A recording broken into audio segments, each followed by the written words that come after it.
HarperCollins presents King's Captive Bride by Millie Adams, read by Lauren Sweet. Chapter 1. A dragon's hunger is only satiated by the blood of maidens. I think about my grandmother's words now as my sister's cries of despair echo through the house. "I can't marry him," she's sobbing in earnest. And I do feel bad for her, though I've always thought that level of emotion was an expense people in our position can't afford. Eve is more fragile than I am. My mom has always said that. She isn't wrong. But my mom says it like it's a truth that can't be changed, and I'm not sure I agree with that. Eve knows she'll be taken care of, no matter what. I'd love to be hard now, to leave her to the dragon, the sea serpent of the Mediterranean, our feared and reviled King Lucian. The trouble is, I can't. What lesson is she going to learn being wrenched away from the man she loves? I do believe she's in love with Marcus, even if I think love is a foolish endeavor. It certainly never served any of the women in our family. It's why my mother has 2 daughters with 2 men, and neither of them are still here. Why my grandmother spent all her days living with us. Why her mother before her left England for Alabria.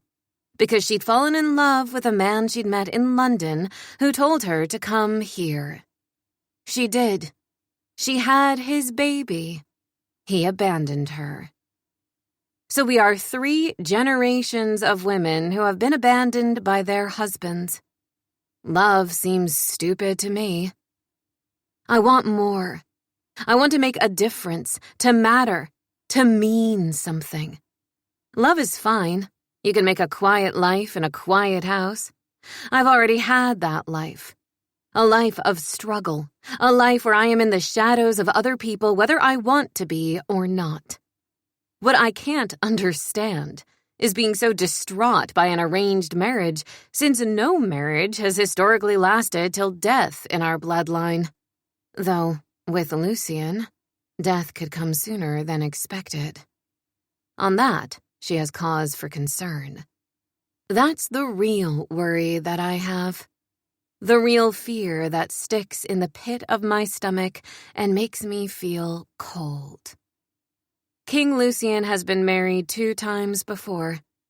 Both times to women from other countries. 1 princess, 1 duchess. And then he attempted a wedding last year to the Princess of Basilia. But she ran away with her bodyguard. I suppose you could draw the conclusion that, like us, he's cursed. Or you could look at it the way I do, which is that since he's a man, and a whole king besides, his inability to hang on to a wife feels intentional, and is likely a character flaw. In his case, perhaps that he's a killer. That's the legend of the sea serpent of the Mediterranean, the dragon on the mountain. He is more myth than he is an actual man at this point, and his legend has expanded, some would say to hysterical proportions, through the years. But he's done nothing to correct it. There are rumors he's disfigured from the wars, which took place before I was born. There are rumors he was cursed by a witch and made half monster. I don't believe that. That's ridiculous. Schoolchildren have rhymes about him. The mad king who might devour his subjects as soon as rule them. He rules Alabria with an iron fist. He isn't a dictator by any stretch, but he controls the sky, not allowing planes to fly in or out. Every square inch of accessible coastline is patrolled heavily.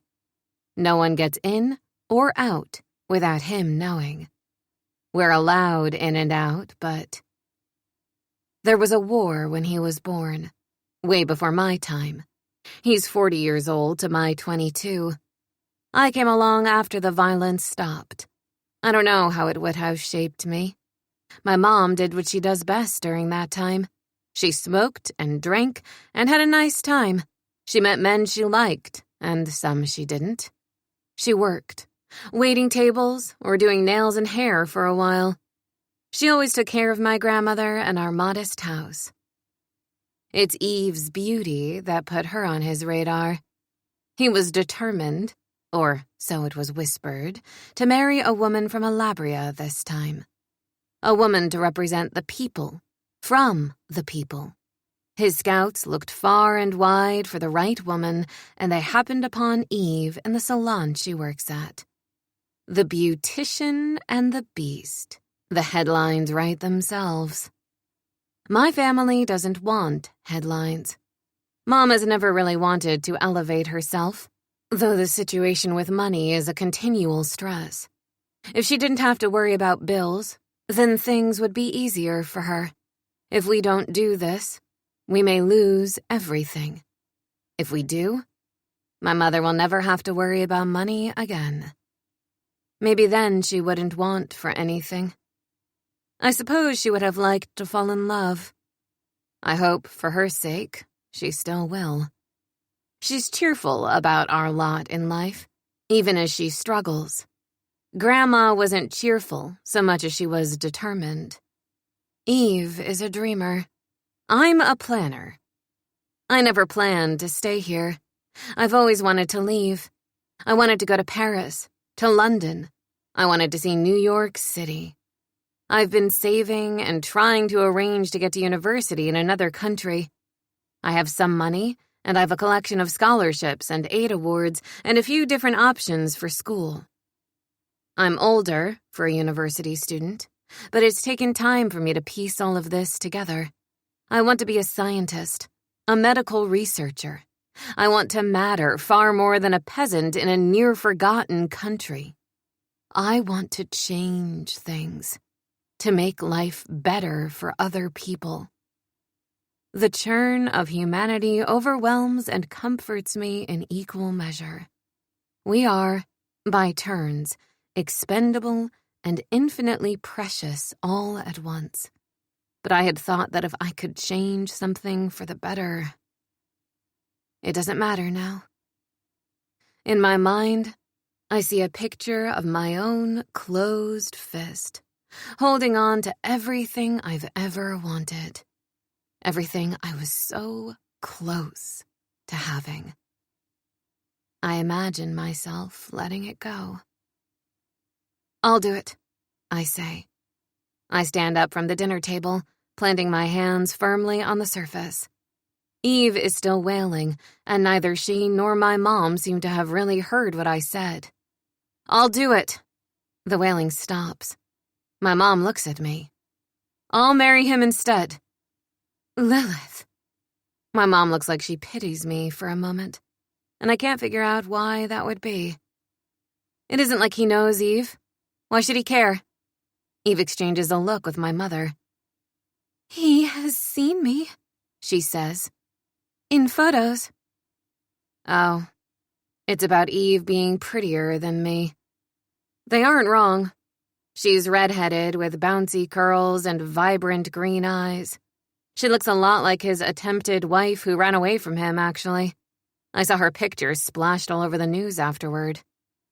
Eve is curvy and tall, and I've heard that King Lucian is 6'5". I would look ridiculous with him. I'm plain. There's nothing wrong with that. I don't consider beauty a virtue, nor do I care overmuch about my looks. I make myself as presentable as possible in every situation. But my blonde hair is straight and fine and best served in a ponytail so it isn't just hanging lank around my face. My style is best described as woman saving money to try to get to university out of the country, meaning thrifted, and not in a trendy way. I'm short. I'm petite, with bony wrists, ankles, and knees. I would never have really noticed that. But Eve had a particular affinity for calling out the various prominent bones on my body when we were children, to the degree where she once spent a summer calling me Nobby instead of Lilith. And I'm certainly not what you'd ever call a siren. I know I'm not as pretty as Eve, I say, because I'm nothing if not realistic about who I am. Eve doesn't lord her beauty over me. She's always teased me the way a sister should. My mom and sister aren't trying to be mean in the veiled observation that I'm not the physical prize Eve would be. These are just facts. But I'm not wounded. I know others might be, but I've never valued physical beauty. If he's just planning to kill you, what does it matter if you're prettier than me? I point this out. The ultimate pragmatism, I think. He didn't choose me for my brains or personality, Lil, which means he may have an opinion on you going in my place. She bites her bottom lip. You're very pretty, but we don't look alike. A testament to how much Eve and I have matured is that she isn't actually trying to tease me. She's framing it in practicality. She isn't wrong. Even if we were equal in beauty, we aren't the same. And men have types, I've heard. Eve and I aren't the same type. I realize that what Eve has just implied is that if he'd chosen her for her brains and personality, he might have taken me instead. Which is a bit unfair to her. She's a lovely person. She's fun in a way I've never been, certainly. I know we don't, but honestly, his wives seem to come and go very quickly. Eve starts to tear up again. Lil, it's medieval. I know, I say. We don't have a choice. It was made very clear that he is expecting a bride. Now. That Eve was not being asked, and it was heavily implied that a refusal would mean the whole family might spend the rest of their lives in prison. It's hard to know if he would make good on the threat, though the legend of the man supports that, certainly. One thing I also know is that if he is a killer, if he is a very, very awful man, I have a stronger chance of surviving than Eve. I'm not victim blaming, or saying the other women should have done something to protect themselves. I know my sister, though. She's soft. If it's too difficult, she won't even want to live. But I do. I want to live, and I want to do things. I want to make an impact. I could marry him, and maybe I could change things for the better. What if I could convince him to open up the skies? What if I could convince him to fund our university and fund more medical research? What if I could take every change I wanted to make in myself and bring it to Alabria? Maybe I'm self-aggrandizing. My grandmother would probably say that. She saw Eve and I as two sides to the same coin. Eve might want love and devotion and a much easier life. But Grandma saw it as no different than me dreaming of leaving. Of getting a job in scientific research. I don't think they're the same at all. One of those things has very concrete steps. The other depends on men. What I am aware of is that this will mean my dreams now depend on a man. I don't love that. But if Eve is forced into marriage with him, then I won't be able to leave. I'll always be worried about her safety and well-being. I'll feel like I need to be close. Nothing will actually change. In this scenario, she stays with our mother. She marries Marcus. Our family will get money from the crown. Mom won't have to work anymore. Eve will have her soft life. Eve, if you marry him, it makes more problems than it solves. If I marry him, it solves more than it makes. She blinks. Oh? Yes, trust me. The envoy is coming today, Mom says. You can't just bait and switch them. We'll see if I can. I'll try anyway. You would do that? For me? Eve asks. Yes, I say. Why? Her eyes are wide. I'm your older sister. I should be protecting you. But just like we all know Eve is prettier than I am, we know that she can't protect me. We know that I'm the one with the practical spirit. We know that it's me who would be the one we counted on if things got truly dire. You don't have to, I say. It seems like I should, she replies. There is no should. I want you to be happy. I really, really want you to be happy. That much is true. I've never been searching for happiness so much as purpose, and I can find purpose in this, something that I know Eve won't be able to do. She's never going to find purpose in suffering. The truth is, I have no interest in marriage. I have no interest in romance.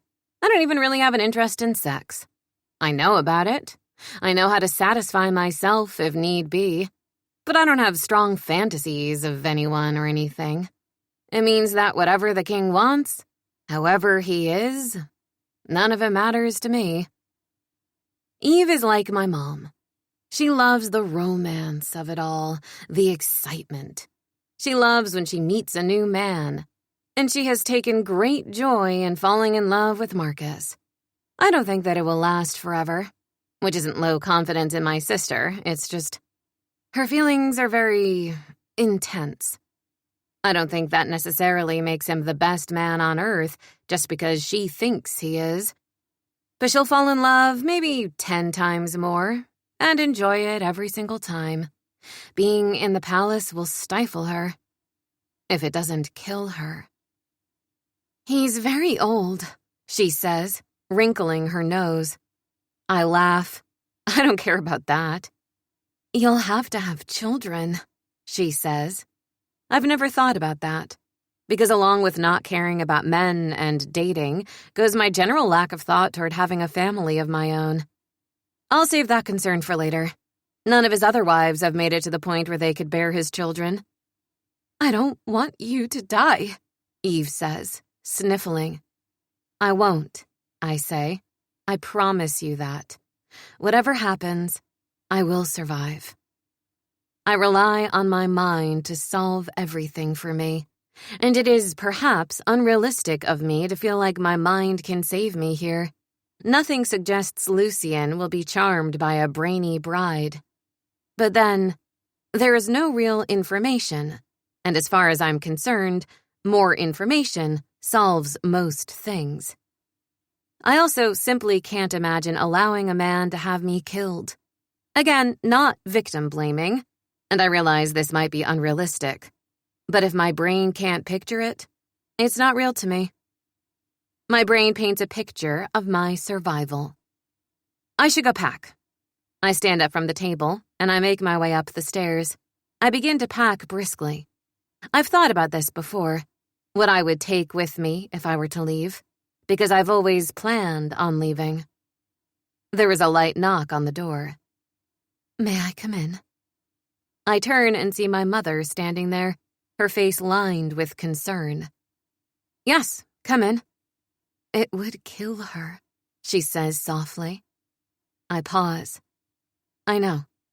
You are clever, cleverer than your sister. I feel guilty taking the compliment. I feel guilty agreeing. But you are cleverer than most people, Lilith. If I had my choice, I wouldn't send either of my daughters to that monster. But the crown didn't exactly make it optional, I say. No, she says. There is no use mourning over any of it, I say. Just like there's no use being upset that we've always had to work so hard, that nothing has ever been easy. It simply is. I'm practical. Above all else, I'm practical. You will be safe. And if you find yourself in danger, you should reach out to Princess Emerald. Emerald, the woman who ran away from him at the altar. You think she could help me escape? I ask. If anyone could. Or at the very least, help get your story out. That was one of the things that I had always found interesting. There were no rumors that he had suppressed his wife's ability to communicate with the outside world. I find that troubling, because in the event he is a murderer, then he must not signal his intent to kill them. It must just happen. I'm going to need to look very closely for signals. I pack, and I very deliberately do not take stock of the room. I don't turn it into something sentimental. I don't let myself get sad. and when the envoy arrives, I'm quick down the stairs. "My name is Lilith Carter," I say, "and I am taking my sister's place." My escorts look at one another. I can see that they aren't sure quite what to do. The king wants a wife. I refuse to look away from them. I refuse to be cowed in any way. I volunteer for the position. You will not leave here empty-handed. However, if you try to take my sister— "One moment," the man says. He steps back outside the house, and I hear muted voices. It sounds as if he made a phone call. A moment later, he comes back in. "All right," he says. "You may come with us." I clutch my bag more tightly in my hands. "All right," I agree. "Then let us go." A dragon is only ever satisfied by the blood of maidens. Well, I have the maiden part right, but I'm not sure that anything can ever satisfy this particular dragon. Everything I've ever heard about him suggests that he is a black hole. And a black hole can never be filled. All it does is consume everything in its wake. Chapter 2. No one has seen King Lucian in years. I mean, that isn't strictly true. Many people have seen him. There were many people in attendance at the wedding that didn't happen last year. But there are never photographs at the events that he's at, and he never speaks on camera. He is seen, but only in the flesh, and in order to see him in the flesh, you have to be someone of import. My family has never been important, until we received word that the king had chosen my sister to be his wife. Then, suddenly, we were important. I don't feel important right now. I also don't feel especially practical. Suddenly, standing outside in the antechamber of the great iron palace that I have actually never seen this close, and only ever seen in pictures online and from a great distance, I do not feel even a little bit brave.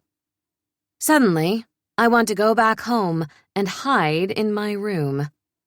All I've ever done is dream of leaving home, plan for leaving home. I've never actually done it. I'm more arrogant than I realized. What I've done is work as a lab assistant and save money. That's it. Eve has at least dated, fallen in love and out of love, tried different jobs, had her heart broken hearts. She's lived more than I have, and I convinced myself that because my goals were academic, that somehow made me stronger. I don't feel stronger now. I feel like what I am, a virgin who's never left home, and who is about to be a dragon's breakfast. Just because I've never valued certain kinds of knowledge doesn't mean I won't need it, and I'm overcome by that realization.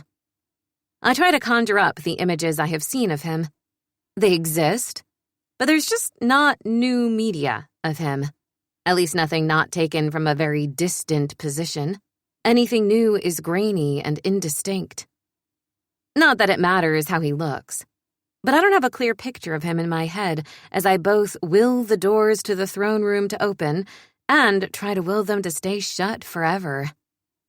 It doesn't matter what I want. The doors open both too late and too early. I look up, and I see him. The room might as well be kilometers long. He's all the way at the back, seated on a black throne, his shoulders straight, legs spread, hands on his knees. He's looking ahead, at me. I realize he has no idea who I am or what I look like. Not really. I know more about him than he does about me. Perhaps that puts me at an advantage in some way. At the very least, I'll cling to that like a lifeline. Approach. I would have expected a command from him to sound distant, but no. It's like that word blooms inside my chest and spreads outward, filling me, compelling me. All thoughts I had only a moment ago about claiming my advantage evaporate. I can explain mitosis, but I can't explain anything that's happening in my body right now. I feel frozen, and yet my feet are moving, my body rushing to do his bidding. It feels like a crisis. How could it be anything else? One thing I'm not is biddable. You're also not an idiot. Disobeying him right now could ruin everything. Yes, I'm not being a doormat. I'm being smart, within the realm of the very risky thing that I'm doing. As I get closer to him, it feels as if the room gets larger, or perhaps I'm getting smaller, like I'm shrinking beneath his uncompromising, icy gaze. By the time I get to the throne, I feel small enough to fit into someone's pocket. And yet there is not a single pocket in the vicinity that I would trust. Give me your name. He is an imposing figure. I knew he was scarred. Everyone knows that. What I didn't anticipate was how extreme the contrast is between that scarred flesh on his right side and the pristine beauty of his left. His features are perfectly shaped. He has the strong features of a leader, a sharp nose, an expertly crafted jaw. If not for the scarring, he would be beautiful. As it is, he's lethal. I've never seen anything like him. The scars make his looks border on the demonic, because I can't look away from them, or him, because he is handsome somehow, and yet the word isn't quite strong enough. I can tell, even with him sitting up on the raised throne, that he is as tall as rumored to be, if not more so. So far, he is all anyone has ever said. And that is concerning. I crane my neck, tilting my chin upward. Lilith. It is not, at the moment, his features that make him frightening. It's the fire in his eyes, which flares high and bright. And for a moment, I worry I'm in hell already, like he might have dragged me down here with him, where everything is brimstone and intensity. A black hole.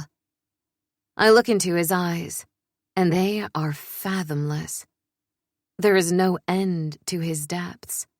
A black, bottomless well. For the first time, I'm properly afraid. But I won't show it. Lilith and Eve, he said, thinking, considering. An interesting combination of names. Did your mother do that intentionally? Yes, I say. And also, no. By which I mean, she thought it was an amusing combination and liked both names, but I don't think there is deep symbolism attached. Interesting. I was wondering if it meant that you were the disobedient one. After all, in mythology, she was the first wife of Adam, who was banished for not complying with his wishes. I am familiar, I say. It is my name, after all. Well, it is good to know that you're familiar with your name. And why, exactly, do you think I should allow you to take your sister's place? Because you don't actually care who your wife is. I'm taking a chance. I know it. I have no idea what King Lucian cares about. No one does. It's interesting that our first conversation is about myth, because the man himself is more myth than reality. The idea that he might be a murderer is a popular one.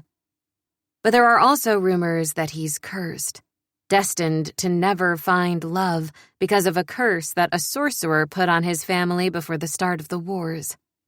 Standing there, looking at him, I think that perhaps he has never wanted love at all.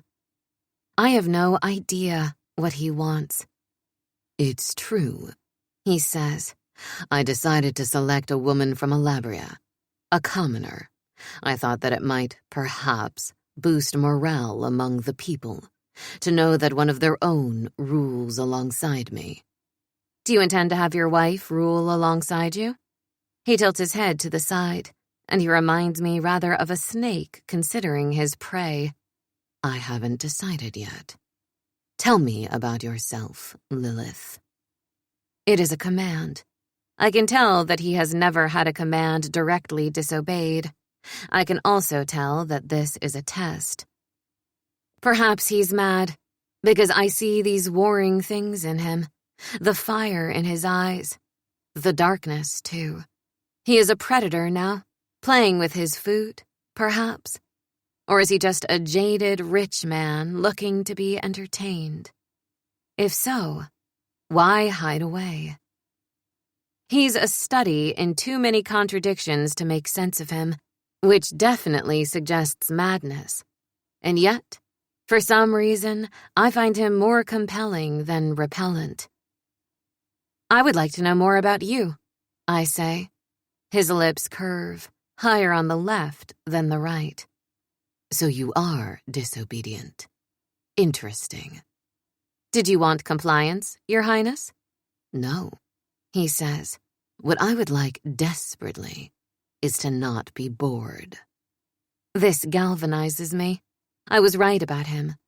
He's bored. People often find me entertaining, even when I'm not trying to be funny, whether it's because I'm forthright or just a bit bolder than a woman should be. Though I don't feel bold. I just feel like me. If it serves me here, though, then I'll use it. And feel personally pleased that I was right about my ability to think my way out of it. Well, I'm not certain that I can help with entertainment. Are you sure you don't need a babysitter rather than a wife? Someone to arrange playdates? He is smiling fiercely now. What I need, he says, is a rehab of image, whether I want one or not. The truth is, Alabria is becoming increasingly isolated from trading partners, and from the world itself. All of my attempts at marriages to fix this have failed, except for the union with Basilia. At least, the thwarted wedding resulted in a partnership. I imagine it's difficult to get other nations to partner with you when there's a possibility you've murdered the previous women that were sent to you. I feel the guards near him take a step closer to me. He holds up a hand. Bold of you to mention that. I don't see the point of not addressing the elephant in the room. Whether or not I swallow hard. Whether or not this marriage will be the end of me. I have no wish to harm you, little one. On that, you can be certain. To some, that might be an endearment. With him, it feels more cold observation. It isn't actually an assurance that I will remain unharmed, just that he doesn't wish to do it. I recognize that I'm going to have to be content with that, however. At this point, anything he says is going to be suspect to me. I don't know him. I have no reason to trust him. Tell me about your sister, he says, trying a different tactic. I have, perhaps, earned some level of respect from him. She's lovely. Beautiful. I assume you knew that. He nods. I have a dossier about her.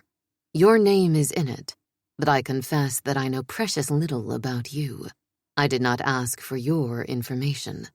If you have information about my sister, then surely you know she's engaged to be married. He considers this. Yes. And yet, you were going to force her to marry you? You're doing a very good impersonation of the vile dictator that everybody thinks you are. If you want to rehabilitate your image, perhaps forcing a woman isn't the way to go about it. He lifts a hand.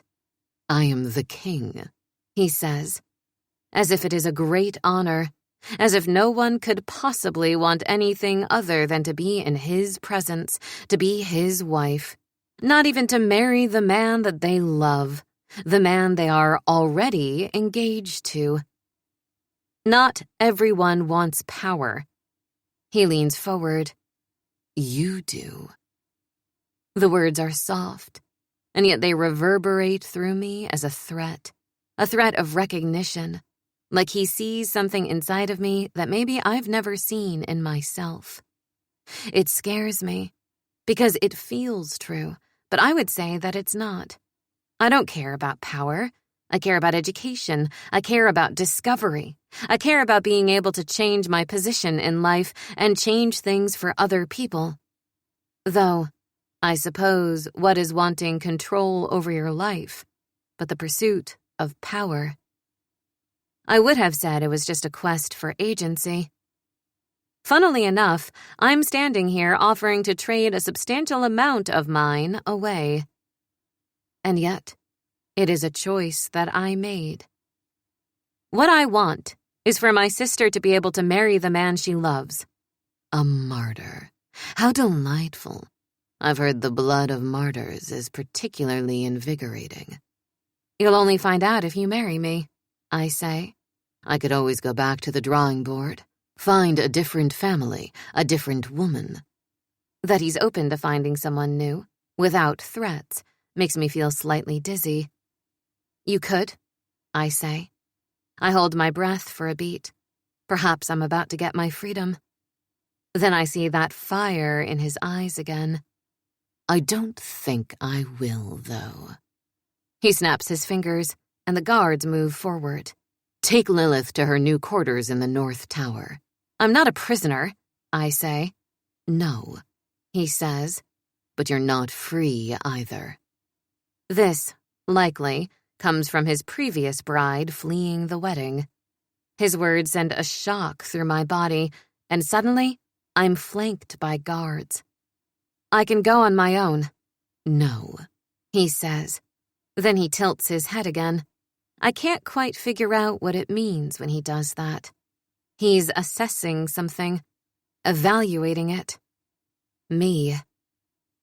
Then he stands and begins to walk down the steps of the throne. His cape billows behind him as he approaches me, and if I felt small before, I have never felt more insubstantial than I do right now. I know a lot about the physiology of the human body, necessary for medical research, but I can't explain the way that the air seems to exit my lungs in a gust, uncontrolled, and without my bidding. I will walk with you. I have to tilt my head upward to actually look at his face. I don't think that's necessary. I'm going to be your husband, he says. You shouldn't be afraid of me. I feel as if ropes are tightening around my body. I'm trapped now, and it's official. I am going to be his bride. I've succeeded in ending my life as I know it. I think, in your case, a lack of fear will have to be earned, I say, craning my neck upward and looking at him as directly as I can. Those ice-colored eyes glitter.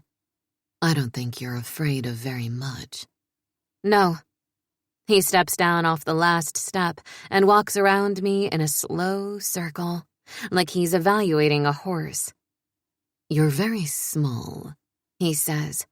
You remind me of a sparrow. The way you move your head, looking like you want to hop off, or perhaps fly away.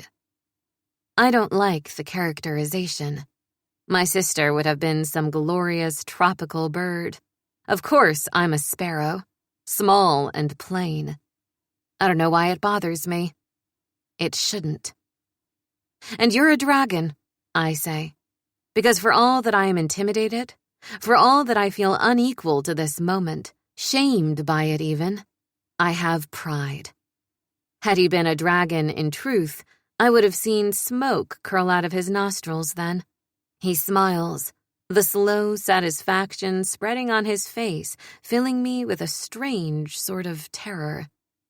There is something villainous about that smile.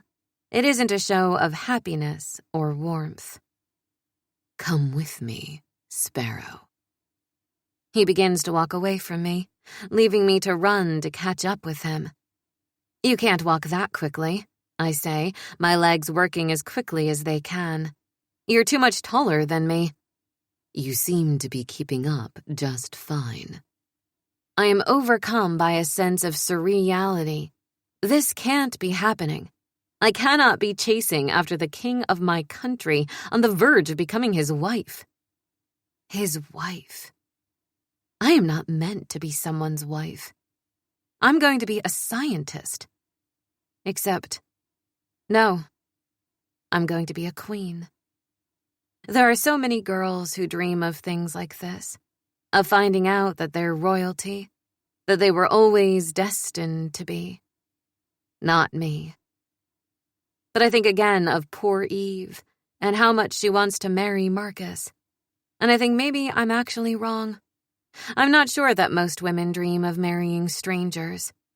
I think they dream of being safe and happy, of knowing that their problems will be taken care of, and sometimes that fantasy takes the shape of becoming a princess.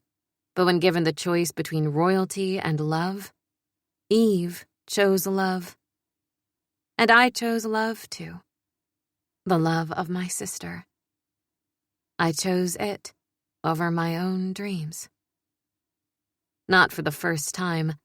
I wonder if I've made a terrible mistake. We exit the throne room and cross a great antechamber, heading to a spiral staircase, tight and narrow, that winds up and up and up. Are the stairs the only way of getting there? Yes, he says. And my room is up there? As is mine, he says. Oh.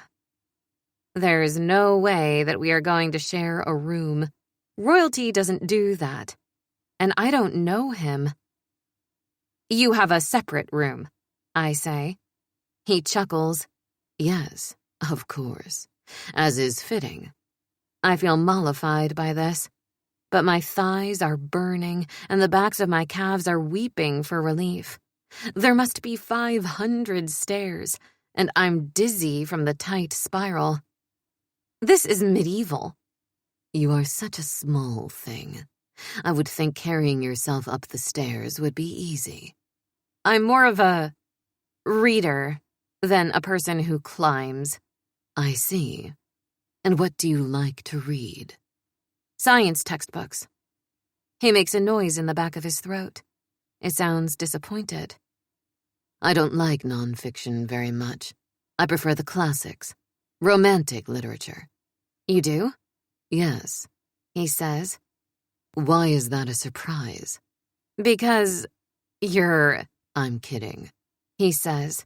I know exactly why it's a surprise. But don't believe everything that you've heard about me, Sparrow. Most of it isn't true. Why would people lie about you? They aren't lying on purpose. I'm like God in many ways. People invent stories about me to feel closer to me, to demystify me, to know me. But they don't know me. No one does. No one? No one, he repeats. And just then, we reach the top of the stairs. Our rooms are the only rooms here. Does your poor staff have to climb all those stairs to bring things to you? He laughed. There is a service elevator. I lie to you. You. Come, he says, taking me down the short hallway and to an ornate gold door. There is a tree embossed on the door, apples hanging from the branches. Beneath it is a serpent and a woman. Well, that is a bit on the nose, I say. You see, when I found your sister, I thought it was amusing. I think this is better. I don't ask why. Instead, I wrap my hand around the doorknob and push the door open. The room inside is beyond opulent. It's like nothing I've ever seen before. It is itself a whole fairy tale. The bed is gold like the door, the 4 posters fashioned to be like tree branches, winding and spiraling up toward the ceiling, and then arcing toward one another to meet and twine around each other in the middle. There is soft pink fabric draped over the gold. The blankets and pillows on the bed are sumptuous and lovely. I have never even fantasized about luxury on this level. I dreamed of other things. But I can't deny that this is... Is it to your liking? What's not to like? You like science, and I wasn't expecting you. Had I known, perhaps, I would have made a room more to your taste. Does me liking science mean I can't also like pretty things? Yes, he says. I laugh at him. I can't help it. That's a ridiculous thing to say. Science is beautiful. My study focus is going to be biology, the study of life, of the building blocks that make up everything around us. What's more beautiful than that? I realize then that I have made assumptions, because I spoke about my studies like they might still be possible. I don't know if that's true. I don't know anything. My life is no longer guaranteed, in any capacity. Interesting, he says. I suppose I've never seen it that way. It was simply a subject that used to put me to sleep in school. I would much rather read. The images that words paint are sometimes the only thing strong enough to blot out ugly memories. It's a profound statement, and one that makes me curious, but I can see that I've lost him. I believe you, he says. When you need food, simply pick up the phone and order, and it will be brought to you, using the service elevator. Can I use the service elevator? I ask. You are going to be queen, Sparrow. You can do whatever you like. But much in the same way that I am not a prisoner, but not quite free, I know that I cannot actually do whatever I like. It's only that I do not know exactly what is forbidden to me. He leaves, closing the door firmly behind him, and I am struck by the scene on that side of the door. A naked man and woman standing together. It's not the same woman with the snake. I move closer and begin to extend my hand, and then I drop it. I shake my head. Then I walk over to the bed and sit down. I replay the last hour in my mind. My hands begin to shake uncontrollably, and I look down at them, trying to regain control. I can't. Then I burst into tears. Chapter 3. I cry until I fall asleep. The burst of emotion is unexpected. I've been powering through everything, every hardship, every thwarted and delayed dream for so many years, and it's as if I've finally hit a breaking point. I see his blue eyes in my mind, his great and terrible beauty. He himself is a breaking point. When I wake up, I look out the window and see stars. I rub my eyes and my stomach growls. I'm sure that I've missed my window to get food. I sit up in bed, and then, before I even realize what I'm reacting to, I startle and begin to prepare myself to run. Because there's someone in the corner of my room, sitting. And then my brain catches up, and I realize it must be him, the king. He is in the same posture that he sat in when I first arrived in the throne room, hands planted on his knees, legs spread wide. I can feel him looking at me. I already know, even with his face obscured in shadow, that he is tilting his head, evaluating me in that way of his. I am fully clothed, but I pull the covers up higher as if they might protect me from his gaze. That he's been sitting there watching me sleep makes me feel exposed, and I don't like it. What are you doing in my room? I asked in the kitchen if you had ordered dinner. They said no. I began to worry that you had thrown yourself out the window. Well, you did say there was a service elevator. I'm much more likely to take that than I am to fling myself to the rocks below. He shrugs. You would be surprised. His words send a chill down my spine. Well, I'm fine. I just fell asleep. You must be hungry. I'm not, I say, but my stomach growls, calling me a liar. I can tell by the way he shifts that he's heard it. He leans forward, a shaft of moonlight falling over his face. Don't be foolish. You will come downstairs and eat. I will not, I say, refusing him just to establish some form of independence. Enough, he says. He stands and makes his way over to the bed, holding his hand out to me. Do not engage in foolishness with me, Sparrow. My name is Lilith. I know, he says, but you are Lilith to everyone. To me, you are Sparrow. I look at his extended hand, ignore it, and I get out of bed. My body feels heavy. So does my soul. There is no need to be difficult, he says, his words a sharp reproach. Remember, I did not force you to come here. No, you were only going to force my sister. He makes a noise that I assume is agreement. I did, he says, but it has all worked out in the end. I grind my back teeth together, deciding that there is no point in continuing to fight with him. I gave in to despair earlier, and I won't do that again. My lifetime of careful planning has crumbled. I made an impulsive decision, something I've never done before in my life. And now, I'm dealing with the consequences. Why are we taking the stairs? I complain as I realize he's leading us back down that tight, steep spiral. I prefer it, he says. And is everything about your preference? Yes. I ponder this. He's the king, so I suppose that's true. Nothing has ever been about my preference. I can't even access that. The level of selfishness. I guess that's what it's like when you have endless resources, so no one ever has to compromise or share. I also have no family, he says. Tell me about yours. Surely you've read about my family in whatever dossier you received about Eve. And you've heard about me, the great and terrible sea serpent of the Mediterranean. Yet you don't know me. Speak to me, Sparrow. He breezes past that remark so quickly that I can't get a foothold in it.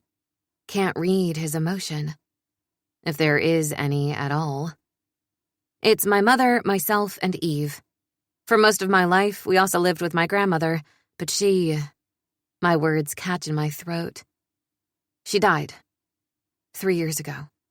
I see. People have a distressing habit of doing that. Dying. Well, yes. It's sort of the way things work. True. My mom is a hairdresser. My sister... She does nails right now. Though she's the kind of person who gets bored very quickly with certain things, so I imagine that she'll learn a new skill and quickly figure out a way to make money doing that. She used to bake. Before that, she did little miniature paintings of people's pets. Well, that sounds extremely enterprising. It is, I say. But you like science? Yes. An odd sparrow in the nest. I think of my mother and my sister, both so pretty and colorful. Yes, I say. It's honest, anyway. I'm not sure that he deserves my honesty, but there's also no point in me not admitting it. But you love your sister so much that you took her place? Or do you secretly yearn to be the one in the spotlight? The question feels like a spotlight, and he makes me question myself. I do yearn to be someone who makes an impact. Does that mean I crave attention more than I realize? I don't want to be insignificant. I know that much. But there is much to do first before I earn any sort of attention. I don't yearn for the spotlight, I say.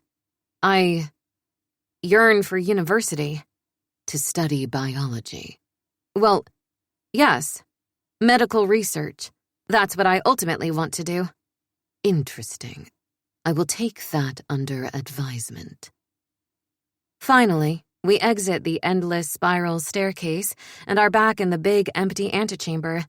I follow him to another corridor and down a long hallway all the way to the end until we arrive at a large dining room with a table that could easily seat 100 people. He gestures to his seat at the end. "Take your seat. I will ensure that your food is brought directly." I think about arguing, but I don't, partly because my legs hurt after running the stair gauntlet again. He vanishes for a moment, then reappears, taking his spot at the head of the table. I realize that I am at his right hand. I can't tell if that's significant or not. I'm having a difficult time figuring him out at all. If he's a madman, then there is no figuring him out. That is something that must be taken into consideration. But I certainly didn't expect for him to be trying to spend any time with me. I figured that I would appear and he would either wave a hand and send me to the dungeon, or he would kill me. He's done neither, and I don't know what to do with that as a development. Now he's sitting there, staring at me like I'm a puzzle that he wants to solve. I'm probably looking at him in much the same way. Only a moment later, a heaping plate of food is brought in. There is roasted chicken and beef, mashed potatoes, vegetables. I haven't seen a meal like that. Maybe ever. My mom isn't much of a cook. Well, none of us are. We take turns, because that's only fair. But that means that our meals are cheap and simple. This is nothing like that. And there's so much butter. On everything. I try to hide my delight, because I don't want him to know that this is one of the more exciting things to ever happen to me. Obviously, I fail at that, because when I take a bite of the mashed potatoes, something appears in his eyes, and he leans in. "You like that?" "Yes," I say. "What's not to like? Obviously, your chef is very good." "What is your favorite thing to eat?" I don't want to tell him that I don't know. But the truth is, I am right at this moment eating the best thing that I've ever had in my entire life. And I would not have said that mashed potatoes were my favorite food, but these mashed potatoes are. "I don't know," I say finally. "You don't know." He's looking at me like that again, that keen, serpent-like examining. "We shall have to find out what it is." "Shall we?" I bite back the question as to whether or not it's so he knows what to make for my last meal. I probably shouldn't bring death up every time I'm with him. If it's on his to-do list and it slipped his mind for a moment, I shouldn't remind him. I take another bite of the food, and I am tempted to tell him that right now, whatever all this is the very best thing I have ever eaten. I don't. I feel that it is a bit much to act grateful. "What sorts of things do you wish to do as queen?" The subject changes abruptly, and I have to chew and swallow my food before I can answer. "Well, as I've mentioned, I wish to study." "Yes, but as queen, the scope of your duties will encompass overseeing certain programs for the nation." "Well, I've lived among your people for all of my life, so I have a lot of opinions about the way the country is run." "Do you?" he asks. "Excellent. Tell me, do you really want me to point out the flaws in your present system?" "Yes," he says. "This is all about improving things for our people."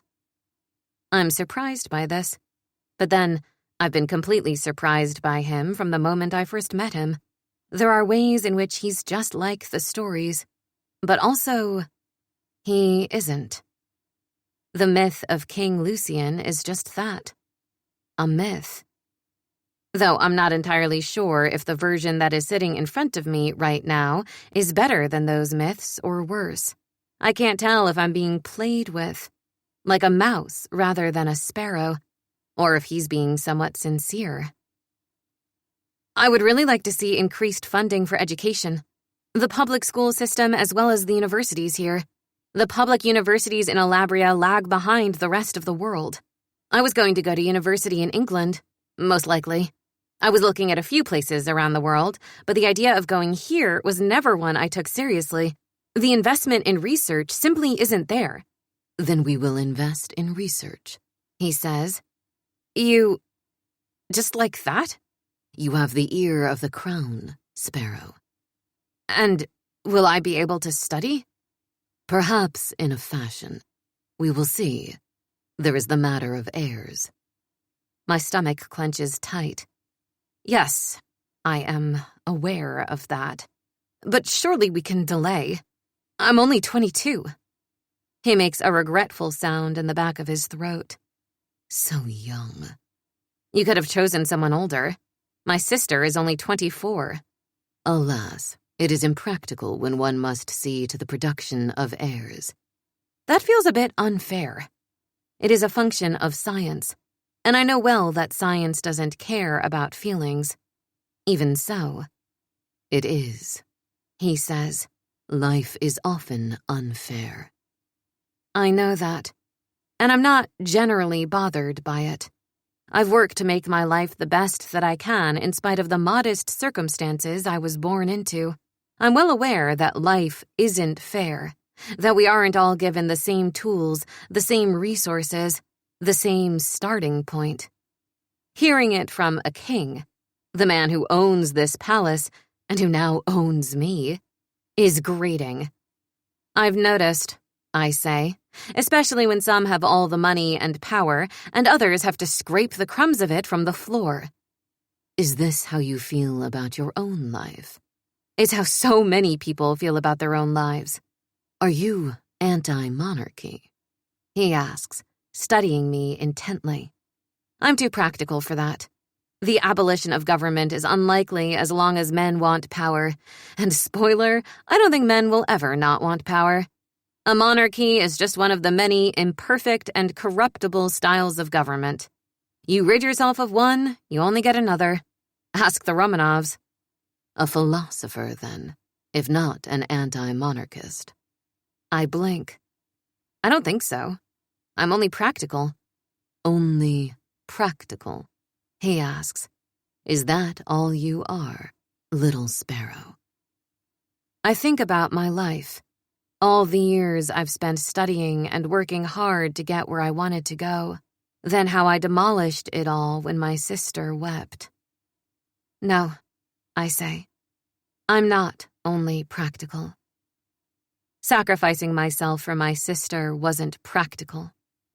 He moves nearer to me, and my breath catches.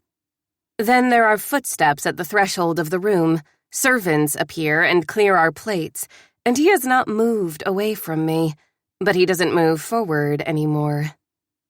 He is frozen, and my breath is caught in my chest as my heart tries to burrow its way straight through the front of my chest cavity. New plates are placed before us, with decadent-looking cakes on them. My mouth waters in spite of myself. I look up at him, and my heart begins to race. No, I'm not always practical. This isn't practical at all. I take a bit of my cake, and he doesn't move toward his. He's watching me. He keeps his eyes trained on me the whole time. In defiance of that, I don't stop what I'm doing. I eat every last bite without asking what his problem is or why he's watching me. I won't give him the satisfaction of knowing I find him perplexing. As soon as I take that last bite, he moves. He leans in and presses his thumb against the corner of my mouth and wipes away a bit of frosting. Then, without looking away, he draws back and brings his thumb to his lips, licking the traces of sweetness away. My stomach hollows out and drops into my feet. You know, he says, I'm not a fan of overly sweet things, but this may have changed my mind. My brain synapses are firing, sparking, trying to come to some conclusion about what he's just said. Trying to make it about something other than sex. I have no experience with men or sex. Really, none at all with attraction that exists outside the secret places in my mind. Fantasy is one thing, but to have a real man looking at me like this, so close, so in control of me, so dangerous to me, is beyond the scope of my ability to fathom.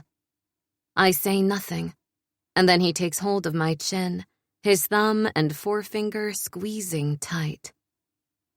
I might be king of Alabria, but I am also your king, Sparrow.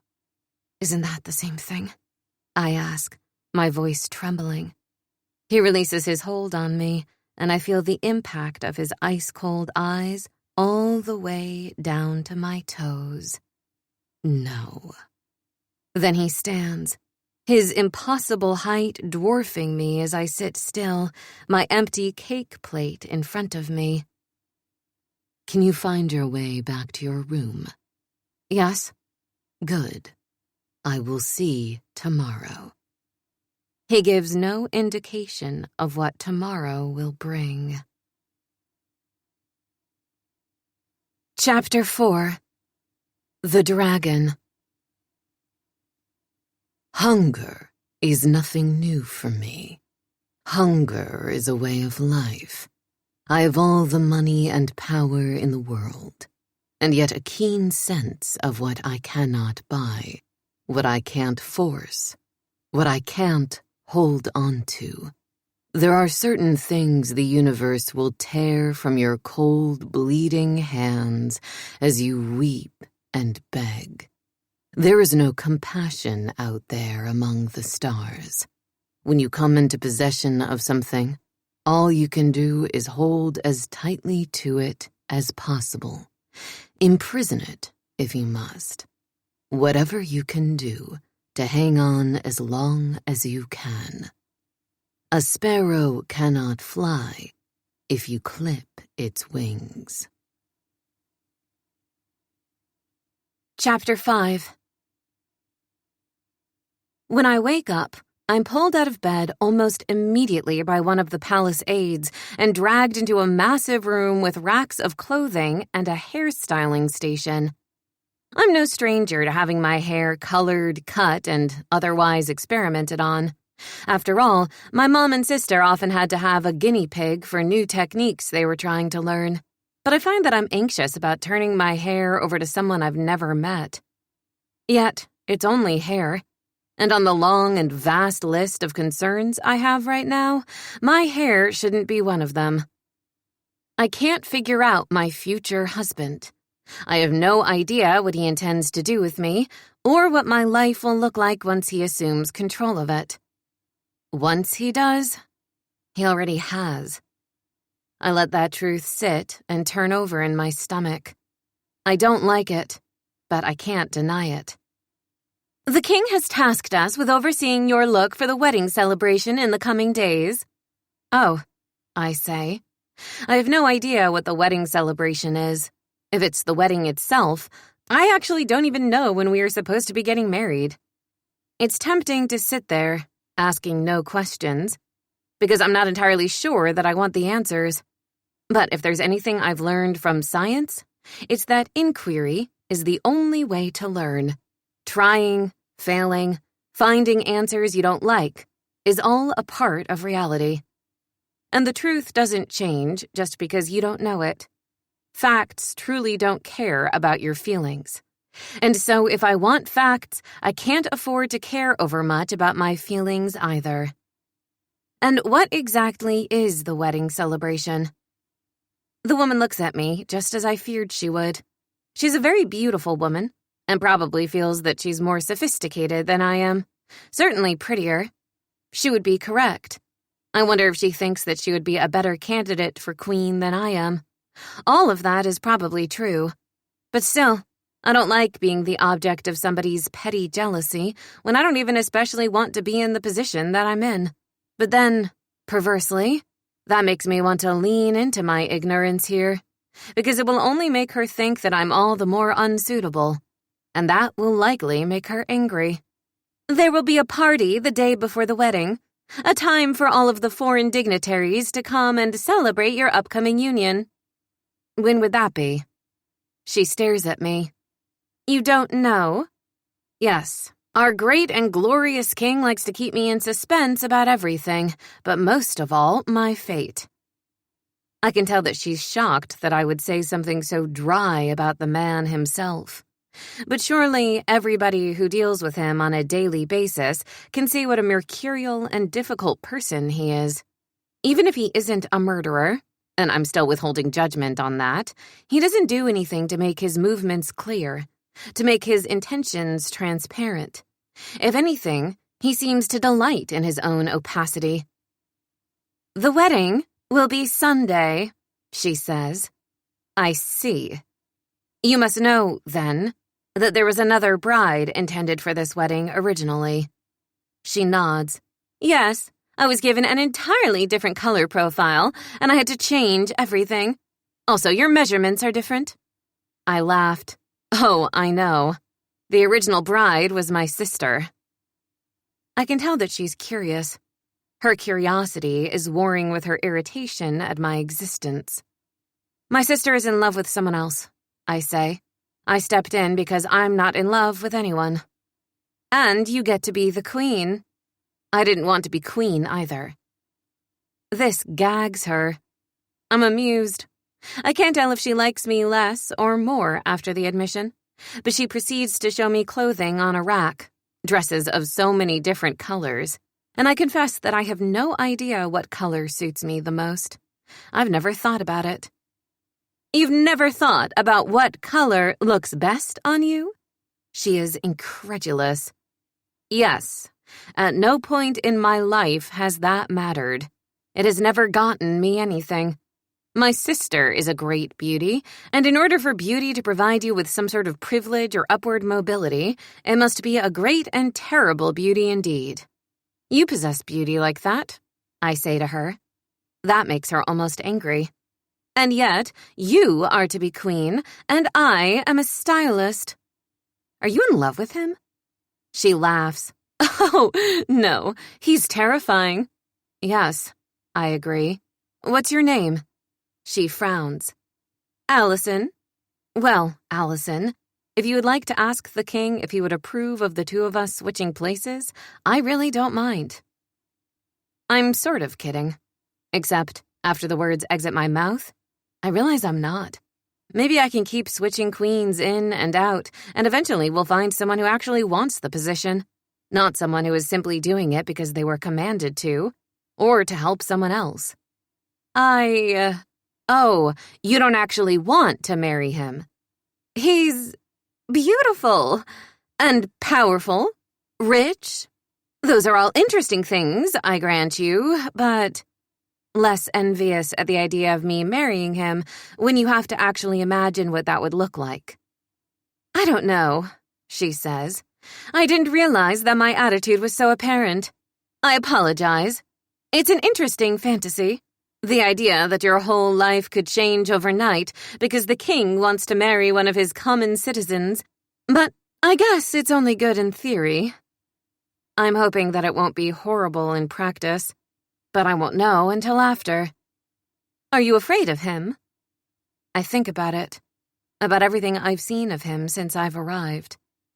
I think anyone would be foolish to not be afraid of him in some capacity. He's an extremely intimidating man. Men like him are either fantastic in bed or terrible. She laughs. There's no in between. He is horrendously arrogant, but also, he has those scars. He has that sort of rough, distorted beauty, which sometimes gives a man a bit of humility, but doesn't make him any less good in the sheets. I stare at her like everything she said is in a foreign language. To me, it might as well be, because I don't understand any of that. Not really. Liar. You don't want to. I confess to you that is the least of my concern. Well, it's not a small concern, she says, though I assume he's proportional.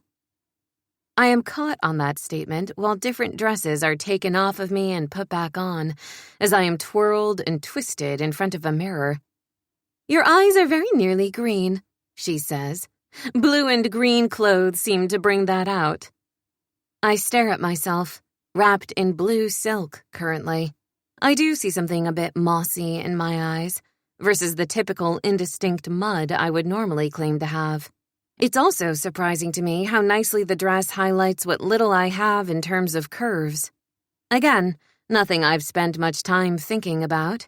But the reality is, someone is now going to see them. Not just someone. Him. Do I want him to be good in bed? That is actually the key question. Not whether or not he is, but do I want to derive any pleasure from the union at all? My disinterest in the topic won't help me, because he's intent on having children with me. Are you all right? Allison asks me. I have been significantly better, I respond. Should I choose the dress for you? Well, I end up adding several pieces in green and blue to my wardrobe. The dress that she chooses for the night of the wedding party is gold. It makes my skin look warm, my hair look more like honey, rather than a dull dishwater sort of color. And after that, I sit down with the stylist who enhances all that gold and eliminates the dishwater altogether. I receive facial treatments that make me glow, and when I try everything on at the end, complete with makeup, left subtle at my request, I hardly recognize the woman in the mirror. Beauty, Allison says, looking at me, is often a reflection of effort and money. I was too poor to be beautiful before, I quip. You were always beautiful, she says. We're friends now. I'm not quite sure how that happened. This just makes it clear to everyone. Before, you had the kind of beauty that someone has to look for. I don't mean that as a backhanded compliment. I just mean that people are always looking for something flashy, and that definitely wasn't you. But it can be. You're shimmering now. I'm completely uncomfortable with both the statement and with my appearance. And when she dresses me in a pair of extremely expensive jeans and a white cashmere sweater, a simple gold bracelet, and a necklace with a single string of diamonds all the way around, I am discomfited by how much I like what I see. Because it looks so simple, effortless. And yet I know how much effort went into it. Even the ponytail my hair is styled in is artful in a way that I'm not sure I could ever replicate. Except, I don't have to, because I can have my hair done every day if I want to, but I still can't go to university. That's an extremely strange realization. The king wishes to see you in your quarters. I turn and face the king's aide, who is standing in the doorway, unable to hide the shock on his face when he sees me. Okay, I do look much improved. It's so strange to feel a small amount of pleasure in that, when I never cared before. All right, I say, and I allow him to lead me from the room. I say goodbye to Allison, who I know I will see again, because I have no intention of ever choosing clothing again without her expertise. A strange feeling of worry begins to chew its way through my stomach. Is this going to change me? There's already so much for me to grapple with that adding that to my list of concerns is something I really don't want to do. We can take the elevator, he says. I laugh, but I don't tell him why. Of course, Lucian seems opposed to the elevator. Or at least, he doesn't want me to be able to use it. He's such a strange man. That's a funny thought. But he is strange. He doesn't behave like any other human being I've ever met. He also doesn't behave quite like the monster I expected him to be. He is a creature entirely apart from any behavior I've ever witnessed before. He is beautiful. Allison is right about that. It's almost otherworldly, though. And yet, he touched me last night. The response it created in my body was wholly foreign to me. I've experienced desire before, yes. Or rather, I would say I've experienced arousal, in the most basic physiological sense. Always and only theoretical, and in the confines of fantasies that I am utterly in control of. Men I can solve like a puzzle. Men who make sense, like science. Lucien is not like that. When he put his hand on me, I was so aware of how little control I have with him. The idea sends a shiver of dread down my spine. I tell myself that it's dread, because if it's something else, then... No. I refuse to think about it. I refuse. We arrive at my room shortly, and I push the door open. Lucien is inside, as if it is his room and not mine. He has absolutely no respect for boundaries. But then, I suppose everything in the palace is his. Everything in the country is his. I wonder if he feels like anything is forbidden to him, or if he feels like all of this is his due. If he feels like everything and everyone is simply renting a piece of this place that belongs to him, and he is the rightful owner of it all. Simply because he was born to the throne. He has been the king for as long as I've been alive. The gap in our ages feels so vast at the moment, along with the gap in our power, wealth, and authority. He has lived a whole life additional to mine, and also wields so much more control than I ever will. He turns to face me, and something ignites in his ice-blue eyes. The response that he has to my makeover is different than the response the aide had. It's nothing like simple recognition. I'm immobilized by the expression on his face. There is something so intense there, so dark, like he is exercising an intense amount of control to continue to just keep standing there, to not move on me, devour me. He looks hungry. He looks like a predator. I cannot tell whether I want to run away from him or whether I want to stand and see what he'll do, whether I'm frightened or fascinated. It's the same feeling that I had last night, only amplified. When he touched my chin, I felt things in my body that I have never felt before. And the truth of the situation simply didn't matter. Not that he might be a murderer. Not that I'm being forced into all of this. Not that I should be outraged and never, ever attracted to him. There is so much to fear. The fact that he now has total and complete dominion over my life. The fact that I am to be a royal brood mare. The fact that when I marry him, he is going to have husbandly rights to my body, and as the king... Does he feel he owns me as well? I see that you have been with the royal stylist today. Yes, I say. I watch him closely, because as small and undone as I feel in this moment, I recognize that he also feels something. His feelings might be the key to my power, if I can learn to wield them, if I can learn to find real meaning in them. The sound he makes, a deep growl in the back of his throat, speaks of approval, though I can't say how I know that, only that I feel it. In the way that he looks at me, in the way that my body feels as his eyes skim over me. You look. He moves nearer to me, and then he begins to circle me, slowly. My heart starts to beat faster. I can't breathe. It's so difficult for me to think. I always think.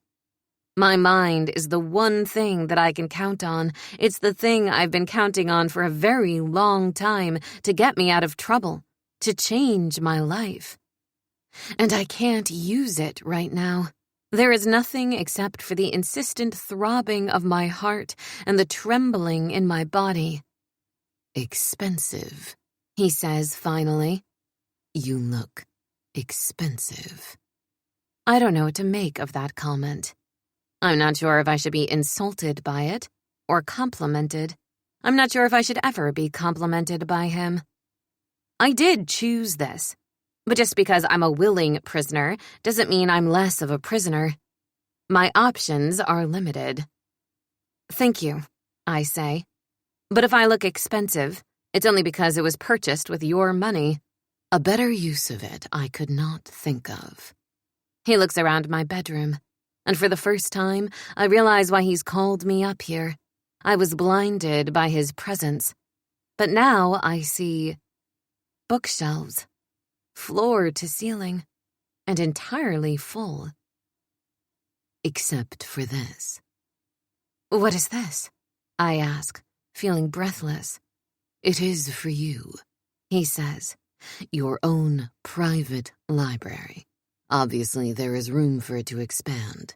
I didn't want to make all of the choices for you, but I wanted it to be robust when you saw it at first. Every title in here is on a scientific subject. Except the shelf, he says, gesturing to one next to the bed. Those are novels, ones that I think you should read, in spite of the fact that you claim to dislike fiction. You think that you can change my mind? I'm quite certain that if you don't like fiction, it's because you haven't read the right books. There is something in the confidence of that statement that makes my stomach go tight. There is something in that certainty that I know will apply to other things. And I might not fully understand all of these things, the way that things are between men and women, the way that things will be between the two of us. And yet, I feel this as an echo of that.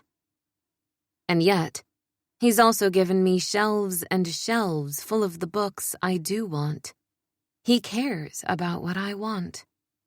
The realization shocks me. You did all this for me.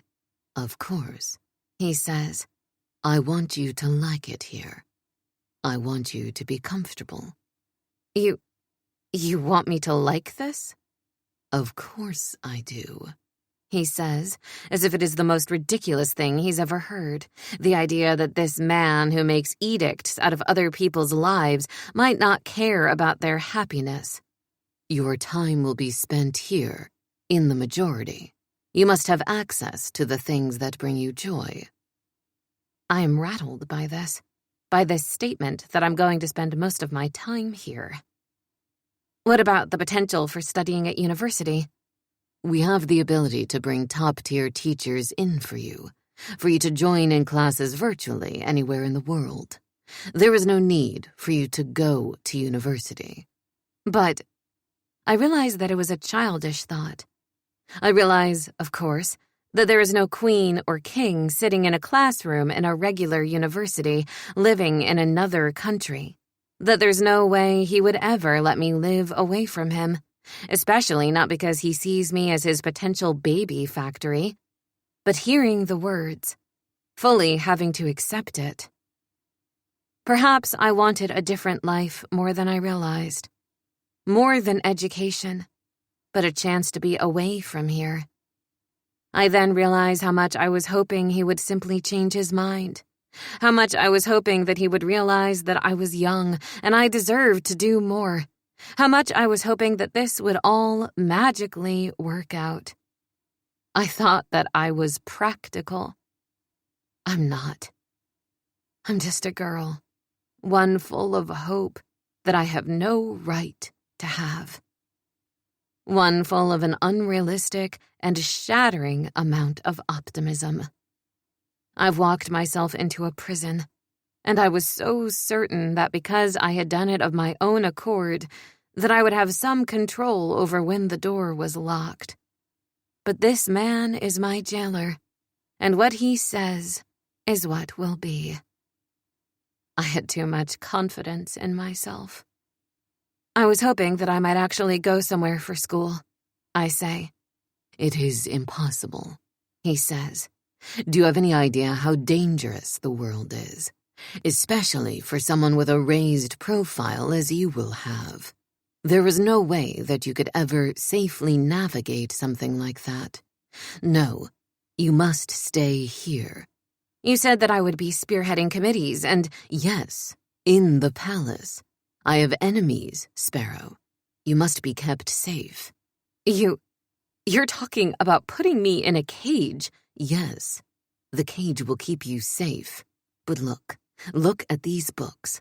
Look at this life. I can make you the most beautiful cage. You will not even see the bars."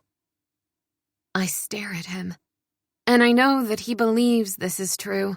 I know that his arrogance makes it so that it seems impossible to him that I might not simply fall in line with what he wants, that I won't think this is the greatest idea devised by man or beast. "All I will see is the bars, Lucien," I say. He stares at me for a long moment, his expression turning to stone. "Then I will make them beautiful too." And then he leaves me standing there, utterly bereft. All of my hope drained from me. I have to face the truth.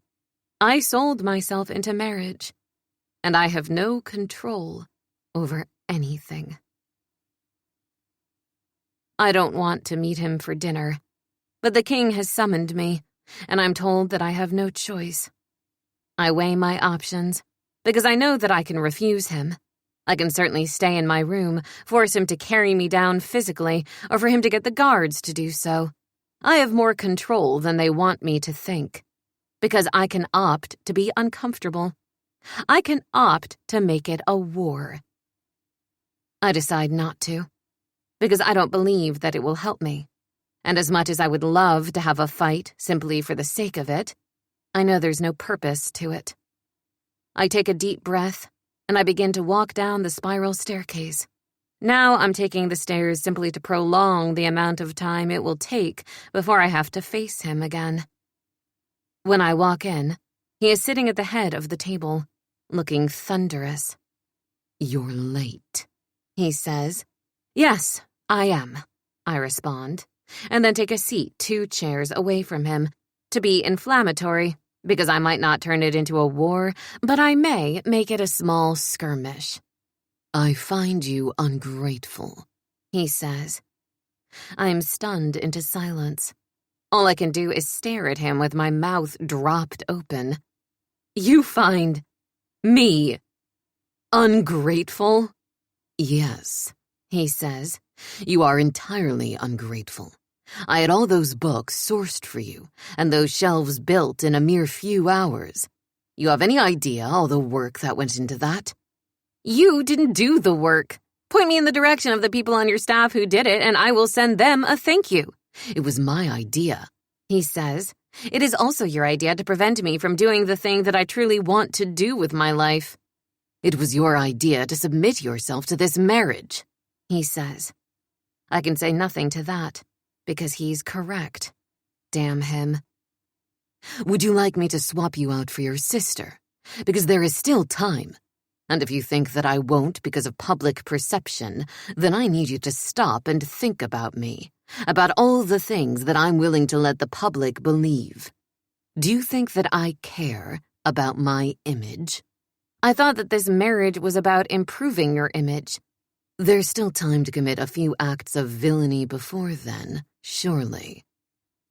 I don't know what to say to that, because I don't want him to go and take my sister away from her happy life, because I still don't want to trade places with her, and for some reason, the idea of leaving, it makes me feel strange. Makes me feel like I would be leaving behind a project that I was in the middle of, and I really hate that thought, even if I don't understand why. "Why do you care at all, then?" I ask, my voice a near whisper. I meet his gaze, those ice-blue eyes making me shiver. He makes me feel something I can't readily define, and I don't know what to do with that at all. I want to run from him and draw closer at the same time. "There is a time to move forward into the future," he says. "That time is now. Alabria needs more. Better. It can't happen as long as we're isolated." "But you would keep me isolated." "I would keep you safe." "I don't want to be a prisoner." "It isn't a prison." "No, it's a cage. How is that different?" "It is entirely different. Don't be disingenuous. If a bird flies free in the sky, it might be eaten by a hawk, but it can also be put into an aviary, and kept beautifully. Its life will be longer for its captivity, and it will be cared for. And will you clip its wings? If the wings must be clipped in order to ensure its safety, then yes. There is one problem, though. That means you think you know better than the bird. That you're smarter, better, more powerful. If we're talking about you now, I don't believe that I'm smarter. But I do know more about this world that you find yourself in. I know more about the threats that exist out there. We aren't at war anymore, I say. His face goes hard. We do not need wars for death to find us. He says nothing for a long moment. You know, I was tortured quite extensively when I was captured. And yes, it was a period of war. But I think you should know that there are people out there, regardless of their beliefs or what they attach themselves to, who simply enjoy inflicting pain. They attach their hatred to a cause, because then it makes them feel justified. But what they really enjoy is harming others. If one of those people were to get a hold of you, the things that they would do to you to get at me would be... He touches the side of his face, and I can hear the gravity in his voice. I hope that you never have any concept of what it feels like to experience your own skin melting. It is something you don't forget, even 30 years later. He speaks of it with such calm, matter-of-fact cool, like he's talking about someone else. But I feel the impact of what he's saying like a gunshot. I can't say anything, because what he's telling me is horrible. He would have been a boy 30 years ago. I knew that he hadn't been injured in a simple accident, and the scars are grotesque. But I didn't realize it was torture. I assumed it was some kind of explosion, battle injury. I didn't realize it was something so targeted. Something so... You are shocked because you think that I am the only thing in this country to be afraid of. But you are wrong. The press reports what the palace decided the world needed to know, and there were some things about me we've always decided were best kept under wraps. That I was ever held captive was one of them. Why? I asked, the word hushed. Who wants to know their leader is vulnerable? So you let them think you're a monster? I ask, and regret it. He looks at me with such ferocity, I feel... It isn't fear. My stomach is tight, my breathing shallow. It is true, he says. We let it go a bit far. It is changing now. He gestures around the room. I can keep you safe, but you have to let me. You want to keep me safe? I have no desire to have to marry again. 2 wives lost is one thing. 3 begins to look careless. It begins to look like murder is what it begins to look like, I say. He laughs. I didn't murder anyone. I know that severely impacts on my mystique. I won't tell you that I'm not a killer, because in the context of battle and self-defense, back in those days, I did what I had to do and more. But I have never harmed a woman. I want to tell him that harm can be caused in more ways than just the physical. But I don't. I've survived this long. You should listen to me. I didn't know you until 3 days ago. He inclines his head, a slight smile on his lips, and then we are interrupted again by dinner. I wish that I could hide my excitement for the food, but I can't. I do enjoy watching you eat, he says. I wrinkle my nose when I look at him. And why is that? You take such obvious delight in it. It is exquisite. I told you, I wish to learn your favorites. I like this, I say, looking at the creamy pasta in front of me. And you enjoyed the cake. Yes, I say. There's no point in being churlish about the food, because I do enjoy it, and I don't want him to serve me anything that I don't like.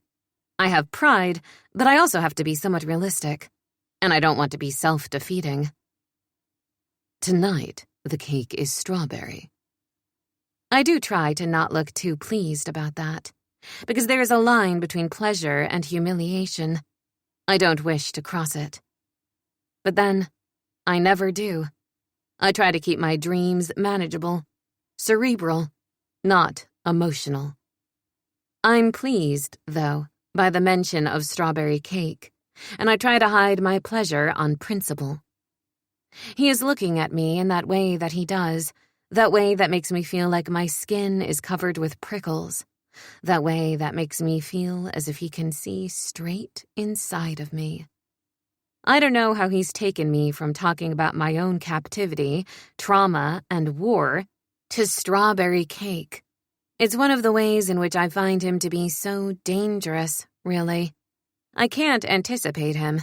My sister always accuses me of using my science brain when I'm being practical or analytical. I find that my science brain doesn't help me with Lucien. He doesn't behave in the way that I expect him to. He doesn't behave in quite the way I would expect anyone to. He is frightening, but I don't get the sense that he's cruel. He's something, and he is certainly utterly implacable in the face of what I want. He doesn't mind looking me in the eye and telling me that he's putting me in a cage. But I've been blunt with him from the very beginning. He, in return, is blunt with me. He claims, also, that he hasn't killed anyone. I do wonder why he's never denied it in the media. But then, he doesn't make announcements in the media. Apparently, he even suppresses the media. Using my science brain, and maybe also a little my instincts, I decide that I'm going to be as direct with him as he is with me. I want my family to be present at our wedding party. Of course they will be. I will include your sister's fiancé, if you like. I would like, I say. I would also like to be very clear that my family is going to be well compensated for all of this, that they'll always be taken care of. Obviously, the family of the Queen will not live in penury. I scoff. I wouldn't say that we do now. We are modest, but we do all right for ourselves. Silly little sparrow. You can't decide whether you want to have your pride or have a handout. I'm offended by that as well. I don't want a handout, but I had plans for my life. My voice catches. I truly hoped that I was going to help benefit my family. And so you shall, he says. I think that we need more of the citizens of Alabria to come to this wedding. It cannot be something rarefied like you were planning on doing with Princess Emerald. I ignore the fact that maybe part of this is because I don't want the wedding to be exactly the same as the one he set into motion last year. I don't know why it should matter to me. I don't need to be special to a maniacal dictator after all. Except, I also know he isn't those things. But he is a puzzle that I can't quite work out. Make me your guest list, Sparrow. I will give you whatever you wish. Except for my freedom. He inclines his head. Except for that, I regret. The strawberry cake is served then, and I have to make a decision between my pride and my stomach. I choose my pride. I stand up from the table in front of the luscious pink piece of cake, and I look at him directly. I'm going to bed. I find that I am extremely tired of the entire day. And with that, I leave him. I half expect the dragon to follow me, but he doesn't. There has been no blood spilled. It makes me wonder if this dragon even wants to be satiated at all, or if he is living for the game, for playing with his prey. I, for certain, am his prey. What the outcome of that will be, I don't know. Chapter 6. The Dragon. It never occurred to me that my little sparrow might be useful as a confessional. I have lived with my secrets, my thoughts, for so long. Yes, there are many in the palace who served under my parents who know pieces of truth about me. But no one knows me. When she asks me questions, I find that I want to answer them, however. When she pressed about my sins, I wanted to tell her that they were not quite as numerous as people have claimed. But more than anything, I want to devour her. More than anything, I must do something with the need that's building inside of me. More than I need this marriage, more than I need an heir. She is beautiful in ways I cannot fathom, like the mysteries of the universe, a glorious, glimmering tangle in front of me, an entire galaxy of loveliness. Soon she will be my wife, and I can have her in any way I like. The only question is if I can wait that long. Not even her defiance does anything to minimize my need for her. It only makes my hunger grow. And I have never been one to ignore my appetite. Chapter 7. I have never liked parties, but here I am, dressed for one in which I am going to be the center, the focus. I put my hands on my stomach and look in the mirror. My hair is beautiful. My dress is the most glorious thing that I've ever seen. Allison stands behind me and looks at me. You are perfection. I can't even dispute it.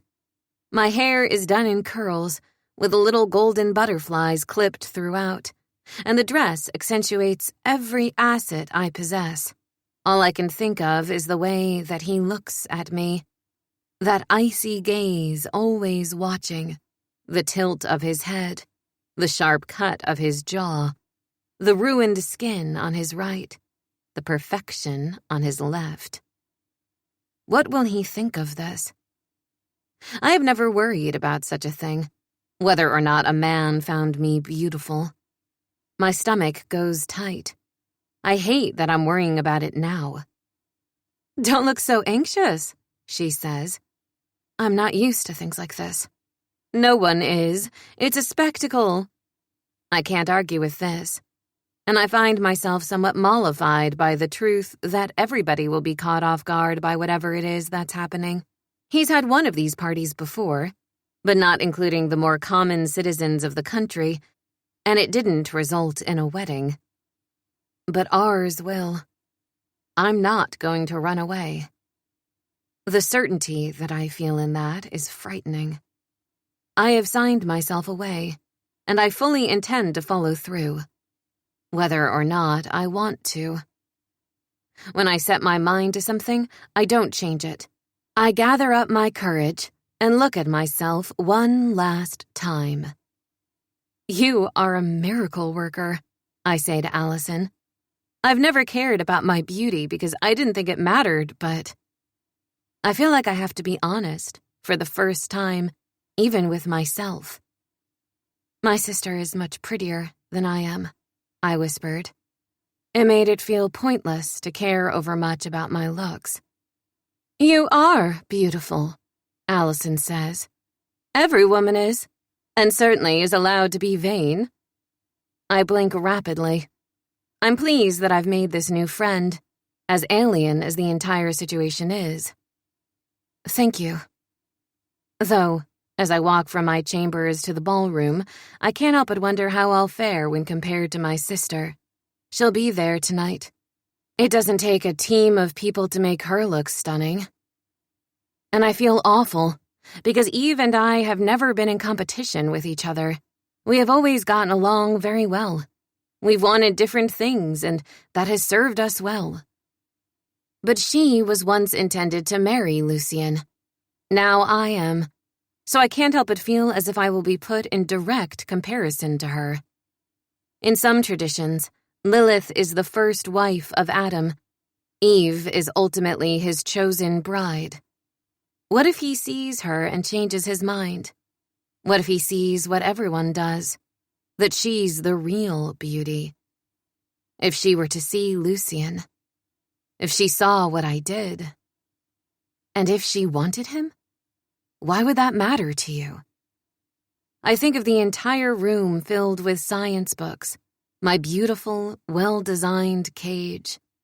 Why do I suddenly feel reluctant to leave it? And him. Suddenly, I am being swarmed by staff members, all fussing over me as they lead me toward the ballroom. "You will be announced," his chief aide says to me, "and you will be on your own." I imagine all of those people looking at me, and I freeze. The very idea fills me with dread. But then, suddenly, the double doors to the ballroom are opening, and I am being ushered in. And there I am, at the top of the stairs, hundreds of faces turned toward me. I can find my center. I should look for my mother, my sister. But my eyes find him. He is looking at me. Those ice-blue eyes are filled with intensity. His jaws clenched, and so are his hands, held at his sides in fists. I can't take my eyes off of him. I don't know if he makes me feel grounded or more terrified. I don't know if I want him to keep looking at me or if I want him to turn away. I take a deep, gasping breath. Dimly, I'm aware that my name has been spoken. The people are clapping. I hate this. I feel dizzy. I was never made to be in front of people. I've never wanted to be. And then, he's ascending the stairs, coming toward me. That wasn't part of what we discussed. It wasn't part of what they told me. I was supposed to walk down to him, but he's coming to me. He extends his hand, and I take it. I'm ashamed of the feeling that washes through me. Intense, earth-shattering.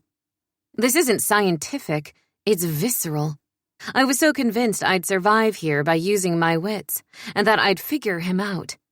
Instead, I've managed to make myself into a puzzle.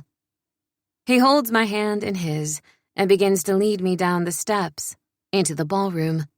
I find that I want to lean against him, to hide against the vast, muscled wall of his chest. Let him wrap his arms around me and keep me shielded. My jailer. My protector. I've never felt the two things quite so strongly. People are still clapping, and they're looking at me like they're pleased with me. But I still can't find my center. I feel out of body, and it is the feeling of his strong, calloused hands around mine that brings me back to the moment. In the middle of that crowded room, we stop. He takes my other hand and looks at me. I'm lost, held captive in this arcing current between us. Lucien. And then suddenly I feel hands on my shoulder, and I release my hold on him in turn. My sister is there, gripping me, looking at me excitedly. "Oh, Lilith," she says, "you look extraordinary." I look back at Lucien, who is gazing at my sister as if she is a creature from another planet. "This is Eve," I say. "Eve," I say, and direct my sister toward him. "This is Lucien." "Goodness," she says, looking all the way up at him, and I fight the urge to step in front of him. I don't know why, whether I want to protect him from the reaction that my sister might have to his scars, or whether I just don't want her all that close to him. "He's the king," I remind her. I look at Lucien, who seems amused. He finds it so funny when people are scared of him. But I'm not entirely sure that Eve is scared of him so much as in awe. His presence is magnetic. That can't be denied. Soon, my mother joins us. "Your Highness," she says, barely able to look up at him. "It is such an honor to meet you, and such an honor that you have chosen my daughter to marry." Lucien chuckles. "Yes, he says, drawing his arm around my waist and bringing me in close to him. I have chosen her. He touches my face, wrapping a curl around his finger, and I shiver. I'm not sure if he's making a mockery of the situation, of how he had chosen Eve, and then I stepped in, or if he is trying to reinforce the fact that I'm with him now. I hate that it makes me feel insecure, but it makes me feel less. I have always felt so firmly rooted in my world, the things that I'm good at. I've never felt like I had to compete with Eve. I don't like the feeling now. I wonder if everybody in attendance is looking at us and thinking how I suffer in comparison to her. Because yes, as I feared, she is glorious. Her red hair is riotous and lovely. Her voluptuous figure showed off to perfection by the green dress she's wearing. She is so like Princess Emerald, the other woman that he intended to marry. His obvious and actual type. I've seen pictures of his late wives. All of them were beautiful. Perfection. Much more like Eve than like me. Birds of paradise when compared to a small sparrow. I blink and try to hold back tears of indignation and insecurity, and rage. It is no small amount of rage that I am being forced to care about this thing that I've spent my entire life not caring about at all, and that it's happening to me in such a public space, on a stage. "Where's Marcus?" I ask. "He's somewhere," Eve says, giggling. "But I wanted to talk to my sister anyway. What a lovely party this is." I look around the room, at the fairy tale nature of it. The twisted golden branches adorning everything, fairy lights all around. There is something romantic about it. There is something strangely romantic about Lucien. I've never been romantic. He bought me all those books. He's trying to share his fiction with me. I'm lost in that thought for a moment before I snap myself back to the moment on a deep breath. Yes, I agree. It's beautiful. Lucien is waylaid by dignitaries, and I find myself being dragged around the room by Eve, who seems to have made friends with half of the attendees. She sparkles, and everyone around her shimmers in response. Over the next 2 hours, I meet more people than I think I've ever met in my life. "You would have been good at this," I say softly when Eve and I are alone for a moment. "Oh, but what a beast he is," she says. "I mean, he's quite gorgeous." Something possessive rises up inside of me. "He's not a beast," I say, "and I don't think he ever killed anyone." "You don't?" Eve asks. I watch her to see if that makes her regret her choice, if she'll regret choosing Marcus over the king. She doesn't seem to, at all. "Lilith, is he good to you?" "He's—" I try to find the words for Lucien. I barely know him, and yet he has told me so much about himself. I've shared with him. He built me the bookshelves. He wants to know my favorite food. He's obsessed with me eating, with pleasing me in certain fashions. I'm in a situation I chose, even though the circumstances were narrow, and I felt a little like a lab rat in a maze. Like I had options, but they were dead ends. Or ends that resulted with one of the other rats being unhappy anyway. "He's good to me," I say. I think he might even be kind in his way." Eve's eyes are shining. "Do you like him?" I have no idea how to answer the question. I find him infuriating. He is bound and determined to own me, to prevent me from realizing my dreams. He is also the most compelling, magnetic man that I have ever known. But there's nothing easy about him. Nothing half so pastoral as simply liking. "Have you slept with him?" Eve is extremely keen on the question, and I feel heat wash through my body. "No," I say.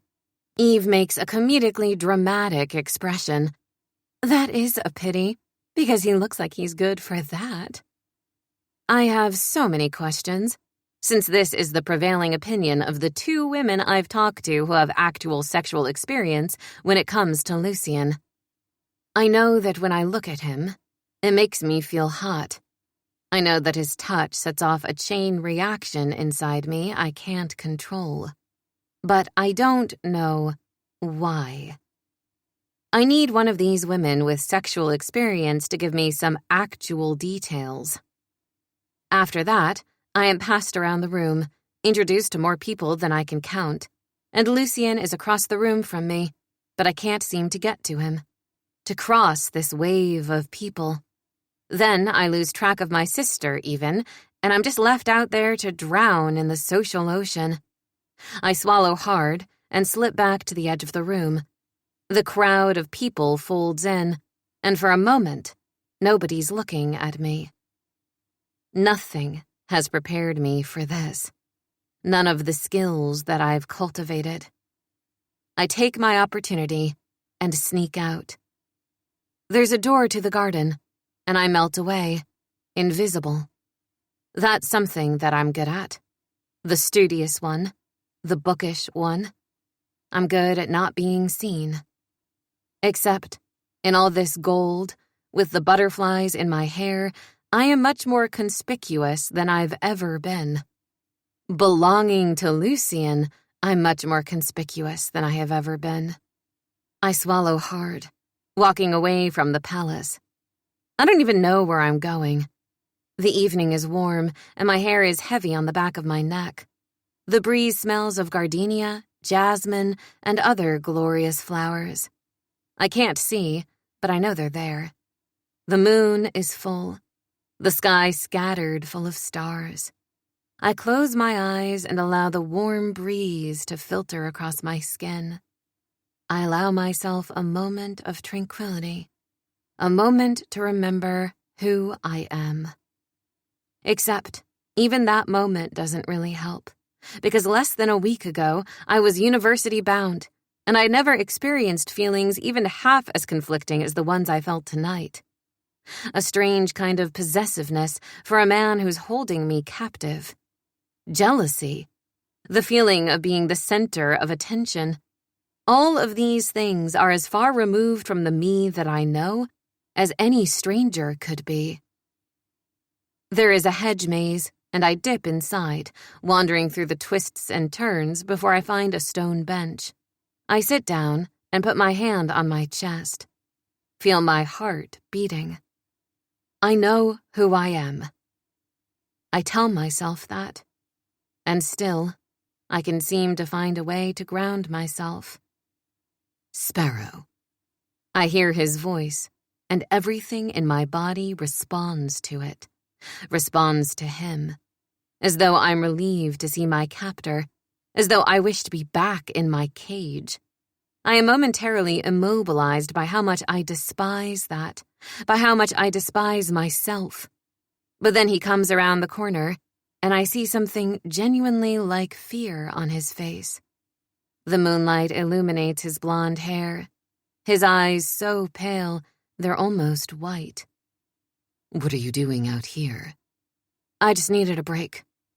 I thought you ran away, or perhaps worse, had harmed yourself. He's expressed worry about that twice, and I can't help but wonder why.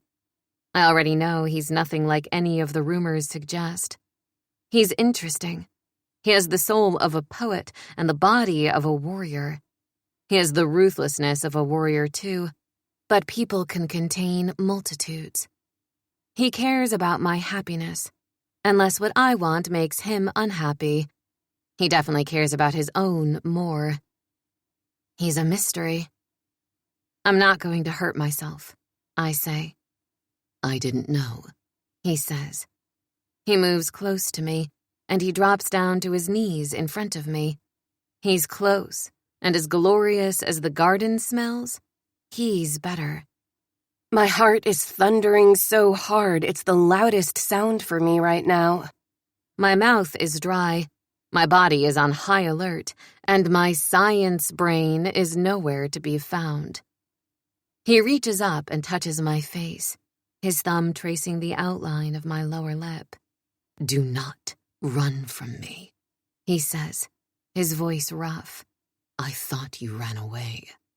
I shake my head. "I gave you my word, Lucien. I'm not a liar." He breathes out, a sigh that almost sounds like relief. "Yes, that is true."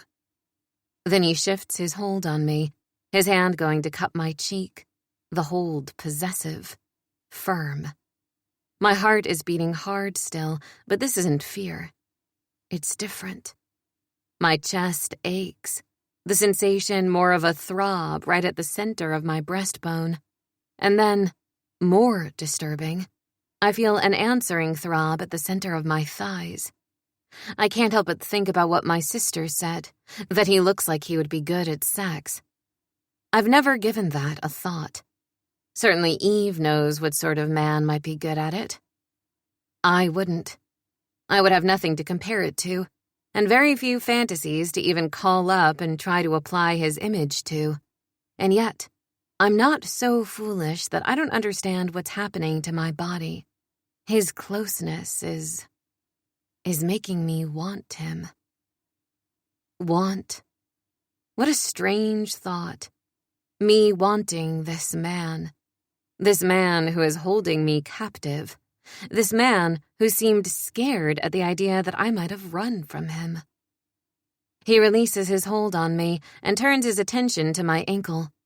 He wraps his large hand around it, lifts it up, and rests my foot against his chest. "What?" I can't conjure a thought or get out a sentence because he begins to push my dress up my legs, revealing my bare skin to the night air. He adjusts my leg, puts it up on his shoulder, and begins to draw closer as he pushes my dress up higher. My eyes go wide, and he inserts himself between my thighs, pressing my other leg out far, my dress now up all the way, so that he's staring at the golden underwear that I put on before the dress. The underwear is very pretty, but I've never had anyone look at me like this, and I feel nothing but embarrassment. I'm a liar. I don't only feel embarrassment. He looks up at me, his gaze hungry, and I'm sure he sees hunger mirrored in mine, but also wonder, confusion, fear. I don't want him to stop, though. I want him to keep going. I want him to show me. I want him to solve this puzzle for me. Then he puts his hand on my bare thigh, drawing his fingertip to the sensitive skin at the crease, pushing beneath the fabric of my panties. My breath catches as he grazes my most intimate flesh. He growls, a sound of satisfaction rumbling in his chest. He's never kissed me. Right as I think that, he leans in and kisses my inner thigh. The sensation is like a shockwave through my body. "Let me show you why you should stay with me," he says, kissing his way up toward that golden triangle between my legs, ripping the fabric to the side and closing his mouth over my flesh. He takes no quarter, and I can't believe the intimacy that he's claiming. His tongue slides through my folds, moves ruthlessly over the sensitive bundle of nerves there, and I can't help but react. My hips fly up off the bench, and he wraps his free arm around me, drawing me tighter against his mouth as he continues to lick me, until he's devouring me like the dragon that I feared him to be. The pleasure is otherworldly, like nothing I've even imagined. I thought that because I knew how to bring myself to the peak, that I understood something about sexual pleasure. But I don't, because in that situation, I was always in control of it. How fast, how intense. I have no control here. It's all him. His wicked lips, his tongue. I hear the sounds of pleasure that he's making, pleasure that's coming from tasting me. There. I have no choice but to surrender. I'm lost lost to reality, lost to the earth itself. I might as well be among the stars. I hear the sound of my panties tearing, pulled entirely free of my body. Then, with both hands, he grips my rear and holds me against his mouth as he consumes me. He shifts, putting his hand between my legs, using it in conjunction with his tongue before he pushes 2 fingers deep inside of me. The pain and pleasure mixing, along with the unfamiliar sensation of deep penetration, sending me right over the edge. My internal muscles squeeze tight around his fingers as I cry out with pleasure, with abandon, without care that someone might hear. I find a hand over my mouth then as I continue to ride the wave. He pulls me from the bench onto his lap, holds me against him, keeps his hand firmly pressed on my mouth as the aftershocks continue on through my body. "Don't announce it, Sparrow," he whispers against my head. "I didn't mean to," I whisper. "Are you a virgin, sweet Sparrow?" My throat tightens, and I find myself fighting tears. "Virginity isn't even a real thing," I say. "The idea that a man's member has the power to change a woman is incredibly regressive." "It's not so simple," he whispers against my hair. "It is not about a man having the power to change a woman. What I want to know is if you've ever been this close to anyone else, if you've ever felt pleasure like that, if anyone has ever touched you there, tasted you there." "Why?" I ask. I feel small, and I feel like weeping. "The fact that you won't tell me gives me all the information I need." We're silent for a long moment. Then he stands and deposits me firmly on the ground. "Come, let us return to the party. People will be wondering where we are." I can't see anyone. They'll know." He bends down and picks something up off the grass. I realize it's my underwear. He puts them in his pocket, his eyes never leaving mine. And I know a terrible lashing of shame. I didn't resist him at all, not even for a moment. I didn't try to pull away. I didn't try to do anything but receive pleasure from him. I just didn't think this was who I was. I didn't think I was subject to these same needs and desires as my mom, as my sister. I love them both, but they've thrown themselves into love affairs at the expense of themselves. They've let men determine how happy they'll be, and I think it's because of the power sex has to cloud your mind. I just didn't think I was like that. I thought I was a scientist, not a sensualist. Non-fiction, not fiction. Not a romantic. And yet now I feel like I've been lit on fire with the possibility of this, of him. I feel like I want to know things I didn't before. I feel like he's changed me, and that feels shameful. Yet, I can't stop it. "I don't care if everyone knows," he says. "Why not?" "You're going to be my wife. Better that I desire you. Isn't that correct?" I want to ask him questions about that. If he really wants me, or if I was convenient.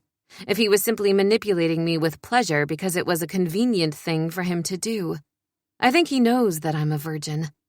It would be so easy for him to find the information out empirically. I've never been on a date. Never even been close. He could have easily found that out if he'd asked the right people. Therefore, he must have known how easy it would be to completely blindside me with desire like that.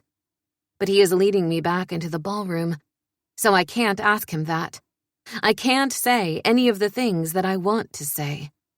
Tomorrow, I'm marrying this man, and I've just been given a taste of what need feels like with him. My own lack of control terrifies me, more than he ever has. The one thing that surprises me above all else is that I'm no longer most afraid of Lucien. I'm afraid of myself.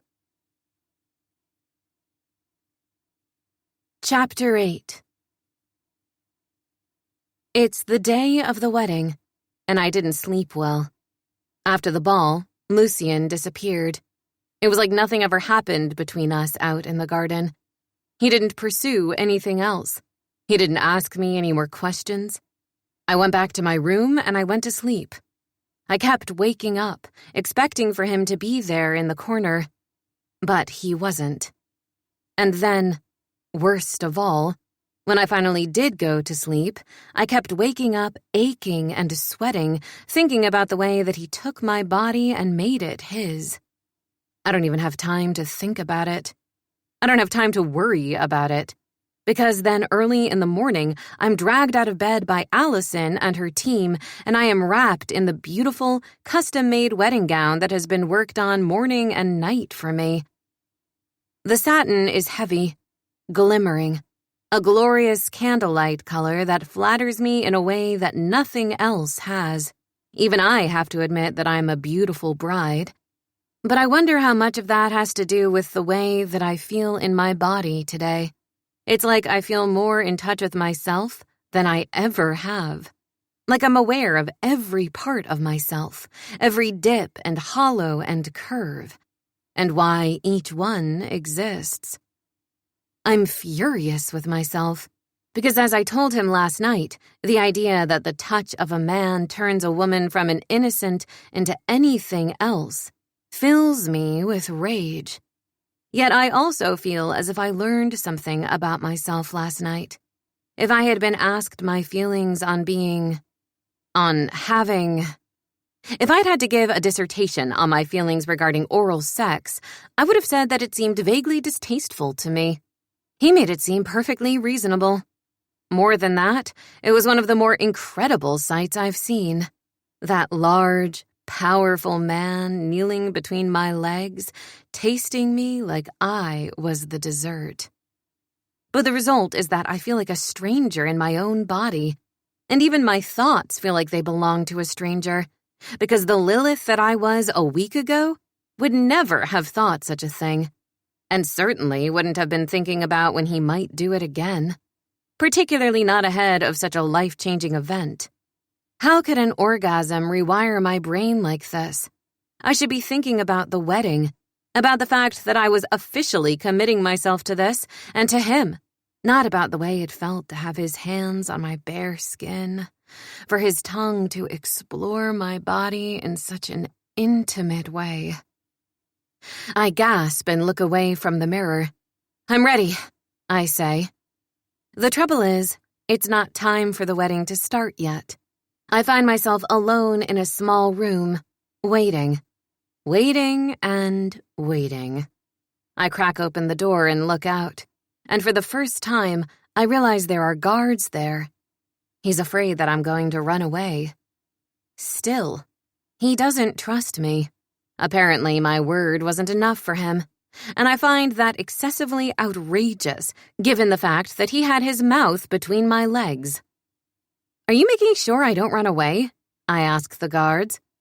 And that no one comes to rescue you, the guard returns. And I wonder if he used the word rescue by accident. It seems that kidnapped or stolen would be more appropriate, unless he fears the king as well, and thinks that I might need a rescue. It's amazing to me that I no longer think that. Finally, it's time for the wedding to start, and I am ushered from the tiny room and to the doors of the sanctuary. I walk down the aisle by myself. There is no one to give me away, but my mother and sister and her fiancé are sitting in the front row, looking happy and proud. I avoid looking at Lucien. I avoid it until the very last moment, and then, when I can do it no longer, he takes my hand, and our eyes collide. "Sparrow," he whispers. I can't say anything.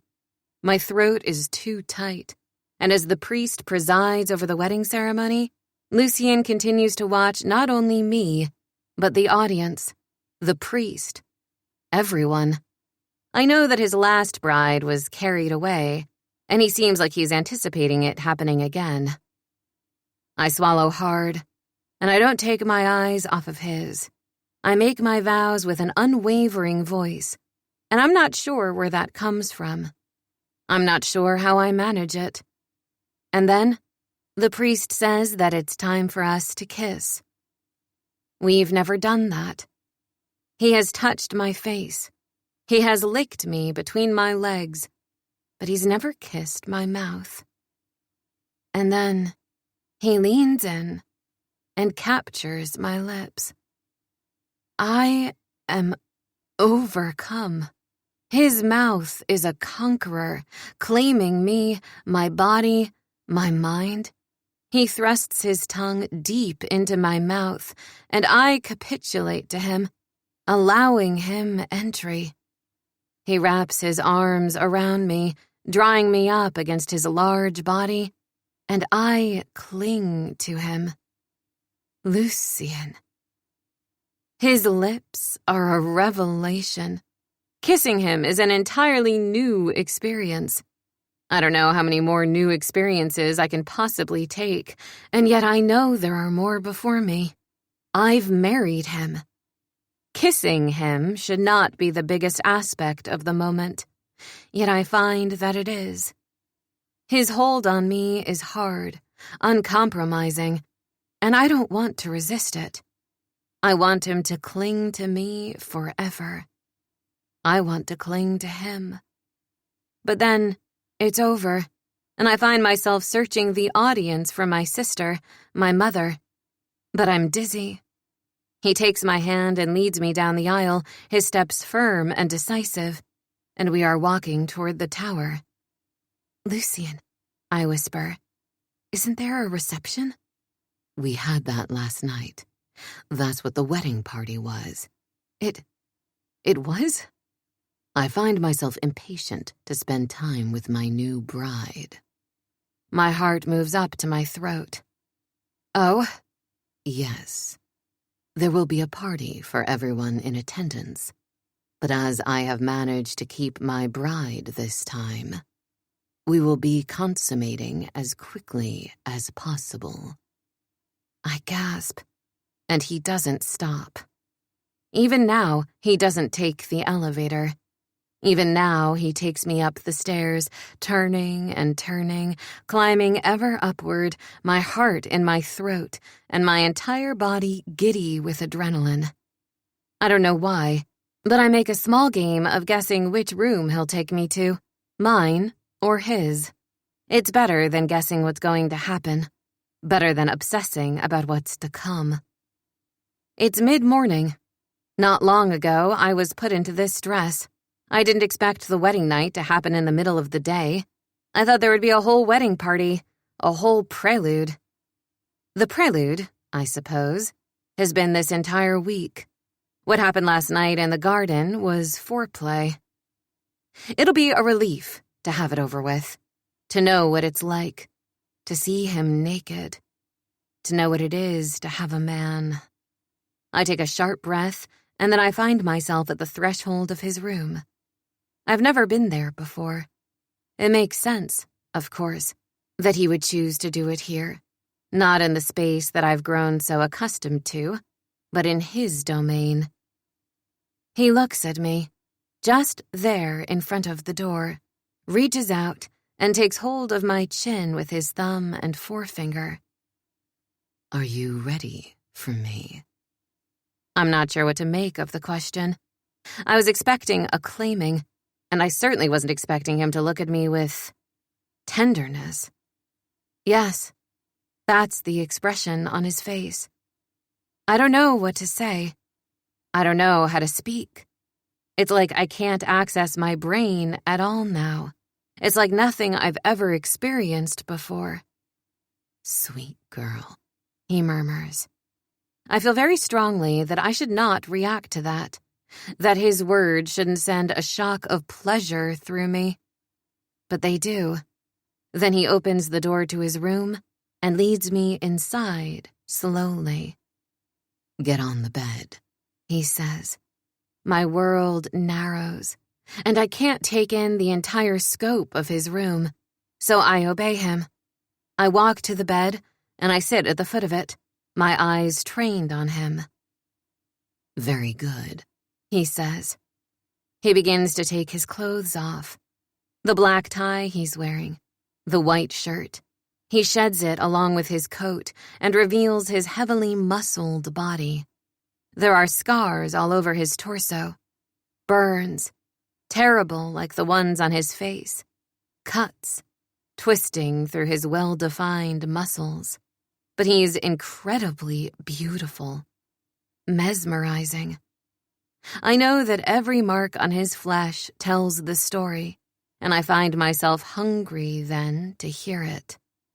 Even though I know it speaks of pain, I want to know his pain. He's my husband.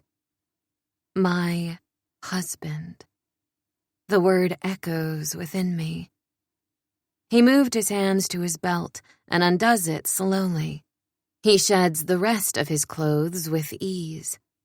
There is no hesitation, no discomfort. He isn't embarrassed, and he has nothing to be embarrassed of. His body is a study in masculine perfection. I may have nothing to compare it to, but I am aware that I'm in the presence of a magnificent specimen. It's like years' worth of desire has flooded me.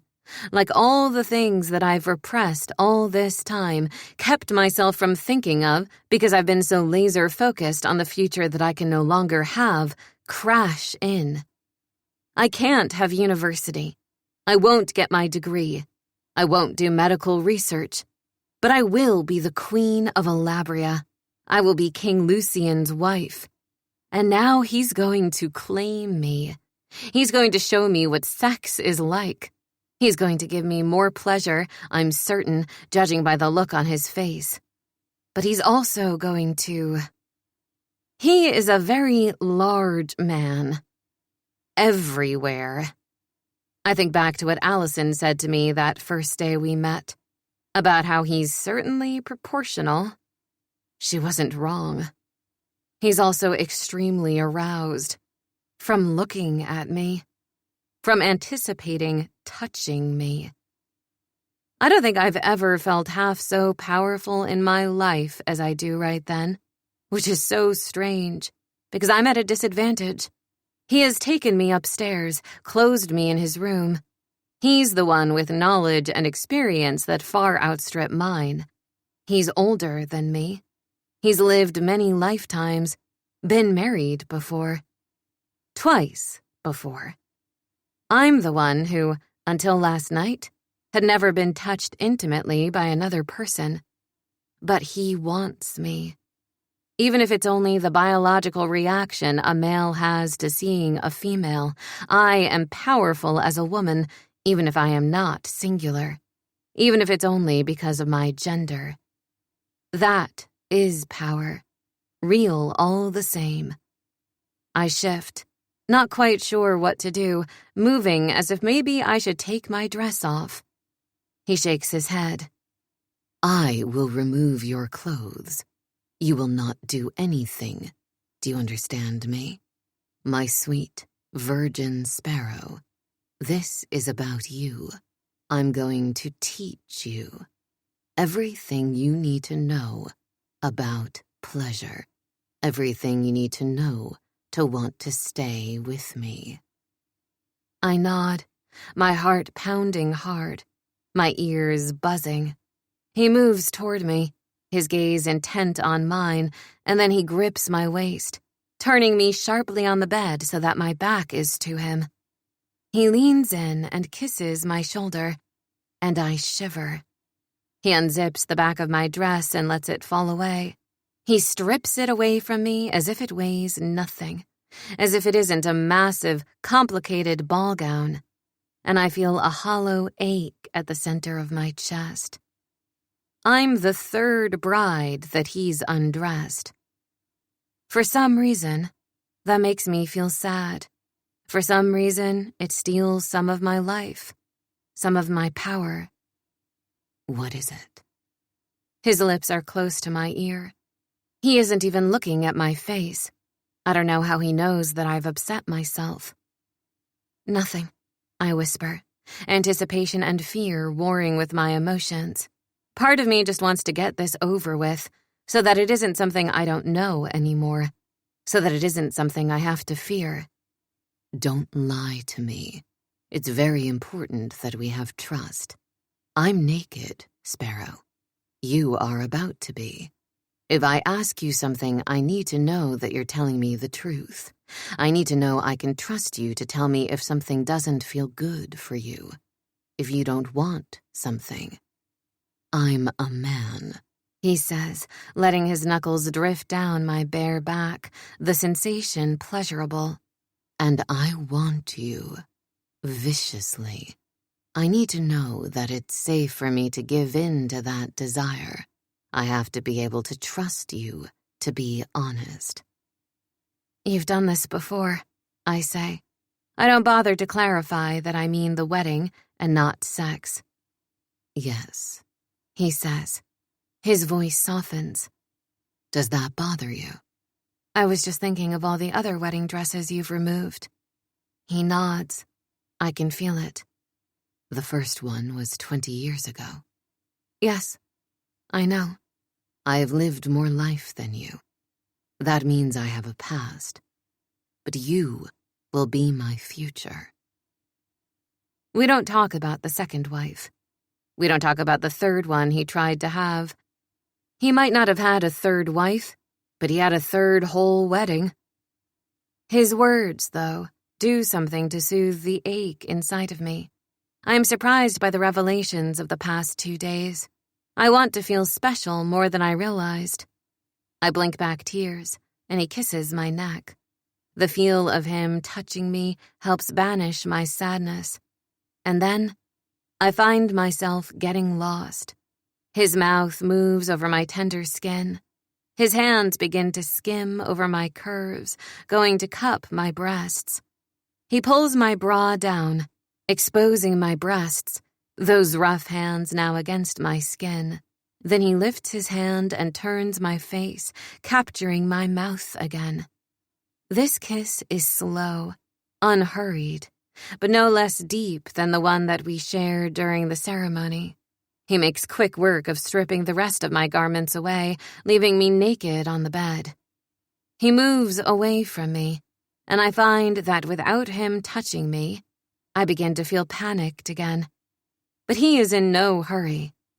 He looks at me, taking almost methodical stock of my body. He makes a low, growling sound, wrapping his hand around his arousal and pumping himself twice, my throat drying at the sight. You should give thanks for my experience, he says, because I know you need me to be slow. And I have the patience. A boy in his 20s would have claimed you by now and spent his seed. He would have given you no pleasure and a lot of pain. I promise I won't. Then he joins me on the bed, cupping my face and kissing me again, kissing me and kissing me, his tongue sliding against mine. He moves his hand between my legs and begins to stroke me, pleasure building low in my stomach. He pushes a finger inside of me and begins to stroke me there, adding a second finger as I grow wetter and wetter. The pleasure within me is now bigger than my discomfort. His body is large and hot, and I have that strong desire to melt into him again, even as his fingers sink inside me over and over, building need within me that matches and even exceeds what I felt last night in the garden. And then I reach my peak, shaking and trembling, while he looks into my eyes, while he seems to stare into my soul. He kisses my mouth again, then down my neck, his lips skimming over my nipple as he kisses down my body and finds my center again, just like he did last night. And he devours me. I think that I cried his name out, or maybe it's only an inarticulate noise. I grab his shoulders, trying to hang on to him. I'm dimly aware that I'm digging my nails into him, that I've scratched him, while he licks into me like I'm an ice cream. I'm already raw, sensitive from my recent climax, and he's pushing me toward the edge again. He isn't asking me to climax again, he's demanding it.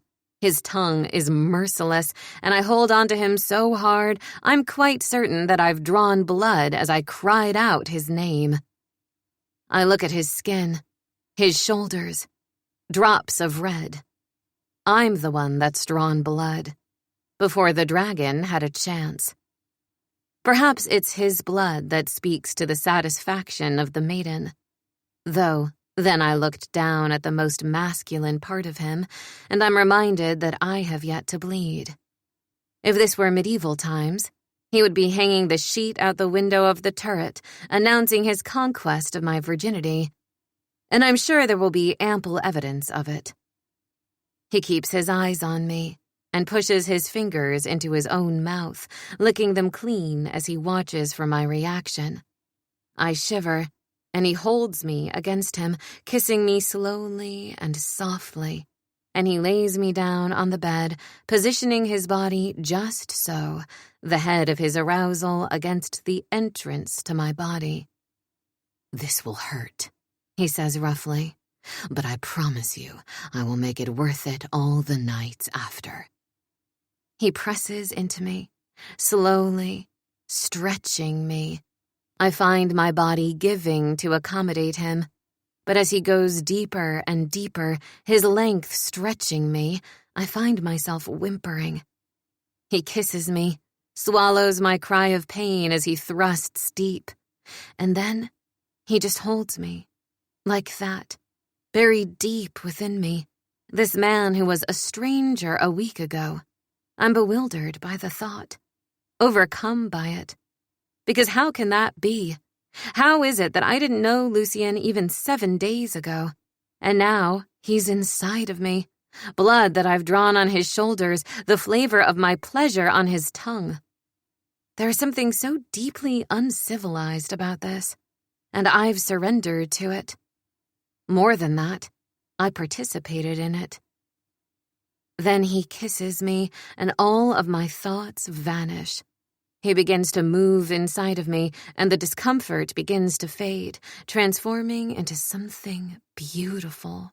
I can feel each stroke, every inch, and it's glorious. More than that, there is a deep, possessive certainty within me. I might be his, but he's mine. And perhaps that's the real change. Not so much that he's taken my virginity, but that he's given me this understanding. That it isn't simply my body that belongs to him. His belongs to me.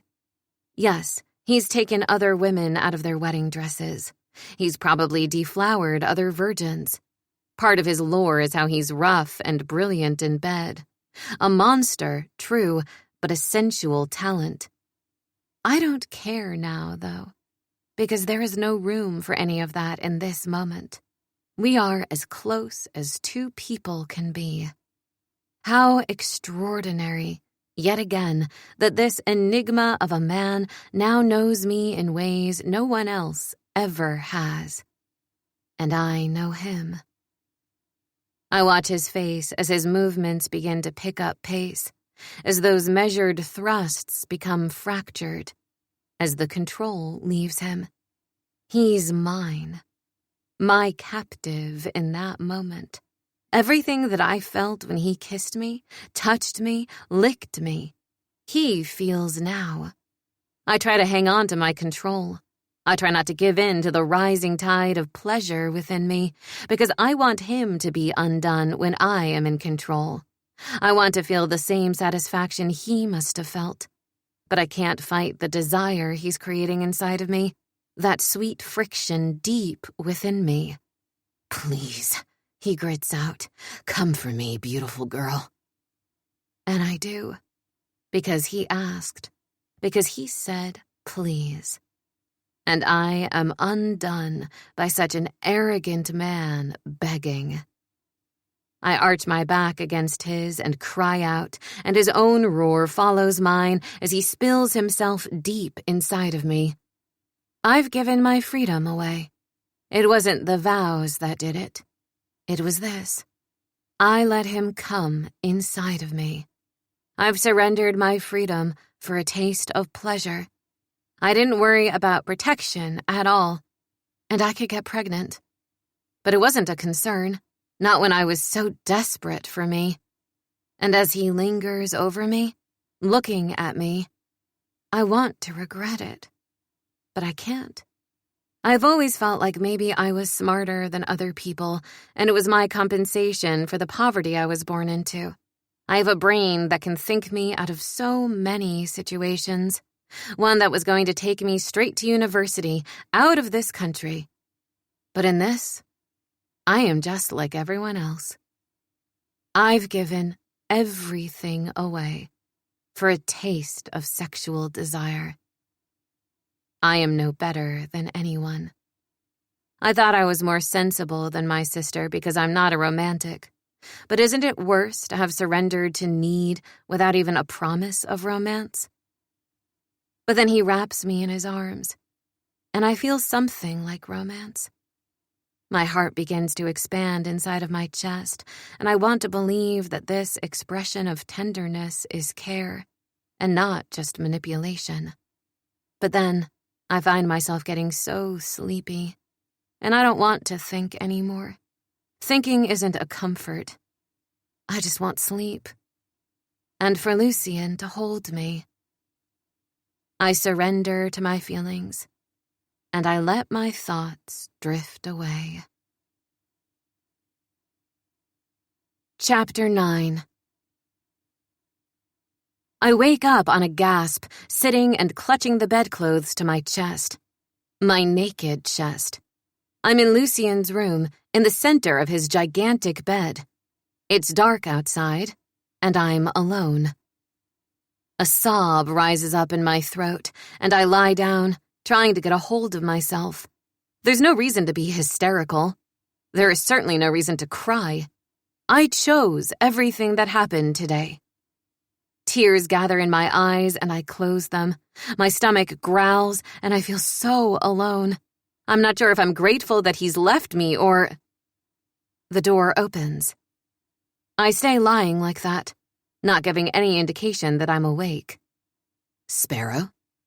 I stir just slightly. I have something for you. I open my eyes. Are you hungry?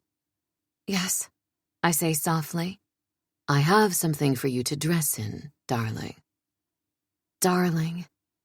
I hold that close, turn it over, try to examine it. Is it sweet and lovely because it's not that strange nickname he calls me?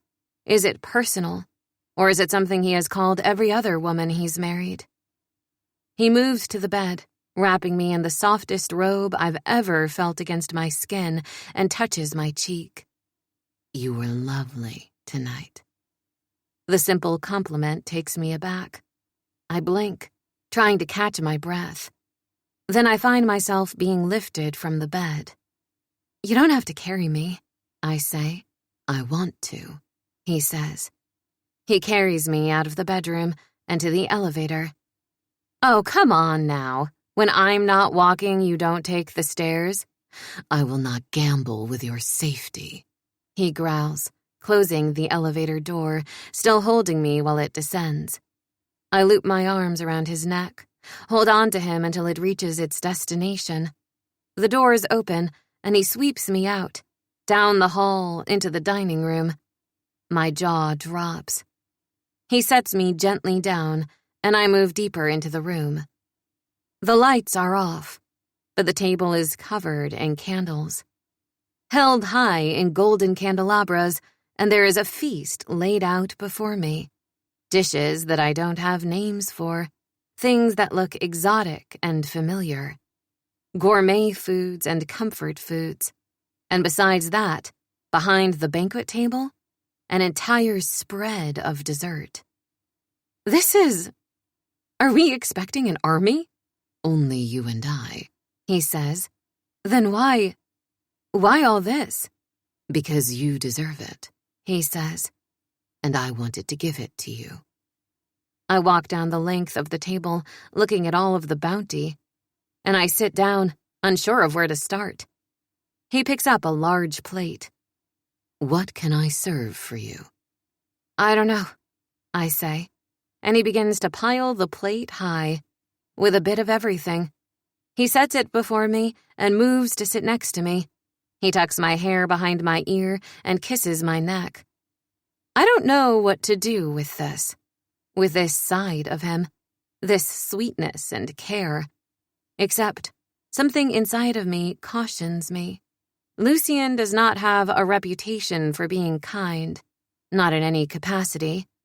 Whatever this is, it's more of the same, more of him trying to convince me that I am happy in my cage.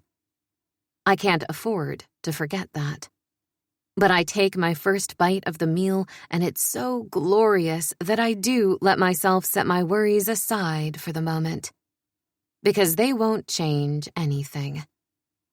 I eat ham and mashed potatoes, pastas with sauces that I can't identify, orzo dishes, feta and olives, roast chicken, steak, and the nicest vegetables I've ever seen.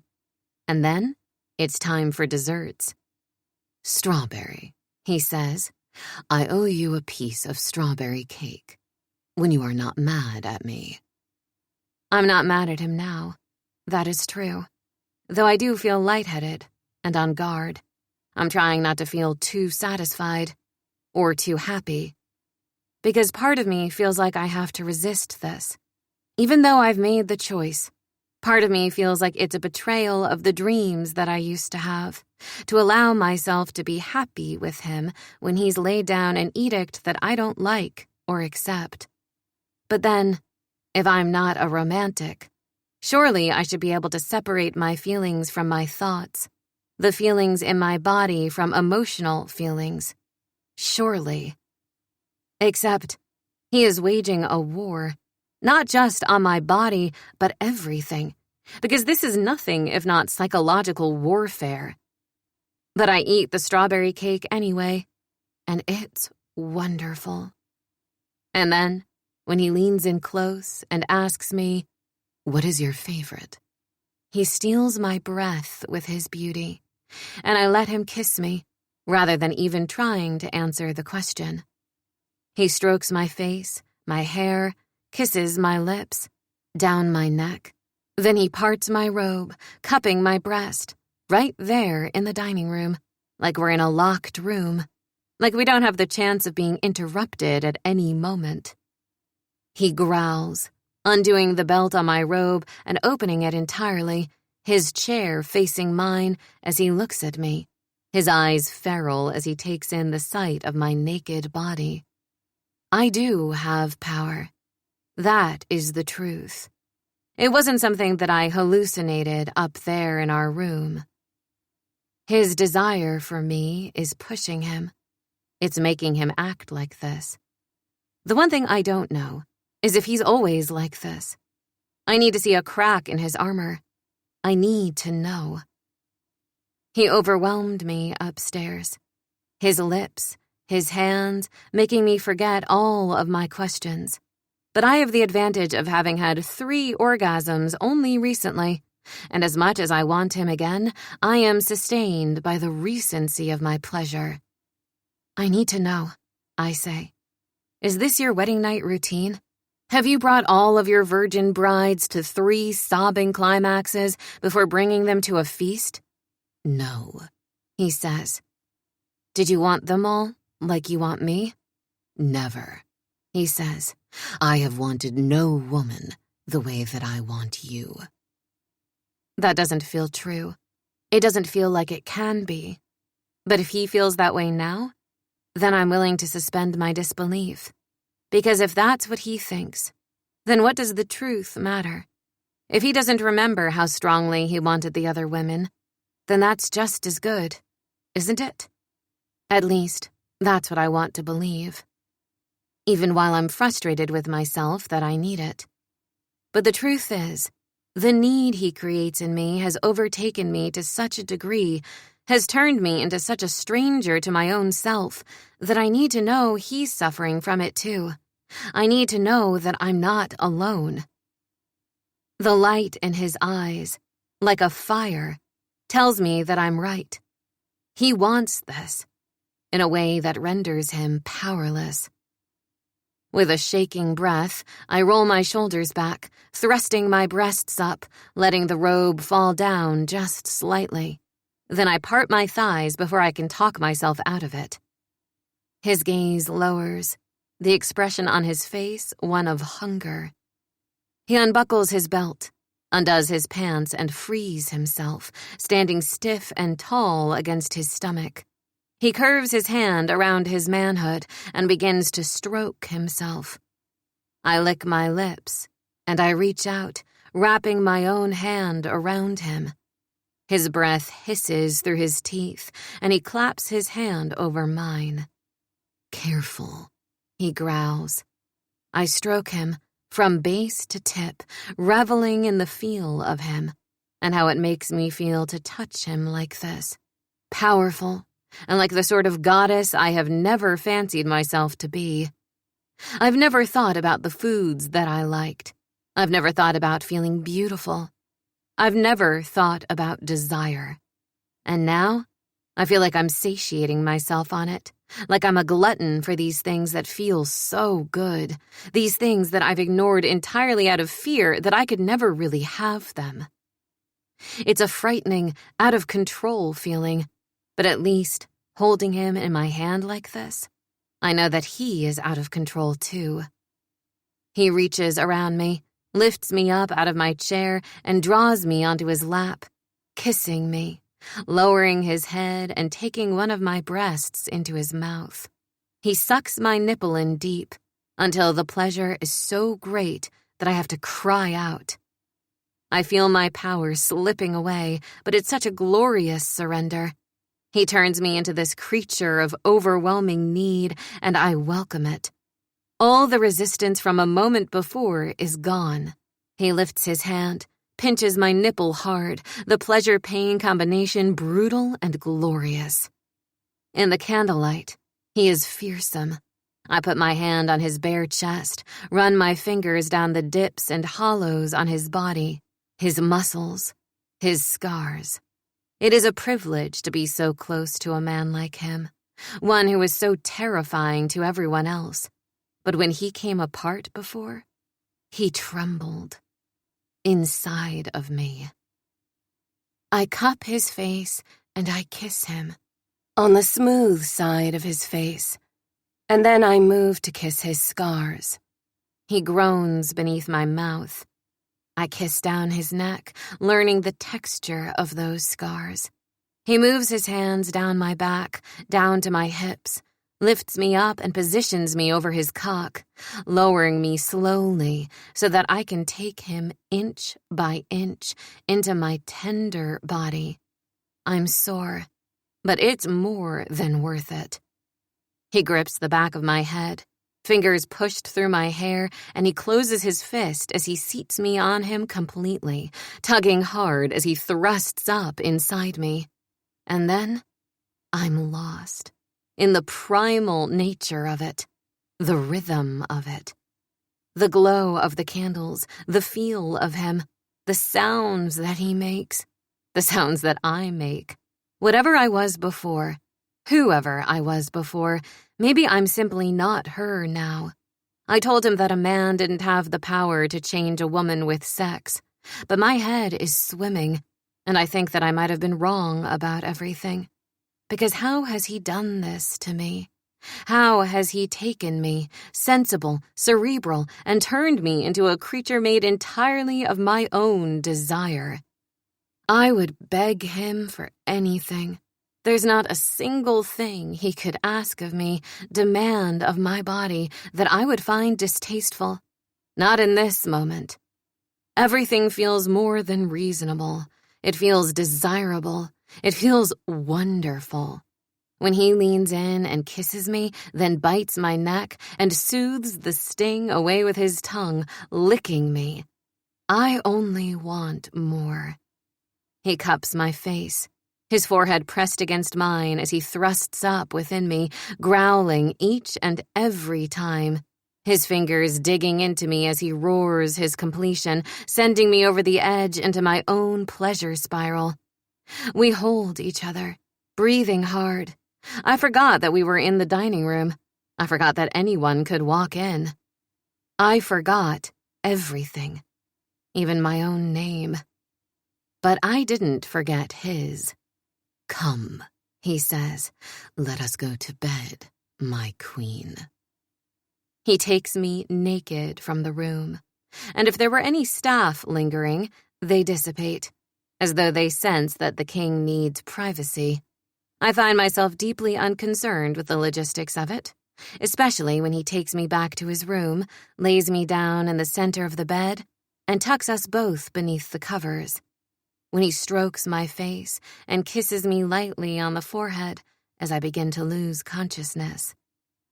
King Lucian, the sea serpent of the Mediterranean, the dragon in the cave, is my husband now. I'm his prisoner. I'm his wife. Both of those things are true. Both of them are heavy. But even holding them there at the center of my chest, I fall asleep in his arms. Chapter 10. I spend days without a single thought in my head. It's strange, uncomfortable, and at the same time, it's like having a vacation from myself and the burdens that I've carried my entire life. I'm not thinking about the future. I'm not thinking about what's right or wrong or good for me, what might be bad for me. I'm just in a state of surrender. To his pleasure. To him. I've spent my life learning, but I've never learned another human being. I'm learning Lucian. His moods, his expressions, the shift of every muscle, the particular way he sounds when he feels pleasure. At the same time, I'm learning something about myself. I've surrendered to the experience, to what it means to feel. Only. That night, our wedding night, when I fell asleep in his bed, I didn't make the conscious decision to put away my concerns and suspicions. I didn't decide to set it all aside and surrender. I just did. I woke up in his arms the next morning, and he claimed me again and again. I spent that whole day in his bed. Since then, we've done other things. He has a country to manage, and true to his word, he set me up with some online classes. They haven't started yet, thus my reprieve on thought. And I've also been presented with some charities that I might throw my weight behind. But mostly, this has been a honeymoon, even if it is inside a castle. I'm almost embarrassed how eager I am to see him every day. But really marinating in that embarrassment would require thought, and I'm not doing that. Instead, I'm lying naked on the foot of my bed in a sunbeam. I'm reading a science book. I don't consider that thought, because it isn't planning or anything to do with myself. It's just being in the moment. But I'm waiting for him. So when I hear footsteps outside my door, I'm already setting the book aside when he opens it. He sees me, and his eyes glow. The way that he wants me fills me with a kind of delight that I've never experienced before. I feel important in a way that I never have. It's such a strange thing, to feel like sexuality is powerful, like my body matters, when honestly, I've always felt like a brain floating in a skull jar. Not anymore. I'm very much connected to every part of myself now. He's stripping his own clothes off before I can greet him, and he's taken me to ecstasy before we exchanged 2 words. And yet, as he finds his own pleasure, pours himself inside of me, I feel like the look in his eyes speaks to feelings and truths that words wouldn't be sufficient for. I feel like I'm perilously close to understanding something I thought I didn't need to. The way that my sister falls so passionately into these kinds of relationships doesn't seem like a mystery to me anymore. She and my mother no longer feel like alien creatures that I can't understand. Because before Lucian touched me, I didn't understand. And that version of myself would look at this version of myself and find her to be sad and woefully misguided. while I look back at the version of myself who didn't know this, and I feel she didn't know. There was so much she didn't know. It frightens more now than it did before, but I also understand why people decide to embrace it, terrifying and powerful though it is, which is part of why it compounds my fear. "What do you have to do today?" I ask, my fingers tracing patterns on his chest. "I'm finished for the day with everything but this," he says.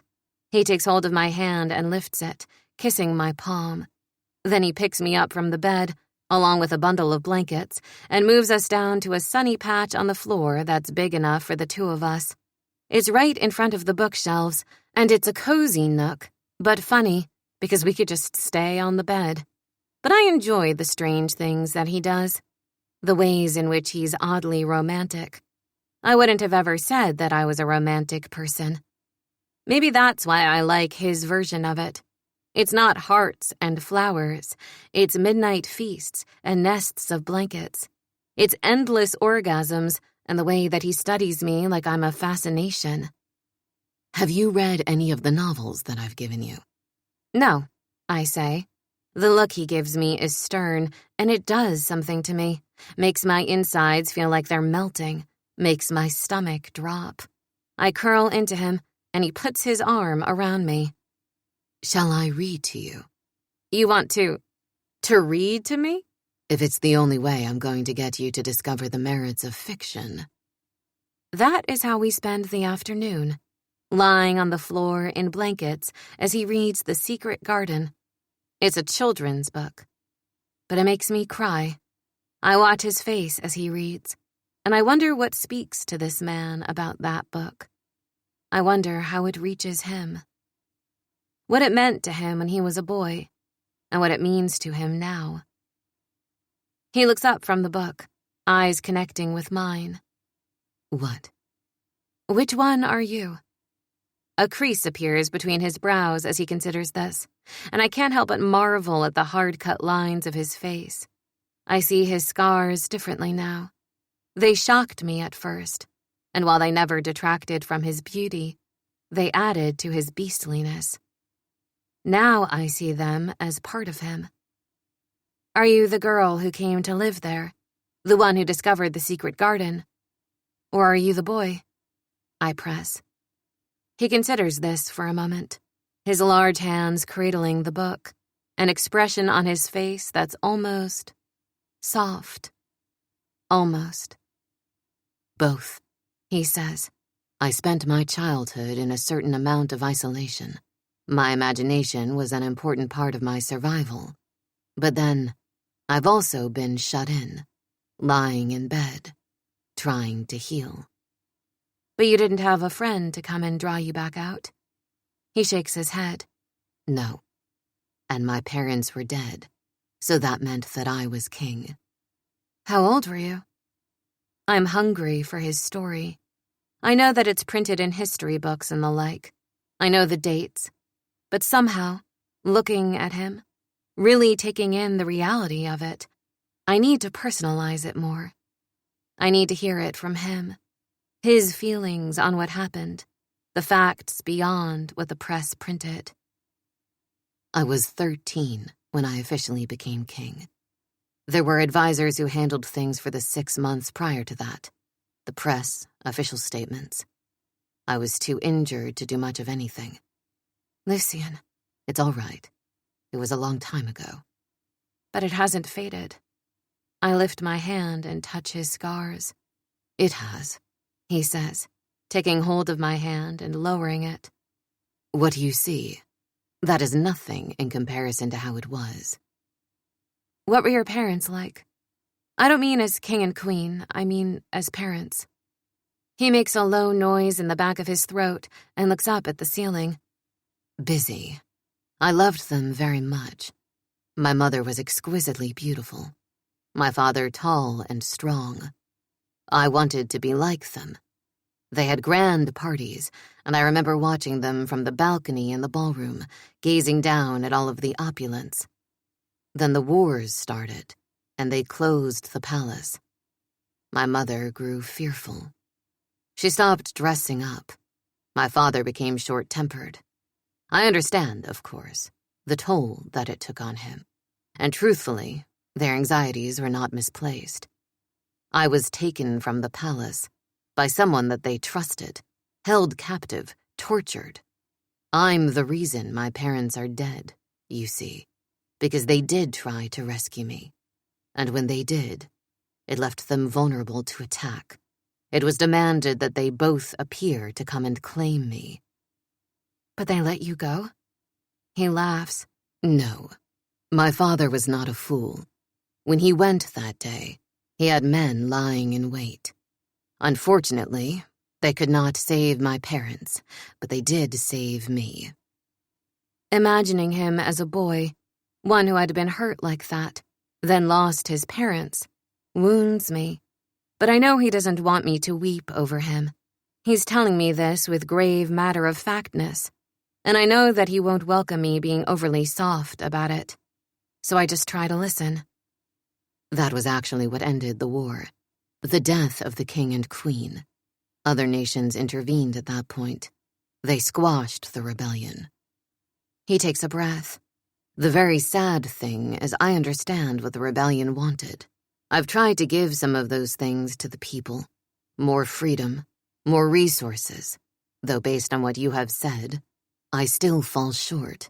However, I cannot feel entirely sympathetic to their cause, as you must understand.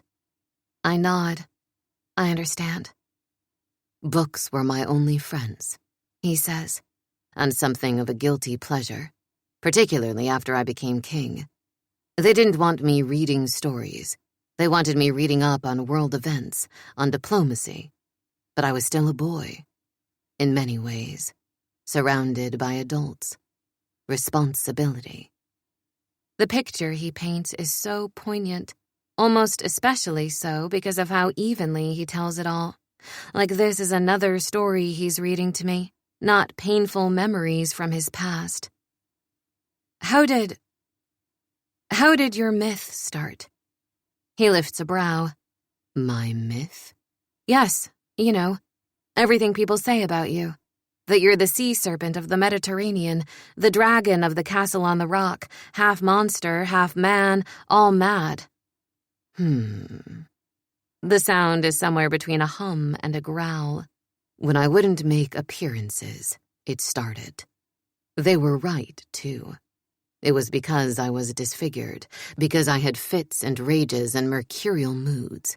If I'm honest, I was half mad after my parents died. After my torture. Why did you let it continue? I ask, my chest aching. Why did you cultivate it? He rubs his chin, as if he's seriously considering it. It suited me. I wanted to be frightening. I wanted to be someone who gave enough to the people that they would be happy, but also someone who would be seen as invulnerable. He pauses for a long moment. Do you know, the worst thing about torture? It's not the pain. It's the lack of control. I wanted to be strong. I wanted to be strong enough that the videos they sent my family wouldn't compel them to risk themselves. I wanted to be strong. But I begged for my life. He takes a sharp breath. I begged for my life. I cried when they burned me, when they cut me. I want to kill them all. A rage I've never felt before floods my veins. I wasn't alive when this happened. I'll never meet the men who did it, likely long dead. But I want to raise them from the grave to destroy them. How could they do this to him? Lucien. You were a boy, I say, my heart feeling like it's about to crack. You were just a boy. I was never really a boy. I was always meant to be a king. And when you are meant to be a king, you have to be something different. You have to be something mythic, something strong. I failed at that. It is my fault my parents are dead. No, it isn't, I say. Any parent would rescue their child. Any good parent? It doesn't matter if you cried or not, begged or not. They would have come for you. Regardless, it has never been a desire of mine to be reduced to that state ever again. That lack of control, that sniveling. No. I have fashioned for myself a reputation for being strong. As for the plains, that's how many of the rebels were sneaked into the country. So many of them came from outside, and so I have shut down flights to the country. You have to come through the port, because It's trauma. I can see it, but I know that he won't characterize it that way. This iron fist that he's cultivated is something that he needs to make himself feel safe, to make the country feel safe. But he was taken out of this palace as a young boy, and he has to continue to live here, to rule here. The scars that came from what happened are on his skin. Every day, a reminder of everything he's been through. Maybe they have gotten better over time. Maybe it has gotten less painful. But it isn't gone. He would rather be the dragon than ever be that boy again. And I understand that. I also ache for him, because he's a man alone. A man kept so solitary, by his own rules and his position, by the pain that he's experienced, by the walls that he's built to protect himself. But then he's also this. Whatever he is to me. I'm not sure why he's so gentle with me, though even that is a bit of a contradiction, because I'm his prisoner. But he's given his prisoner an awful lot of blankets. I'm his prisoner that he reads to, that he kisses as if I am special. Yes, it would be easy for me to think of it as him using me, using my body for his own pleasure, but he doesn't. He shares pleasure with me. It doesn't feel like that. It doesn't feel like I am an object. He makes me feel beautiful. He makes me feel desired. I want to ask him more, about his marriages, about what actually happened, but I can feel the walls around him. For a moment there, he opened the gate to me. He let me ask questions, but I can feel that they will close the moment he feels like I'm pushing him too much. I can't take advantage and ask everything all at once. What a terrible thing to lose your parents, I say. My mother is one of the most important people in my life. If I would have lost her when I was 12, I think it would have changed me too. What happened to your father? I shake my head. I've never known him. One of the men that my mother fell in love with over the years. But like most of them, he didn't stay. She's a romantic, though. She always believes that this one will be the one. I admire that in her. I know that some people resent their mothers for having a lot of relationships. I don't. She does a good job keeping it separate from her children. She always did. But she hopes, time and time again. I've never been like that. And your sister? I shake my head. Eve is a romantic. I told you, that's why I'm here. She's in love with Marcus. She wants to marry him. The idea of marrying you instead? It broke her. What about you? His eyes are fierce. I didn't ever want to fall in love. I look away from him, so I figured I wasn't going to lose anything by marrying a stranger.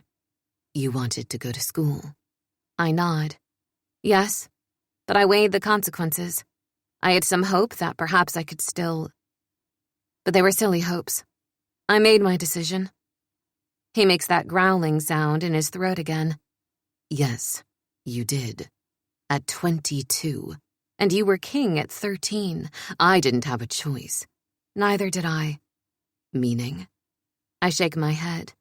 My sister's unhappiness was unbearable to me, and as long as I could do something about it, I was going to. Why? He is completely baffled by this, and I wish that I had a better way to articulate it to him, because I don't feel like what I did was entirely selfless, particularly not now, as I lie there with him. But I don't want to open up my chest and share the vulnerable feelings that have been growing inside of me for the past week. I don't want to start talking about things that I haven't even begun to make sense of. I do want to share with him. He's done so with me, and generously. But he is a man with 20 years more living than I've done. There are parts of myself that are unexplored. I thought it meant they didn't matter, that they weren't driving me. I think now that I'm wrong. I think there's more to me, to the reason I did this, than I can easily untangle. It was a chance to do something big, I say. I've had plans all of my life, to do something to get out of the life that we have here. Not that it's a bad life. We aren't destitute, even though we certainly don't have anything extra. But it isn't enough to truly change anything. To travel, to go to a university out of the country, to dream. It's a strange thing because, in some ways, my mother and sister dream bigger than I ever have. You can't control someone else's heart. The audacity to believe that you can love someone at the same time they love you, and that it will continue on forever. That's bravery. You can't control that. You can't plan for it. I chose things that I could plan. But every year I fell short. Every year I couldn't quite get there because there was something else we needed money for. And I know that you're looking at me and considering 22 very young, but for what I want to do, time is passing me by. I find a deeper part of myself, a deeper honesty than I've had before. I wasn't being entirely self-sacrificial. I was stuck. I didn't want to be. I have a sudden, clear insight into that. And part of me just thought, to hell with it. At least this is big. And who knows where it will take me. I know where all of my planning will take me, up each and every slow, incremental step, but I was tired of taking steps. I wondered what it would be like if I could fly. It seems foolish now, because of course being a queen gives you power, resources, money, but it doesn't give you a normal life. It has given me something different, but it is something with a lot more weight than I imagined. A testament, yet again, to the things that I failed to give importance to. Certainly, somewhere in there is the humanity of Lucien himself. He was a symbol to me when I arrived, a legend. He is a man to me now, though I can't say that means I have him figured out. And then I clipped your wings, he says, looking at me with something like sorrow in those blue eyes. But your story makes me understand something, I say. Your wings are clipped too. You're bound to this life, to all the things you have to do. Heavy is the head that wears the crown. I roll onto my back and stare up at the ceiling. My grandmother got abandoned by my grandfather. My mother was abandoned by my father, by Eve's father. I worry that Eve will also be abandoned. All of these things made me afraid to dream in many ways. Planning, yes. Dreaming, no. Maybe that's why I've never liked fiction, because it feels like a dream.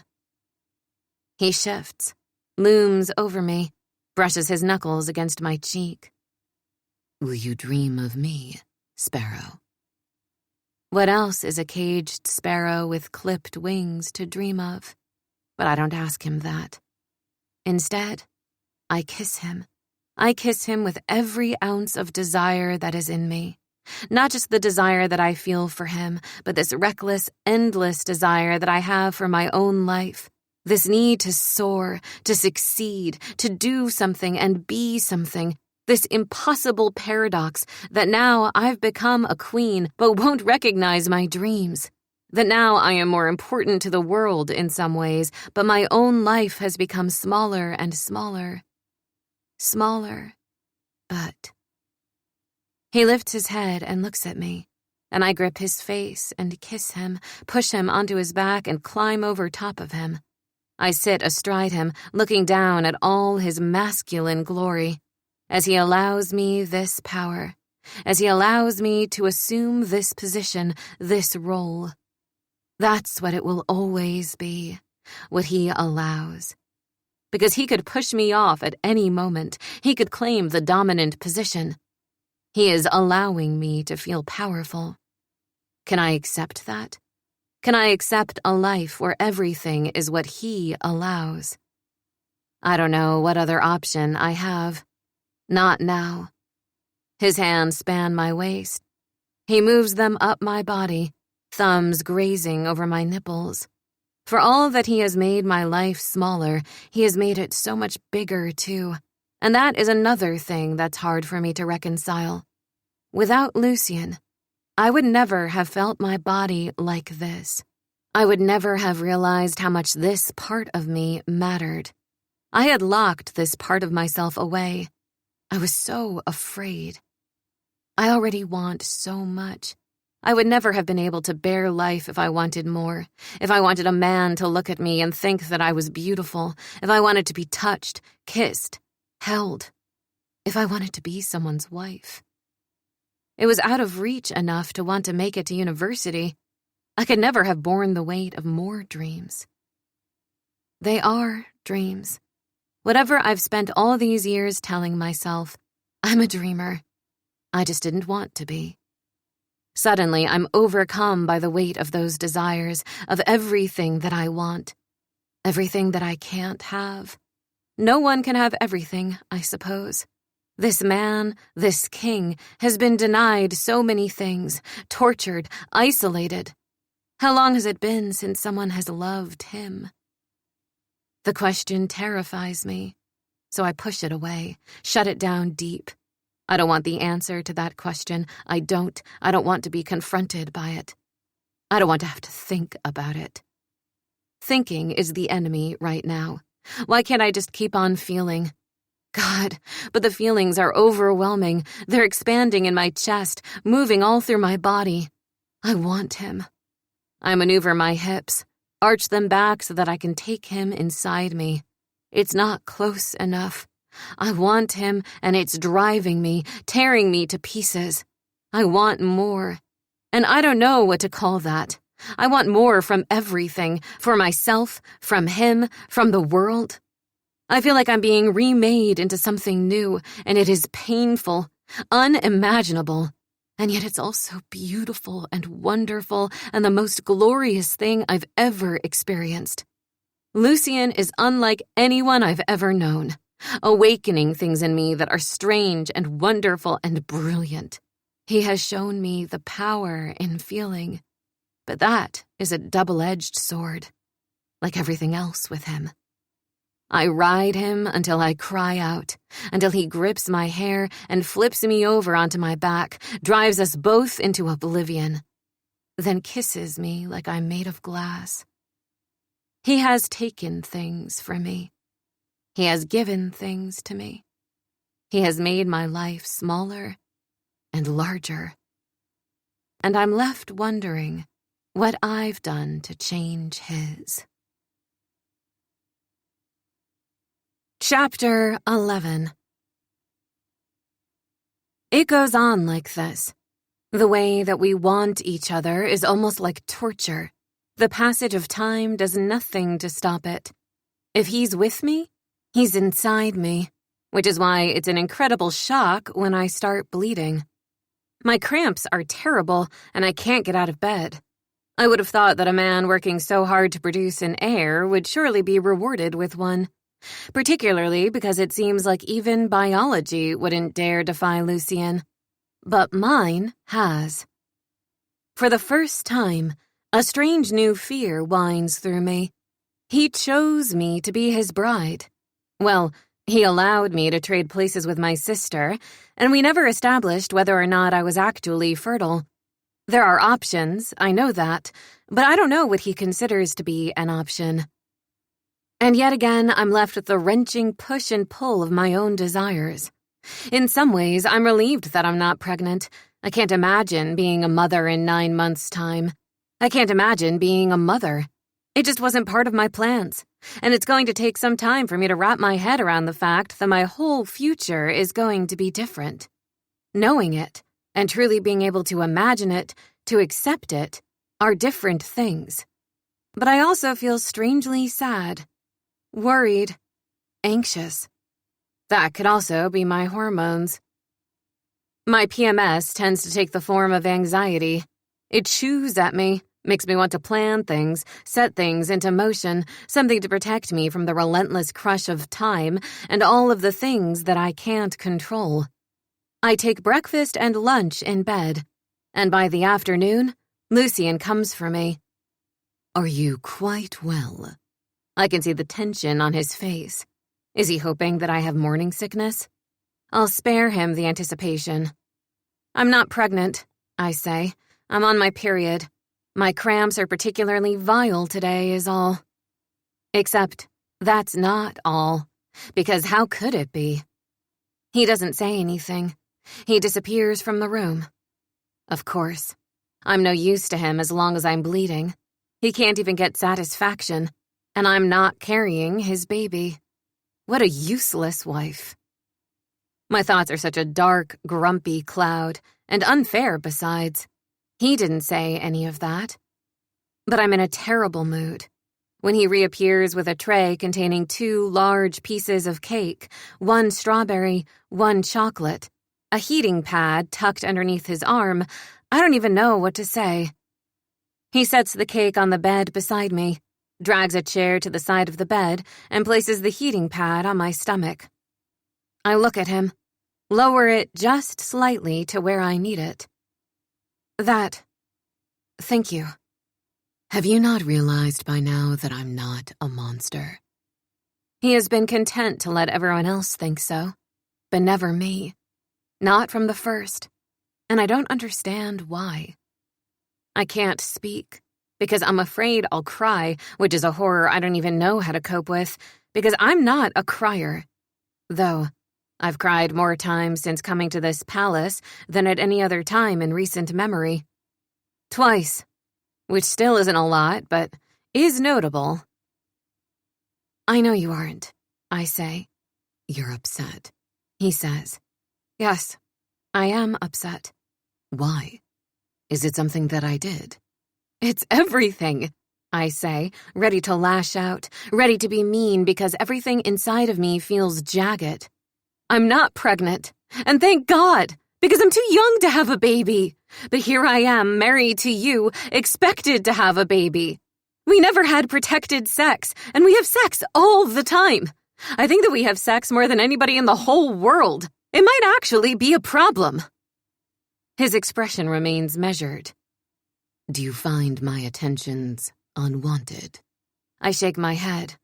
No, ours is a mutual sickness. I can't lie to him about that. I see.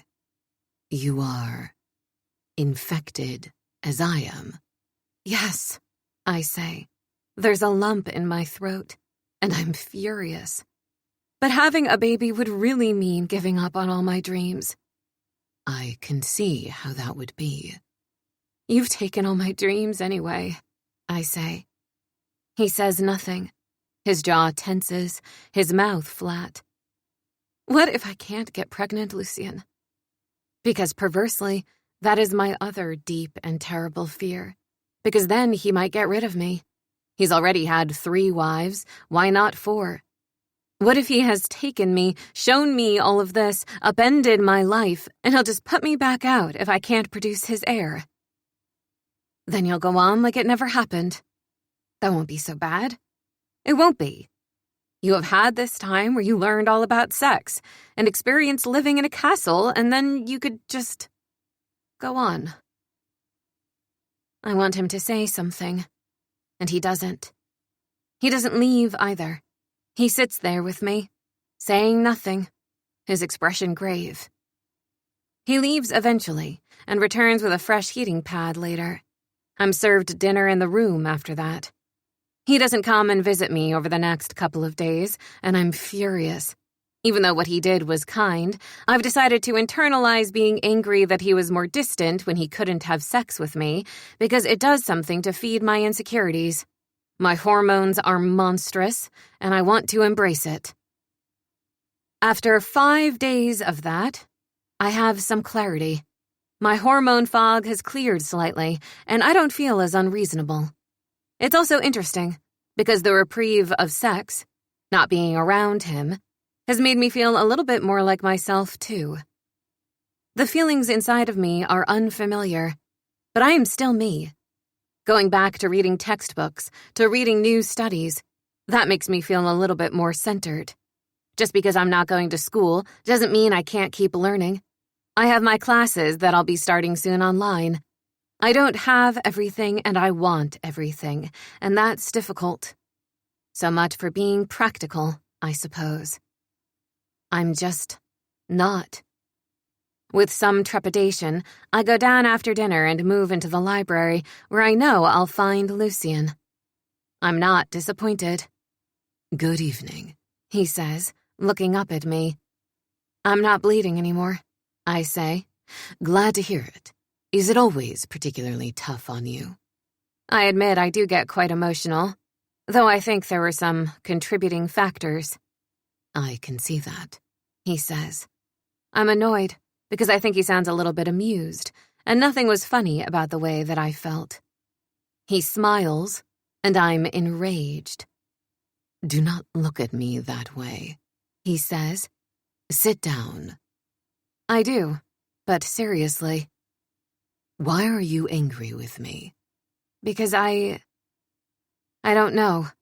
"You are upset about the strictures of royal life, about the heir." Yes, I say. "I want you to get on the pill." I jolt. "What? You're not ready to have a child." But that's part of the deal. "It was, when I was choosing a wife. And not you. You are not ready to have a child. You were obviously very unhappy about it, and the fallout of the emotions over you finding out that you weren't pregnant were very intense." It wasn't that simple that I decide to allow him that. Yes, I say. "We can wait. One of the deeply unfair things about life and biology, and I should not have to tell you about biology, is that men can have babies for a much longer period of time than women can. You're young. You can afford to wait. I'm not young, but I can certainly wait. But, and now you argue with me. When I offer you, what do you want?" He sounds baffled. I don't know what to do with you. Because sometimes you make all these commands and tell me how things are going to be, and even when it's you giving me what you think I want, you're not asking me. He's silent and looks chastised, which is about as shocking as anything could be. "Would you like to go on the pill?" It will be a reprieve for some of my worries. It'll give me time to adjust to my life, and will give us more time as a couple. A couple? Is that what we are? Obviously. Except, it isn't like that, really. We aren't bonded by romance, by love. He does things that are romantic. He is my lover. And yet couples bring to mind something domestic. We aren't that. But we are two people trying to figure out how to live with one another, I suppose, which really isn't something I thought would happen with him. I'm sorry, I say. If I'm being honest with you, I imagined that you would be my adversary, that I would hate you, that you would take your husbandly rights and leave me. I didn't imagine that you would talk to me, or buy me books. I didn't imagine he would be so complicated, controlling and giving, rigid but caring. It would have been easier if he hadn't engaged my emotions, but he has. That's the difficult piece. If he had only ever remained a figure, something I was fighting against, then all of this would be much easier. I could resist him, and not all of these things in myself. "I'm sorry that I fall short," he says. I would like to go on the pill, I say. I press my hands against my forehead. Thank you for giving me a choice. He nods slowly. "I have been thinking. I have to go on a diplomatic trip to Europe. I'm wondering if you would like to come with me." You said that I was never going to leave the palace. He nods again. "I did say that, but you are unhappy." That he's concerned about my lack of happiness is astonishing to me. I would not have thought that it would matter to him at all. "I have no investment in your misery," he says.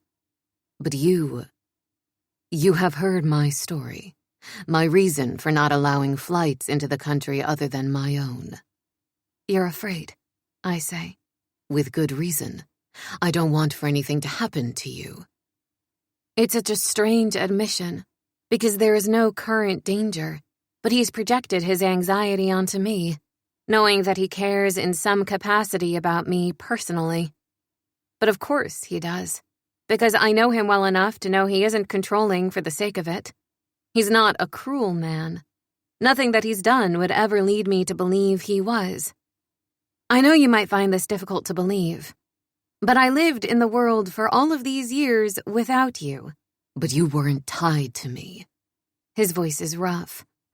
I don't have the best outcomes with people who join themselves to me. Yet again, I want to ask about his other wives, but I find that something is stopping me, that there are some things I don't really want to know, even though part of me is curious. But you're letting me out of my cage, I say. It feels like something, maybe like progress. I am bringing your cage with me, he says. I don't know if he's being serious, if he's teasing me, or if he's reminding me of exactly who he is, that no matter he might make concessions, I belong to him. He's right. I surrendered to this. For him. Now all I can do is be grateful that he's doing this at all. I've never been on a plane. It's terrifying, actually. Even though I know this is luxury travel, we are hurtling through the air at an alarming rate of speed. I am aware the speed is a feature and not a bug, but even so, I find it unnerving. The flight to France isn't a long one, but I'm restless all the same. I assumed you'd traveled, he says. You make it very difficult. I don't intentionally make it difficult to travel, he says. I just tried to keep the airspace on the island clear. Which means that your citizens first have to take a boat somewhere else if they want to fly. We've never had that kind of money, and I've been saving. You already know that. Yes, he says. I do. But I confess that I assumed you had been to some of these universities that you were dreaming about going to. No, I say. I just looked at them online. He appears discomfited by this, and I can't figure out why. I can't figure out why he cares, since part of our relationship is him limiting my access to things. But he also likes giving me things. Maybe he feels the push and pull the same way that I do. He is bringing me on this trip, and I might feel pleased about that once the plane actually lands. I'm right. When the plane descends in Paris and I see the overhead view of this city that I've seen depicted so many times on TV, in movies and books, I forget everything. If the plane were to go down right now, I might not even be that sad. We are ushered from the aircraft and into a luxury car, and my face is glued to the window as we drive through the city streets, as I take in the glory of the architecture. You are so strange, he says. I rip my gaze away from the view and stare at him. I'm strange? Yes. You, who claim to have no dreams, who claim you have no interest in fiction. This little scientist. You're the most sensual woman I've ever known. You love beautiful things. You love to be touched. We have a driver and no partition up between us, and I shift uncomfortably as he describes me, accurately, with an audience. You love food, even though you decline to tell me your favorite. You yearn for adventure, but are afraid of air travel. I just hadn't done it before, I say, sniffing. You are not practical, Queen Lilith. You are greedy, insatiable. You don't just want one thing, you want it all. I am uncertain why you can't admit it. Because I can't have it all, I say. I already told you. Watching my mother and sister made me afraid to dream. And anyway, I'm not wrong. I'm the queen now. I still can't have everything. He considers this. No, none of us can. I never wanted to live with that unbearable ache. To live, I suspect, is to have an unbearable ache. The world is vast, and there are so many experiences. None of us can have all of them. He's now looking out the window. I suspect there is some beauty in that, knowing that the world contains so much glory, and we cannot experience all of it. It is compensation for all the sadness the world contains. It's another sadness, I say, if you want too much. I suppose that's one way of viewing it, he says. I wonder if the reason he sees it this way is because of how much more time he's lived. It makes me feel like there's a cavern standing between us. I don't know why I care about that at all. The car pulls up to a luxury estate with wrought iron gates, glorious and vast. This is the Chancellor's lodgings. We will be starting here and stay for a couple of days. We can do some sightseeing, and then we will move on to England. Oh, I say, because I can't help myself. I've always wanted to go there. I want to see Oxford. I've always wanted that. It's where I wanted to go. Me and so many other people. But it makes me feel like if I could do it, I would be... that I would matter. Maybe walking through the halls would be enough. What? I've always wanted to go there. I mean, not just to visit, it's where I wanted to go. I had a tentative acceptance because of the focus of my research. And what is that? Cancer cells, I say. The way that they grow. I see. Why medical research? Because it matters, I say. And you want to matter? I look at him. How? The idea that I could do something significant for the world, even being a person who is often so insignificant in every way. I suppose that's why my mother and sister look for love. Romantic love, I mean. That's where they get that feeling from. That they matter. But you don't. I shake my head. That's depending on another person a bit too much for me. Ironic, especially considering the image that he left me with before we arrived here, that he's carrying my cage. But at least he's carried it somewhere nice.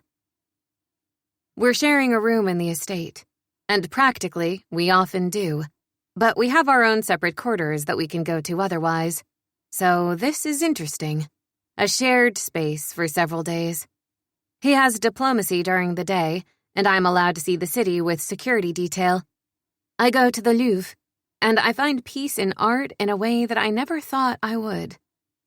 It makes me think about what he said about me, about how I am a dreamer, how I want everything.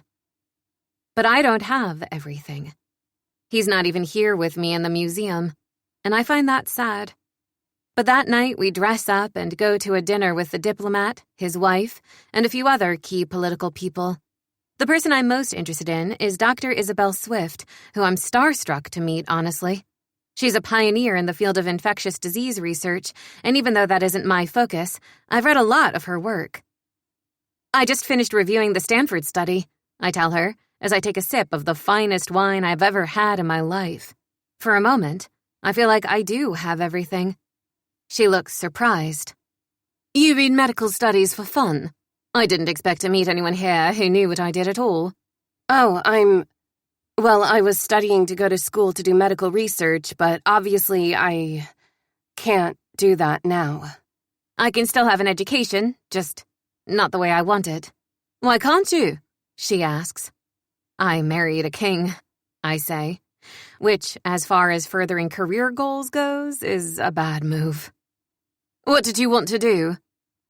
I download all of my aspirations onto her, but I'm careful about what I say in regards to my marriage, because even if it's strange, I feel protective of Lucien and what we have. Do you want a university tour? Because I can arrange for you to have one. Not that your husband can't, given that he's a king, but I have contacts in the research department. Yes. The very idea of getting a tour at Oxford has me so excited I don't even try to play it cool. I'm so excited about my conversation with Dr. Swift that my enthusiasm carries over to dinner, and I fear I'm much more talkative than I would normally be. I'm not suffering from the comparison terror or any of the awkwardness I felt back at the wedding. I'm not really sure why. But there's something about sitting next to Lucien, who looks at me with approval, that adds to my confidence. "Your wife is a gem," says the diplomat. It is a sincerely given compliment, and though he's speaking to my husband and not to me, I receive it. "You should do everything you can to hang on to this one." I'm reminded that if Lucien has been here before, then these men have met his previous wives. They've seen a side of him not even his own country ever sees. They're all even older than he is, and they would have known. That dims some of my light. After dessert, we're mingling about in the study, and Isabel comes to sit beside me. "Are you okay?" "I'm fine," I say. "What did he mean by that? Hang on to this one." "I'm rather famously Lucien's third wife," I say. I look down at my hands. It seems foolish, doesn't it? His third wife, in her 20s, with the others long gone. We must actually look quite like a joke. Isabel frowns. "No, you don't at all. He seems like he cares about you very much." On his own terms, I suppose he does. Maybe. But what is care to Lucien? I think back on his childhood, on how desolate it was. Has he really ever had any kind of care? And if so, does he really know how to give it? He tries, but I'm like a pet to him, really. I get some nice little things, and he gets everything he wants. I've been letting my feelings get too intense. In the palace, it's easy to do. It's only us. Out here, I feel so much more tender. I feel young. I don't feel like his equal. I feel like a silly girl for believing he might feel deeply for me. "He's kind," I say. "You care about him? That comment hurt your feelings." I don't like to be reminded about. I don't even know anything about them. "Well, that's understandable. But he's not. You don't think he's actually dangerous?" "He didn't kill his wives, I know that much. He may not have told me everything yet, but I do know he's not capable of true cruelty. I don't need him to tell me in order to know." Isabel nods. "You seem like a very smart woman. I'm sure you know who you're married to." I'm not sure about that. And I chew on that for the rest of the evening, but I don't turn Lucien away when he turns to me in bed. I'm also relieved when it's time for us to go to England. I exchanged numbers with Isabel the night of the dinner, and she texts me before our plane lands, telling me that my tour is arranged. "Lucien," I say as we descend into London, "Isabel Swift has arranged for me to take a tour of the research facilities at Oxford. I can come any time this week." He looks up from his book. "If you wish." "I do wish. Please. I know that I will never go to school. I understand that. But it's my dream to even be able to see a place like this." "You enjoy talking to her?" "Yes. She's a premier researcher in the field of infectious disease." "I know that," he says. "I confess I just didn't realize how exciting that might be for you." Science captured my attention from the time I was a child. It contains truth, which I find comforting. But there's also so much left to be discovered. Both of those things together make it seem like magic. I want to be part of it. I want to be in the middle of it, making magic, the kind that can give people answers and save lives. "I doubt I've ever been half so passionate about anything as you are about this," he says, his expression filled with wonder. "Oh, well, I know passion isn't especially mysterious or cool, but I've never cared about that either.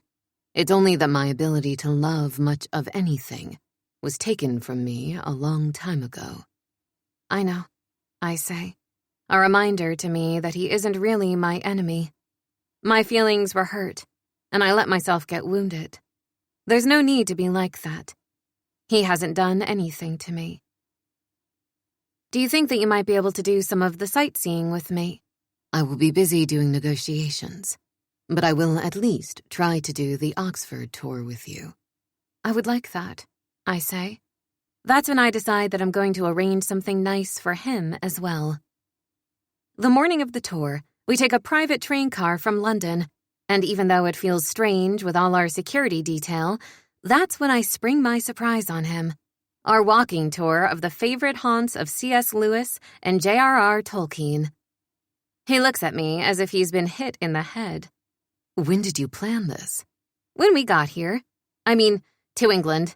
I did a little bit of research, and I colluded with the security guards to arrange for our travel to give us time. I like it, he says. Very much. I can't remember the last time anyone ever gave me a gift, particularly not one so thoughtful. My eyes fill with tears. I examine his face, my dragon. I don't even really see the scars anymore. Or rather, I don't see them as separate from him. There isn't a perfect side of his face and a ruined one. There is only Lucien. We walk along a placid green, the smooth pond full of ducks creating a pastoral scene, particularly with the glory of Oxford in the distance. It's easy to imagine being a literary sort, wandering and letting ideas swirl around in my head. Though I've never considered myself creative, I wonder if Lucien does. He loves books. I wonder if he would have tried to write one, if his life were different. I wonder who he might have been. Seeing him like this makes me ache. I wish I could know this man, but then I wouldn't have the one I know already. Both possibilities make me so terribly sad. All of my feelings for him are just too big. I hurt myself on him constantly. What he says, what he doesn't say, what others say. What I can't ask, what I won't ask. I've been dumped into a relationship, a marriage, with no previous experience with such a thing, and sometimes I feel like I'm drowning. But I don't want to let go of him either. When we finish the tour and arrive at the main research building, he stops me just before we enter the building. He puts his hand on my cheek. Thank you, Sparrow. You're welcome, I say, trying to dampen the smile rising on my face just slightly, because I don't want to look overly pleased with myself. But I am, because no one has given him gifts.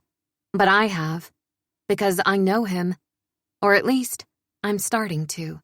But there's still so much to him.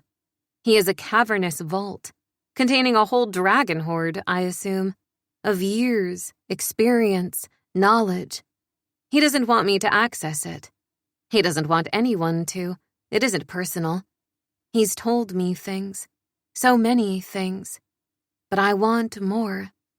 I want all of him. I don't even know what all of him is. I wonder if he does. I'm introduced to so many venerable experts of the field that I'm dizzy before we even begin to tour the facility. It's everything I could have ever imagined. Part of me breaks inside, imagining what it would have been like to live here, to study here, to talk to these people every day, share information as we make new discoveries, to go out onto the quiet greens, to stare at that same pond that Tolkien did. Not to think about a fantasy world, but think about our own. That isn't my life. It's not going to be.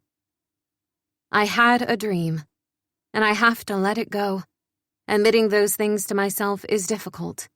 I wanted it, enough that it hurts. It's not going to happen.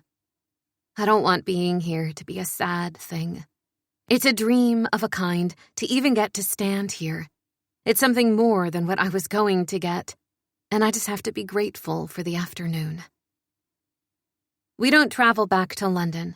Instead, we go to a country manor house, which has been beautifully outfitted for our use. As ever, with Lucien, there is a splendid feast for dinner, and I find myself trying to taste it, trying to enjoy it, as I reflect on the afternoon spent partway in a dream. Are you well?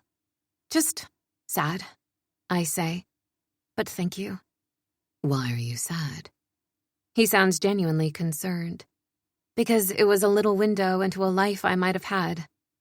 And I'm just trying to let it go. It's something that I wanted. It's something that I dreamed of for myself. It was wonderful. As wonderful as I thought it would be. Sometimes when you see something in real life, it doesn't measure up, but this did. It was everything and more. Part of me is glad that a place like that exists. Something that's every bit as magical and brilliant as you think it might be. But part of me is sad because I have to let it go. You are right. I'm as much a romantic as anyone in my family. I just romanticize different things. You can't have it because of me, he says. That's right, I say, looking up at him. You know, you make a wonderful impression on everyone, everywhere we go. I appreciate that. You were upset that night in France when the diplomat said that I needed to hang on to you. I'm surprised that he noticed that. I was. Why? Because I realized that almost everyone in that room knew something about you that I didn't. Not just people you live with in a palace, but these people across the world. And consequently, they know things about my marriage that I don't. They met your previous wives, didn't they? He's silent for a moment. They met Colette.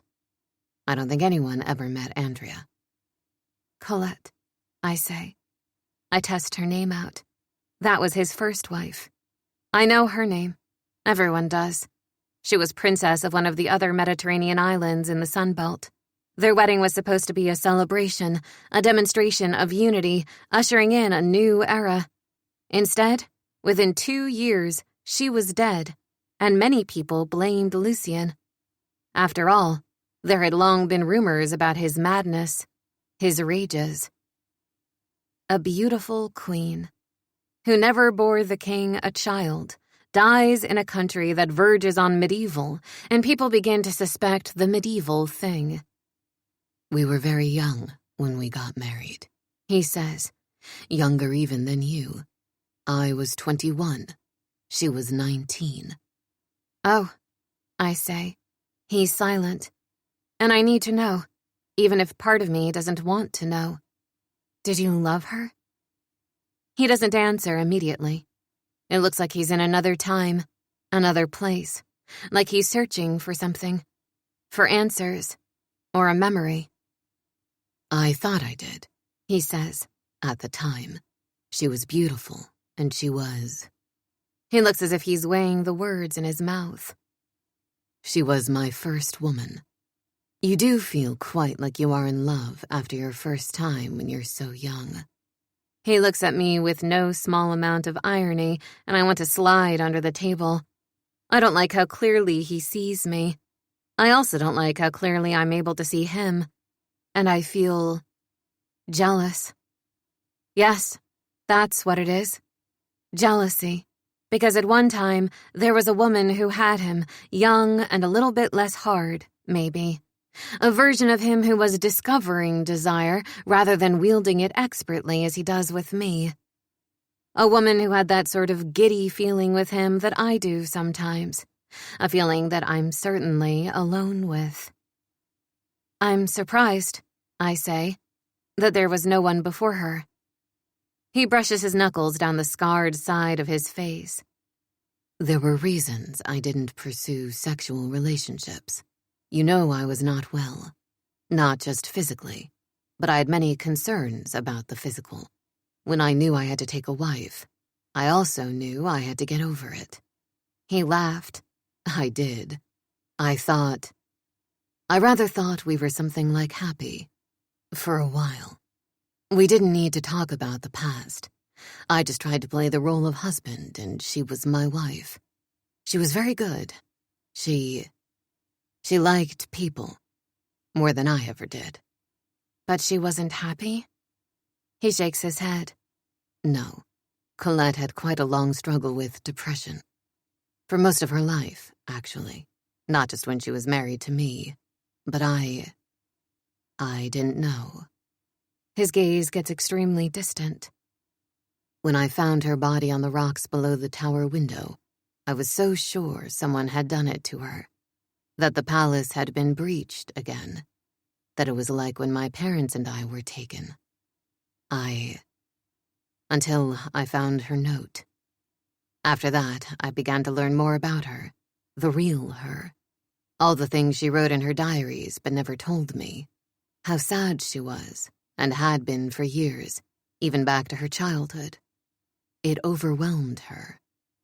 Lucien, I say, my breath filled with my own grief, at the image of him finding his young wife, at this certainty that he'd felt that everything was all right, and then it wasn't.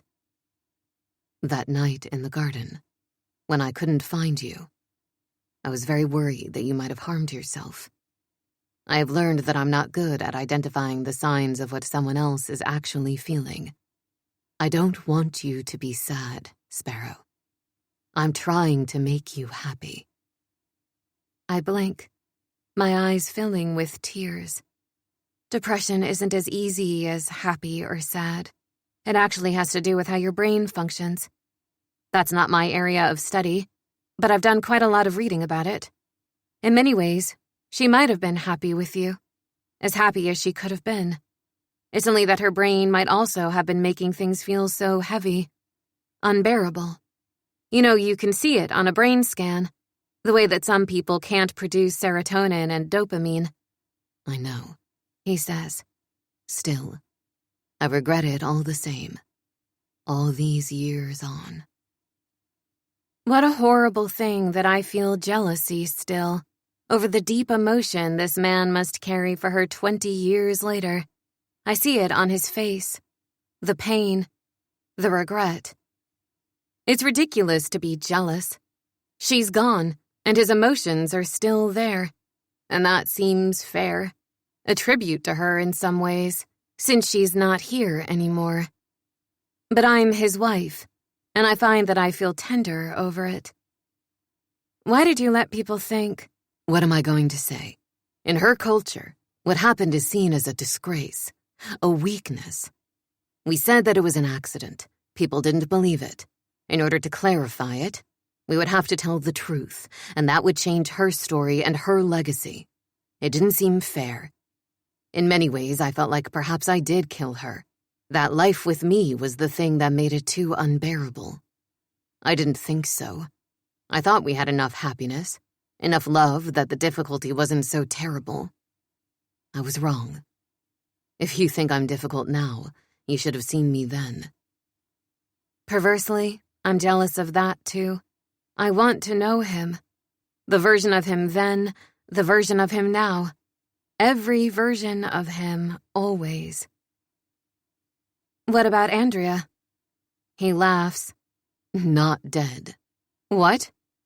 Of all the revelations he might have given me, that wasn't what I expected. Andrea is not dead. We married, and we never consummated the union. It became clear to me quite quickly that it wasn't going to work. Why? She's a lesbian. Oh, I say. Yes.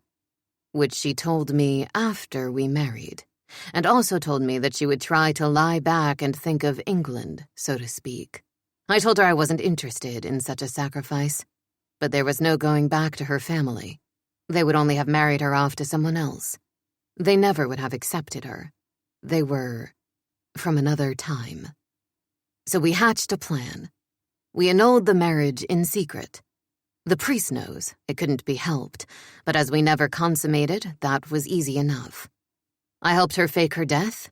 She ran off to be with her lover, who she is now married to.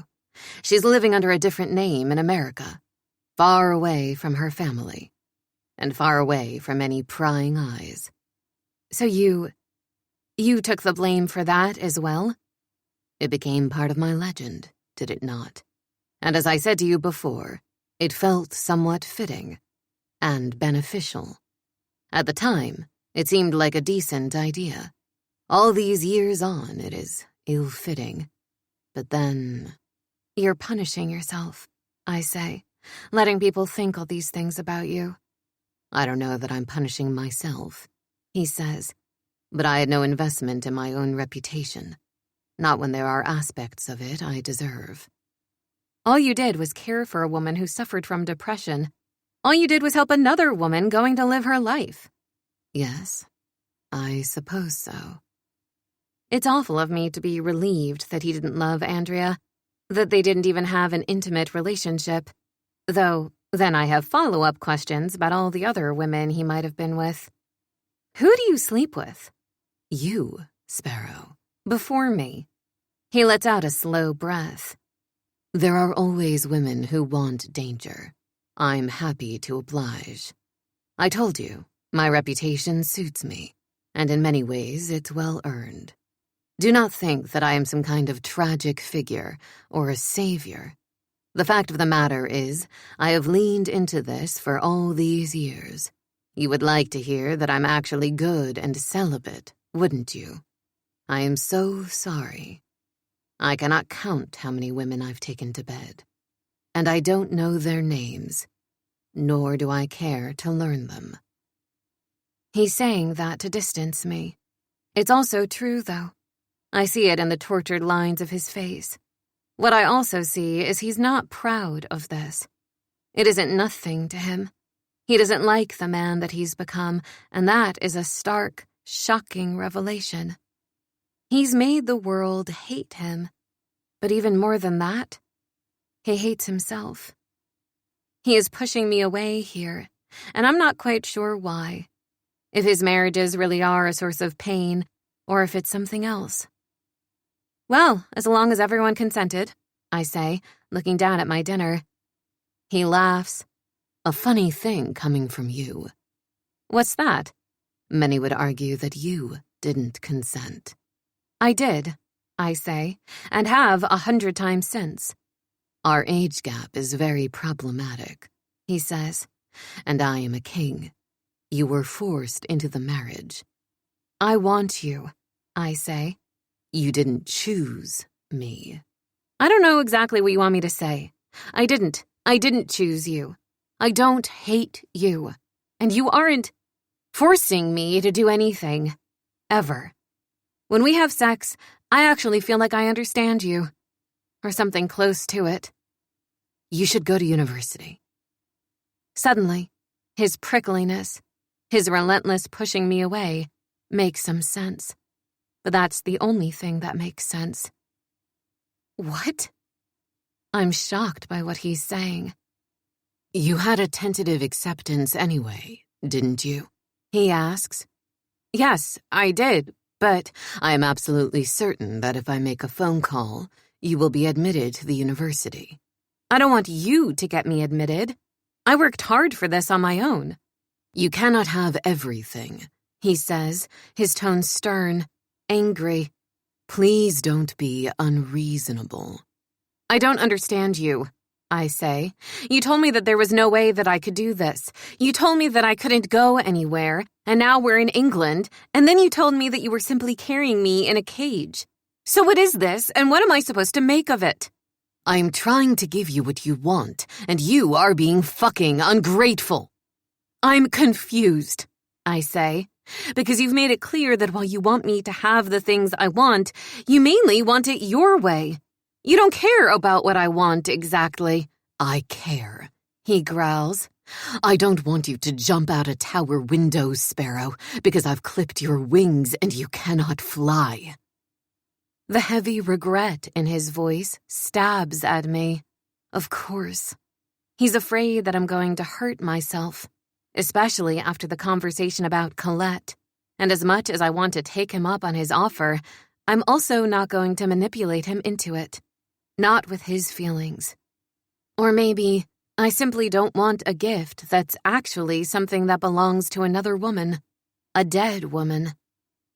I don't want to be a token that you're using to try and salve your guilt. I'm not, he says. You are brilliant. I was listening to you talk to Dr. Swift. I don't understand half of what it is either of you said, but you are brilliant. And the world should have your brilliance. If I keep you in a cage, then all of your gifts stay in that cage with you. It is a disservice to you and to everyone. You deserve better. Better than that. And I have changed my mind. I'm not going to keep you caged. I'm going to allow you to go to school, if that is still what you want. The grief that I've been processing since we left Oxford crashes on me now in a wave, To think that this is right in front of me, that all I have to do is reach out and grab it. I will arrange it.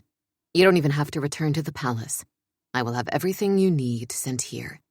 You would really do that for me?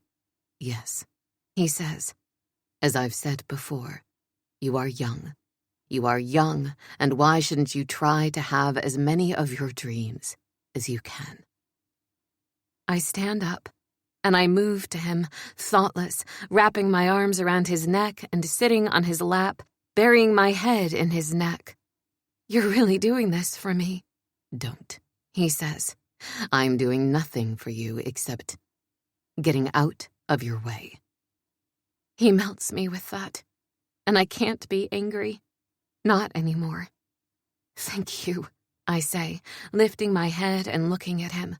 Then I lean in and kiss him. He picks me up, standing out of the chair, and carries me up to a bedroom. I'm not even sure that it's the one we are going to be staying in tonight, though I suppose now it is. He's hungry, fiercely so, and he strips me of my clothes quickly, kissing my neck all the way down my body. Normally, he takes his time. Normally, he makes sure I have at least one orgasm before he's inside of me. He doesn't do that tonight. He sheathes himself in a condom.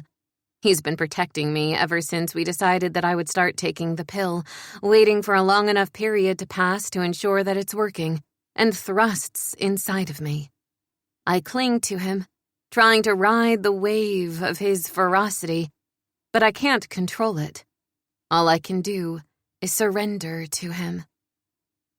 His movements are so feral, so fierce. He pushes me up the mattress, my head hitting the headboard. The bed crashes against the wall, and I fear that we may have to pay for the damage caused by this union. But then I remember that I'm married to a king, and cracked plaster is not a concern. You want this, he says. Yes, I say. I want you. He grits his teeth, pressing his forehead against mine, and I lose my control.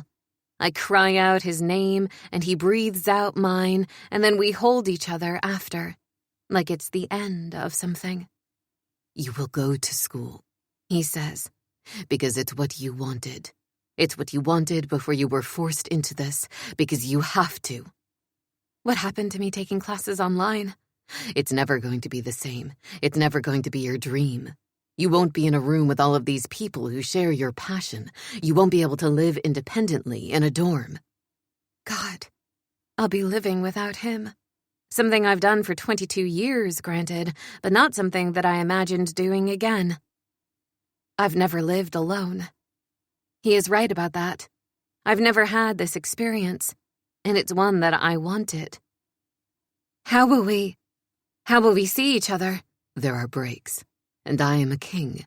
I have a private plane, and I'm allowed to fly in and out, and you need to change that law, I say. He puts his head against my shoulder. Yes, I do. I'll go to school, I say, a deep lashing of grief hitting me. But this isn't the same grief as before. This is something different. This is something entirely unexpected. I'm getting what I want. He's not stopping me from it. Not anymore. So why do I feel so sad? It's like when I found out I wasn't pregnant. Like when I found out he wanted me to go on the pill, which was a good thing, except it means I'm not trapped with him. Maybe it even means that I'm not as important to him as I was. Chapter 12. The Dragon. The palace is quiet, and something in me aches. I've never felt this before. I've known grief. I've known the impossibility of missing people you can never see again. This is something else. Everything echoes. The halls. My chest. I've forgotten how to be alone. After years of knowing nothing else. Chapter 13. My accommodation is nothing standard for a university student. It's not on campus, but in a building nearby that offers more luxury, which I would never have asked for, but Lucien insists. I don't have a roommate, and it's nothing like I thought. In that it isn't spare, and I'm certainly not scraping pennies together. Lucien made sure that I have the most up-to-date computer. I wasn't even sure how to use it at first because I have such an old one, and I'm so used to letting everything lag for a while. There is no lag. The room is fit for a princess. And I guess I'm a queen. That's a strange aspect to all of this. Alabria is a small enough country that I'm not so well known that I'm recognized at 50 paces, especially when I'm dressed down like any other college student. No makeup, and I've taken to wearing glasses I don't need so that I look a bit more serious and a bit less like myself. I'm not a campus celebrity, but I'm not anonymous either. In the 3 weeks since I've started school, I've had 3 private meltdowns, about 4 out-of-body experiences, 2 texts from Lucien, and I've made 4 friends. They've been very polite about getting details on my personal life, but tonight we're having a girl dinner in my room, a smattering of cheeses, meats, bread, and a lot of candy and wine. And all circumspection has ended. "So you're a queen," Teffy says, looking at me as somberly as she can after 2 glasses of wine. "I suppose," I say, sounding as regretful as I can after my own 2 glasses of wine. "But you're at university," Alexandra says. "Yes, but at first my husband said, 'Husband!'" Electra and Zuri howl. "I mean," Zuri says, looking apologetic, "I knew you had a husband, but it's just so odd to hear you say it." Yes, of course, because everyone else here is experimenting with dating and kissing and sex. I'm somewhere past experimentation. I've had what I'm sure is the best sex anyone could hope for. I miss it.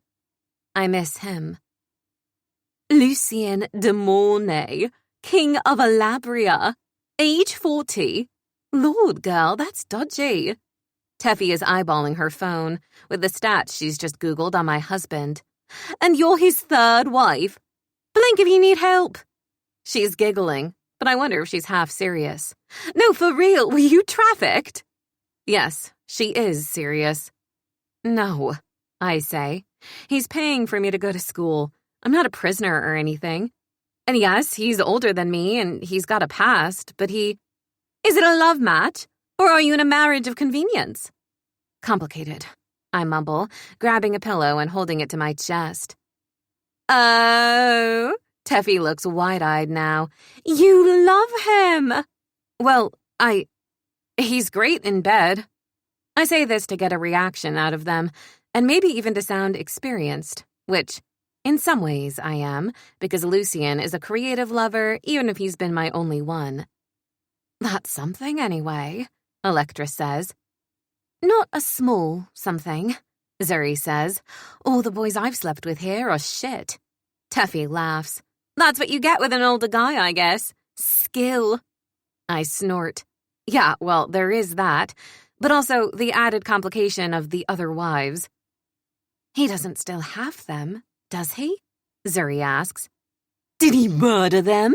Teffy shrieks, still looking at her phone. "No, and I want all that off the internet." He's a good man. He has some regrets about how he handled his past relationships.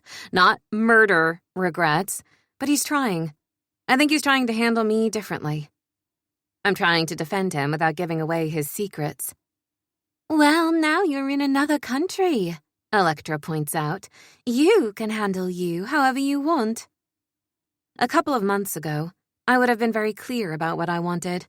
I actually would have used this as a chance to escape. I would have gotten help from whoever I could and made sure I was able to stay here forever. That's not what I want now. My mom and sister are excited for me, but they can't understand why I'm living apart from my husband and why I'm doing school when I could sit around being royalty. I question that sometimes, though not for the same reasons they are. As the term wears on, I miss him. And I'm miserable with it. I'm supposed to be having a wonderful time. And I am. I'm also stressed from all the work and questioning why I thought I could do this. After a particularly heavy run of projects, I can breathe, at least. But I haven't heard from Lucien. "There's a party tonight down at the club. You should come." All my friends look at me expectantly, and I balk. I can't just go to a nightclub. No one will recognize you. I have a security detail for when I leave the school, and I'm not sure what they'll think about me going off to a nightclub for a party. Though, with some negotiation, they agree to accompany me and my friends to the club. I borrow a dress, which is much shorter than anything I normally wear, and we get party ready, which is something I never did in my life before Lucien either. It is funny how my life feels so divided and defined by him, and I'm reminded of what I said to him about virginity almost 4 months ago now, that a man doesn't have the power to change a woman with sex. Maybe that's true. But with us, it's never just been sex. I feel beautiful, but I think that has to do with being in this group of friends who are complimenting me and hyping me up, and for the first time in a while, I feel like I'm not despairing. It's just been a really stressful stretch of time. Missing Lucien like I do, and having to do my coursework, I'm feeling battered in a really strange way, and I'm not sure that I have the right to my feelings. Life has certainly been worse. But I can't say that I've ever been pulled in multiple directions this way.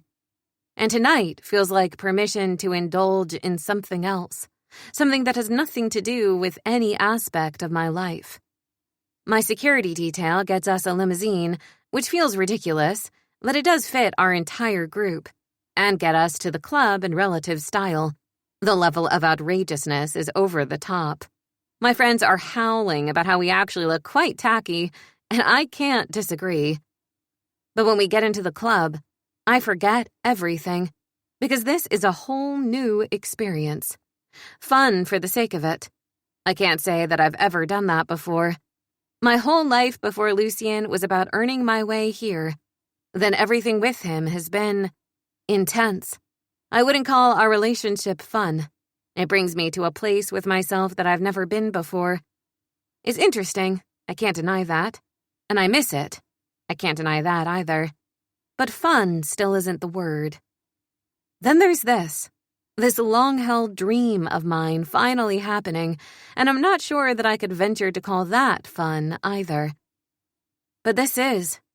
It's silly, and the drinks that we are getting are bright and fruity. The music is loud, and even though I've never danced in my life, I am getting into the swing of it. I'm dizzy, dancing with my friends, and having a brilliant time of it. For the first time in my life, I'm not unbearably conscious of who I am, of everything that I feel like I'm holding up. I'm just having fun. And if part of me aches for Lucien, I do the best that I can to push that part of myself away. Because yes, certainly, it would be lovely if he could be here with me, if he could be the kind of man who could take me out and dance with me, who could laugh with me. I think about our days in my room, curled up on the floor with books. He does laugh sometimes, so that isn't really fair of me. But he doesn't laugh easily, and the trouble is, neither do I. So it's a whole difficult thing for us to draw it out of one another. Maybe I'll learn to laugh a little bit more freely during my time here. Maybe I'll be able to bring back that to our marriage, to our life. Our life. This is my life here. It isn't him and me. And maybe that's how he feels too. Maybe the palace is his life. God knows he's always treated it that way. Like it's his to control and command, and I'm just a piece of it. I grit my teeth and pushed that thought to the side. I don't especially want it at the moment. No, I'm trying to have fun. I don't need to think about Lucien at all. A man approaches me on the dance floor, objectively handsome, I suppose, close to my age, and I move rather deftly away, but he keeps following me wherever I weave to on the dance floor until his hands go to my hips and he looks me in the eye. Are you deliberately trying to avoid me? I feel like I've been captured by a hunter. Well, yes, I say. He grins. I don't mind a chase, but I do like to know if my quarry is interested. He's leaning in very close because the music is loud and there is no other option. I'm married, I say. He draws back, looking shocked. That's not typical. No, I'm sure it's not. I'm sorry. Does that mean you aren't looking for a partner tonight? Suddenly, my body aches with missing Lucien, his touch, his possession. I would love to have a partner tonight, but it would have to be him. The music just feels too loud now, and I'm too hot, and I don't want this man. No, I say. Just my husband for me, but thank you. It's flattering. I feel bad turning him down. Maybe because I've never turned a man down in my life before. I have friends, I say, gesturing to the group. He looks quite interested in that. And believe me when I tell you, some of them are looking. Which is how he ends up with the group for the majority of the evening, and it's Teffy who ends up winning his attentions, and I try not to feel nervous when she elects to leave with him. Though I do end up sending a security detail to follow them. I figure it's a very normal thing for people to hook up with strangers, but I have every right to feel responsible for how this goes, given that I'm the one that allowed him to join the group, which means I can send my security detail out with them. We all leave the club bedraggled and tipsy at 2 a.m, and I fall into bed and wake up when my phone buzzes ferociously. It's only 6, and I feel vile. My head is pounding. Hello? It's Zuri. Oh, God, girl, you're in trouble. Why? I sit up, and I try to think around my pounding head and my dry mouth. Your picture with that dude got put all over the internet, and people are acting like you were hooking up with him. What? But Teffy left with him. Yes. Careful editing on the part of the people who posted the photos. They just put up pictures of you talking with him and bringing him to the group. And of course you've been identified as the Queen of Alabria, out cheating on your old husband. I wouldn't. I would never. I know that. But it's all viral now and everything. God. Lucien is going to see this. Yeah. So, I would do some damage control with him if I were you. I mean, everyone is cheering you on and praising you for being out living your life, but then the other issue is it's now widespread knowledge that you're going to university. People did know, but it didn't matter before, because there was no narrative. I open up my phone and Google myself and find the story faster than I would like. The emancipation of the Queen of Alabria, like I'm the prisoner. Except I was. And why is this so complicated?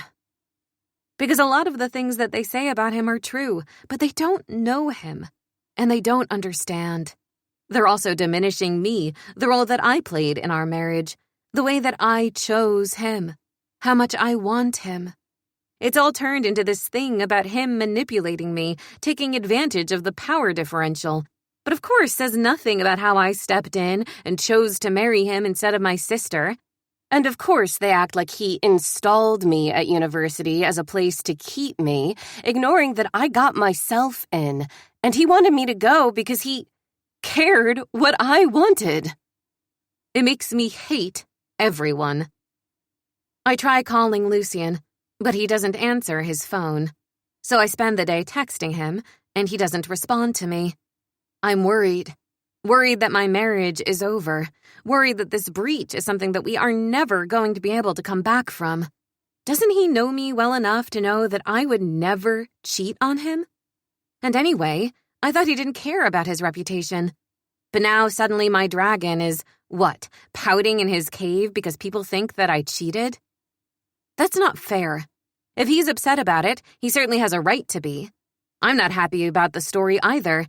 But I didn't do anything wrong. I didn't do anything wrong, and he's not communicating with me. I call him 5 more times. He doesn't answer. And I spend the next several days at school being a celebrity in a way that I've never wanted to be. Deeply regrettably, this has also opened me up to men thinking that I'm an easy target, and so I'm also fending off advances left and right, which I can certainly say has never happened to me before. I hear you're up for a good time. some random bloke says to me in a common area, and I finally lose it. I'm married, and I'm not sleeping with some random when I have a king with a castle back at home. Where are my online stalkers when I have a tantrum like that in public? Certainly not posting anything that goes viral. My friends tried to cheer me up through the entire thing. My mother and sister video call me with deep concern, and I tell them that nothing actually happened, but of course the one person I actually want to speak to does nothing to get in touch with me. I sit alone in my room, feeling, I don't even know what. Is it heartbreak? Can it possibly be when no declarations of feelings have been shared by anyone? I'm deeply wounded by the entire thing, but most of all, by Lucien's silence. This is just like every man, every woman in my family has Oh, it hurts. I care for him so much more than I wanted to. I didn't protect myself. And now, I'm broken. It feels like a betrayal. It feels like a real lack of trust in me, that he would let us be broken over this. I start to worry about him so much that my grades suffer, which infuriates me, because being here isn't supposed to be about him. It's supposed to be about me. He isn't speaking to me, so why can't I just not think of him? I'm living my dream, and I'm worried about this man that's only been in my life for a few months, to the point that he's all I can think about, to the point that his silence feels more imposing than his presence ever has. And it feels like another thing he's forced upon me, and I am over it.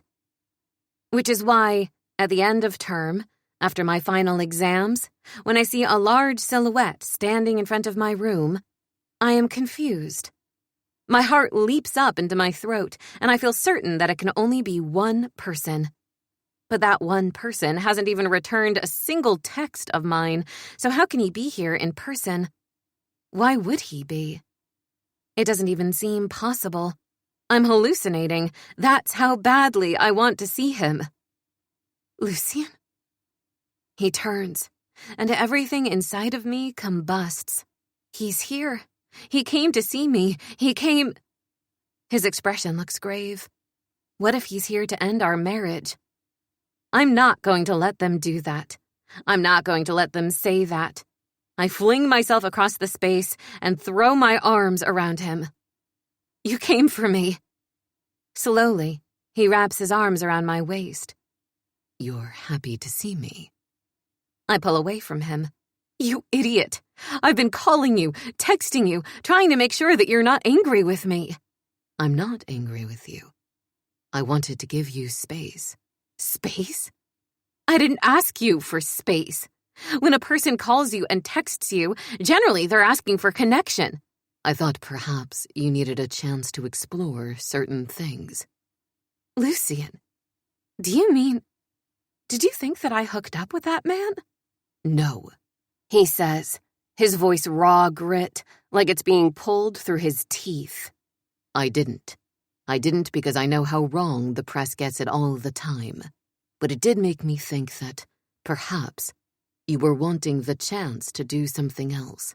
The article did have a point. I am older than you, and I have no interest in boys. I have no interest in anyone who isn't you. Perhaps you only think that. No. I was a 22-year-old virgin not because I could have never found a man to take my virginity, but because I never found one who interested me. You know, men are notoriously not particular about who they sleep with. You are gorgeous, he says. You can have any man you desire. I'm not trying to say that you couldn't, but I am saying that things are different here, and you have more opportunity. I don't want the opportunity. Next time, pick up the phone. Don't make decisions for me. He looks raw and angry. He looks desperate. His shoulders sag, and for the first time, I see Lucien defeated. I stayed away as long as I could. I couldn't manage it anymore. Thank God. Then he kisses me roughly, and I open up the door to my apartment, closing it and locking it behind us. I think of all the times, all the ways in which he has reduced me to a creature filled with nothing more than want and need. And I want the same for him. I don't want him to have control. Because that's the real problem with the way all of this played out. He had the control. He was the one who chose not to contact me. As much as he saw that as giving me something, it speaks to his ability to stay away from me when I can't stay away from him. I want him to feel the way that I do. I want him to feel desperate, reduced. I don't want him to have all this power. The media's wrong about where the power lies. It's not in him being older. It's not in him being a king. It's in his ability to withhold himself. I think of all the times he's given me 3 orgasms to his 1. All the times that he's turned our intimacy into my own sexual torture. It's wonderful, glorious. And yet, at the same time, he is the master of it. I want to be the master. I want to be the one in charge of everything we are, of all this heat and glory. I want him naked, in front of me, while I remain fully clothed. Sit down, I say. It's an order, and I'm not certain that King Lucian has ever obeyed an order in his life.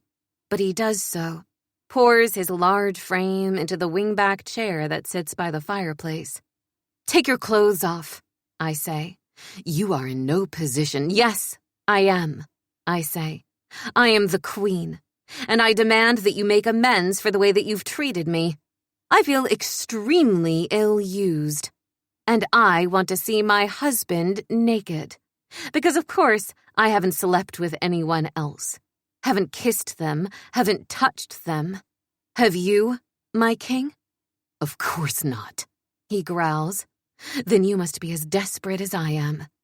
I need you, he says. And for the first time, I see a spark of frayed control. If you're desperate, then show me. Take your clothes off. He begins to obey. Slowly, his scarred hands working to undo the buttons on his shirt. He strips his shirt away, throws it down onto the floor. Then he undoes his belt, lifts his hips up off the chair, and strips his trousers and underwear down. He's naked and extremely aroused, his cock standing proud and tempting against his flat stomach. How strange it is that I've lived all this time without him, all this time without sex. And yet now I feel desperate. Now I feel like living without it is killing me. Perhaps it is just him. Perhaps it's only everything we are. I move to him and I kiss him. I settle myself on his lap, loop my arms around his neck, kiss his mouth, his neck, and then I move to his body, exploring that broad, scarred chest. I slide down to the floor, kissing his stomach, his thigh, working my way to his cock. He grips my hair as my mouth hovers over him. I don't have control. I don't want you to have control, I say. I lean in, then I flick my tongue over the broad head of him. I've missed this. The taste of him, the feel of him.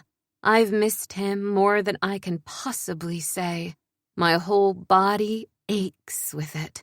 It's like I'm complete again for the first time. It's like I can breathe again. This has been wonderful. It's been my dream. But it's a dream dimmed, because I'm not complete when I'm not with Lucian. That's just a burden that I have to bear. The truth that I have to reckon with. But not now. Now I'm simply going to luxuriate in him, in our mutual desire, and how much he needs me. Just as much as I need him. I'm proving it. I swallow him down as deep as I can take him, showing him my devotion, showing him just how much I want him, just how much I crave him. I tighten my hand around his thick base as I take in as much as I possibly can. I pull away for a moment, and he grips my chin, tilting my face up so that we make eye contact. "They'll wish they could have you," he says, rubbing his thumb over my lower lip. "Because look at what a goddess you are. None of these boys are worthy of getting this from you." I shake my head. And I would never, ever give it to them. "Mine. That mouth is mine." I nod. Only yours. Then I lean in and I take him, and again, I lose myself in this, in the desire that's burning between us, powered by something deeper than simple physical need. He tries to pull my head away as he begins to lose his control. He doesn't like to finish this way. He always wants to be inside of me, and I know that, but I'm not going to let him. I'm not going to give him what he wants. I'm going to give myself what I want. I'm going to indulge in this man who I've missed more than words can say. I'm going to have what's mine. Then he arches up, hitting the back of my throat, emptying himself, and I swallow him down, the flavor of him the most glorious thing I've ever had. I rest my head on his thigh, and he strokes my hair. I smile, feeling wicked. I think I've decided what my very favorite meal is, I say. He makes a short, masculine sound in the back of his throat. "Sparrow." It's you, so you can stop asking me now. I kiss the top of his thigh, and he grips my hair and tilts my face up so that I'm looking at him. "You are reckless and dangerous." "Because of you," I say. He lifts me up from the floor and bundles me onto his lap, stroking my hair. "Did you really miss me?" His words are almost soft. They make my throat ache. "Yes," I say. "It's actually quite miserable. Here I am in this place that I've always wanted to be, this place that I've always wanted to live, and I can't stop thinking about you." I stand up, still completely clothed, while he's entirely naked. I move around the room, humming happily to myself. "I think we shall stay here during your term break," he says. "Here?" "In England. There's no need for us to return to the palace. We can do more sightseeing, whatever it is you want."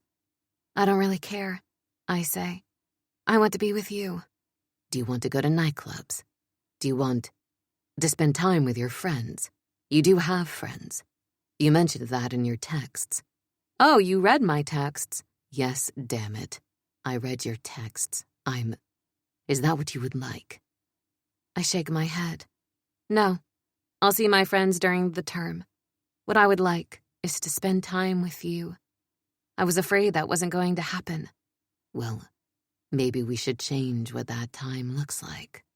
I touch his chest and look at him in the eye. "I would like to not leave our bed." I am resolute in this. I'm a little bit surprised, or at least some distant version of myself is surprised. Why don't I want to take this opportunity to travel the world, to see more things that I've always dreamed of? I'm being given this extraordinary, exquisite opportunity, and I am not taking it. I don't know what that is, except that it just feels like the whole world will always be there, and Lucien is what I want. Living, breathing, everything. "I would like to meet your friends," he says. "All right," I say. "I think everyone is still here. I can see if they'd like to have dinner." "Yes, I will take everyone out to dinner." I'm somewhat amused at the very idea of this. But Lucien, this reclusive, strange creature that he is offering to have a dinner that has nothing to do with diplomacy, or anything, really, but me. And I want to take him up on it. Of course, he has to arrange private dining. He is a king. My group text is a flurry of activity, and everyone is thrilled to meet my husband, but also slightly terrified of him.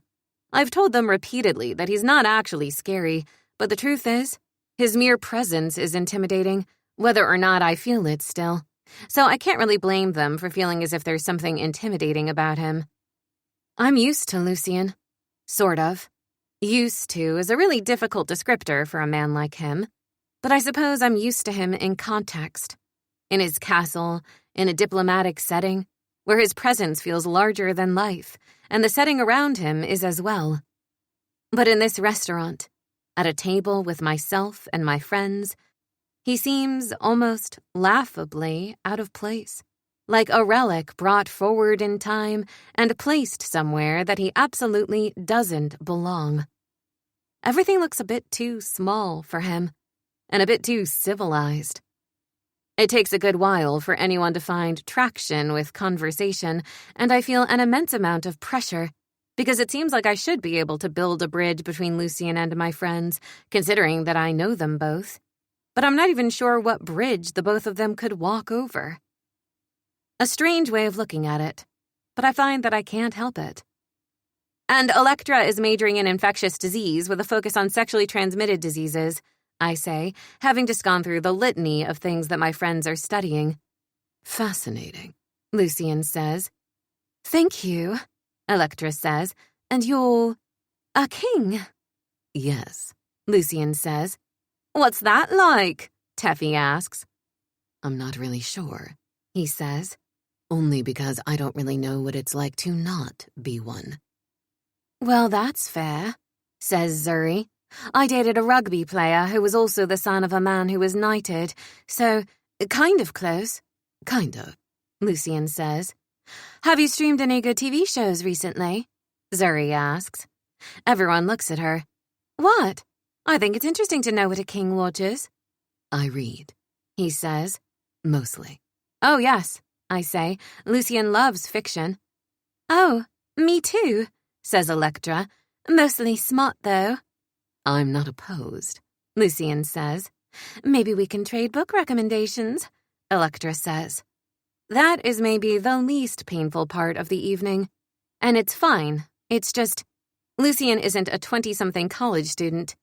He's a king. He moves like a king. He acts like a king. He isn't going to mesh with this life.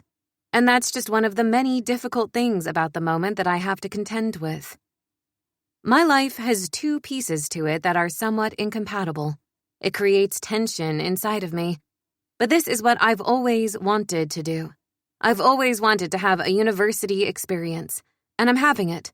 But this particular university experience requires me to be away from him, and when he's with me here, it's a little bit of a thing. But it was lovely of him to have dinner with me and my friends. It was extremely sweet that he wanted to try. Maybe we'll do this sometimes. Maybe it will get less awkward, or maybe it never will. Because Lucien was never one who had friends. So even if age and experience and him being a king didn't separate him from that group, the fact that he wasn't able to make friends as a boy probably would. When we get back to my room, I laugh and throw myself onto the bed. What? He asks. Oh, it was very awkward, I say. Was it? He looks very concerned. It's okay. Lucien, you're a king. Small talk is probably never going to be part of your repertoire. And that's okay. I don't want to make small talk with you anyway. He moves to the bed and kisses me. Good. Because I don't want to talk right now, either. Chapter 14. By the end of the term break, I miss my friends, and I feel grumpy because I'm going to be separated from Lucien again. I actually miss Alabria more than I ever thought possible. For all that I felt stuck there for most of my life, it's my home, and being the queen has made me feel that in a more profound way than I could have possibly imagined. I'm also missing my mother, my sister. This is the longest I've ever gone without seeing them in person. I feel like I'm being pulled in 10 different directions. Lucien seems to have noticed my low mood because dinner is the most extravagant affair we've had since coming to the country house. There's a table set out on the lawn, candles illuminating everything. The table has a silk, dusky purple covering, the plates made of gold. The food is exquisite, French, and finely executed, because for all that he is my favorite meal, I do still enjoy food of a more traditional variety. He has arranged for me to have a brand new dress for dinner, and the copper color suits me. When I looked at my reflection, I was so pleased with what I saw. It was an interesting moment, one that allowed me to reflect on everything that's changed. I'm not the same person that I was all that time ago, all that short time ago. I'm not, and could never be. It used to be that all I cared about was staying safe, emotionally. I told myself that it was because I wanted to learn, because I wanted to make it to university. But the truth is, I've been running from this part of myself for a very long time. The one that wants good food. The one that wants to feel pretty. The one that wants to feel cherished by a romantic partner. And I do. Everything about him is beyond a dream. Because he's a dream I wouldn't let myself have. I had no expectations of him, of us, and it's far beyond anything I could have ever hoped for. I understand, though, why I didn't want it, even if it were possible, because it isn't so simple as being happy because you've found someone to care for. It means that I'm in a constant state of tension with myself, because when I'm away from him, I have to miss him.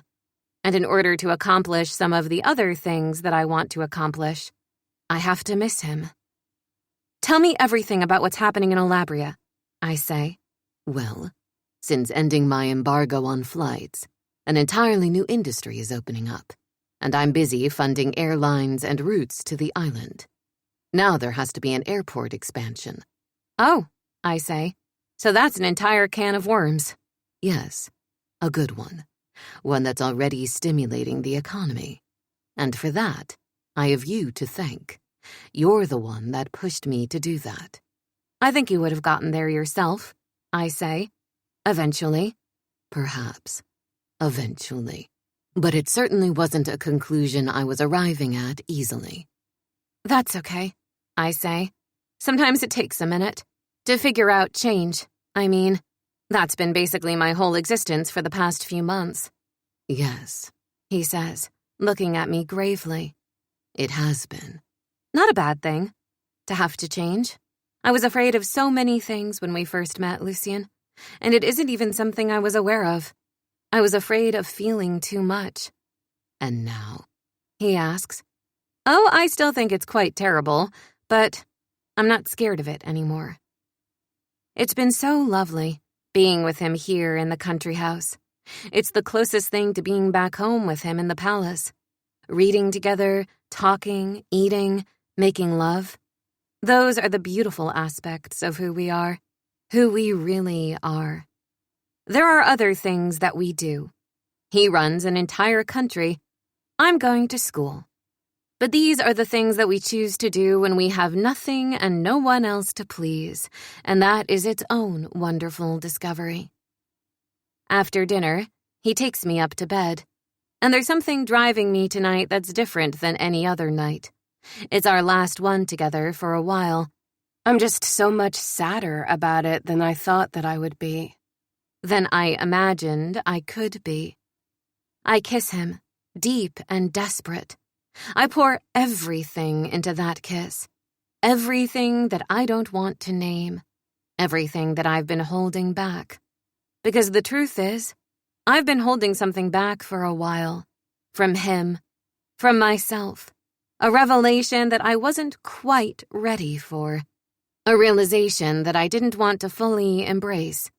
Because it means that I've given in. That I've surrendered. To this forced marriage, to this need between us, to this change, this true, fundamental change in what I want. But I don't actually think it's a change in who I am. No, this is who I've always wanted to be, secretly, deep down. What I want to do, where I want to live, that isn't who I am. But this, passionate, sensual, adventurous, brave, and open, this is what I've always wanted, but what I've always feared. So I embrace it now as I kiss him, as I strip his clothes off and mine, as I kiss my way down his body and let my need guide us. He's content with that for a while, but then something changes in his face. He becomes like a man possessed, kissing me, lifting me up and pressing me against the wall, our naked bodies entwined, his fingers pushed through my hair. Often, he's reverent with me. Tonight, he's rough. He kisses me, licks into me like a starving man, then moves his hands over my curves, down my hips, presses his hand between my legs as he begins to stroke me, driving me higher and higher, pushing me to the edge. He drops to his knees before me, roughly parting my legs and worshiping me as he did that first time we were together, as he's done many times since. But this is different than all of them. There's an edge, one that I can't define, but one that I'm captive to all the same. I scream as I tumble over into oblivion, and I don't care if someone hears. I don't care about anything. Not anything but this thing between us. That night that I went out to the nightclub, I was euphoric because I had nothing to worry about, nothing to overthink about. I thought, for a moment, that it was something I wanted more of. I don't. I want more of this weighty, difficult glory. This is the most real thing in my life. The most important thing that I could ever have. I could study out of different textbooks. I could build different connections, make different friends. I could go to any number of universities, and there would be something wonderful to be gleaned from each of them. It doesn't mean that this university, that my friends aren't important, but I can see a life where I move through different phases, where those things wax and wane like the moon and the tide, where they become more and less essential parts of who I am. Lucien isn't like that.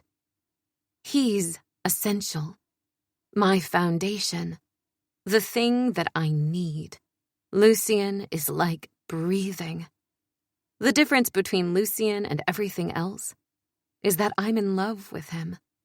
That deep, sweeping love that my mother, my sister, have spent all their lives looking for. They fling themselves into the passion and hope that it becomes this. And I've got it. The glory and the terror of it. There will never be another man. Not like him. There will never be another passion. There will never be another love. Not like this one. He is not a phase. He's not a rising tide.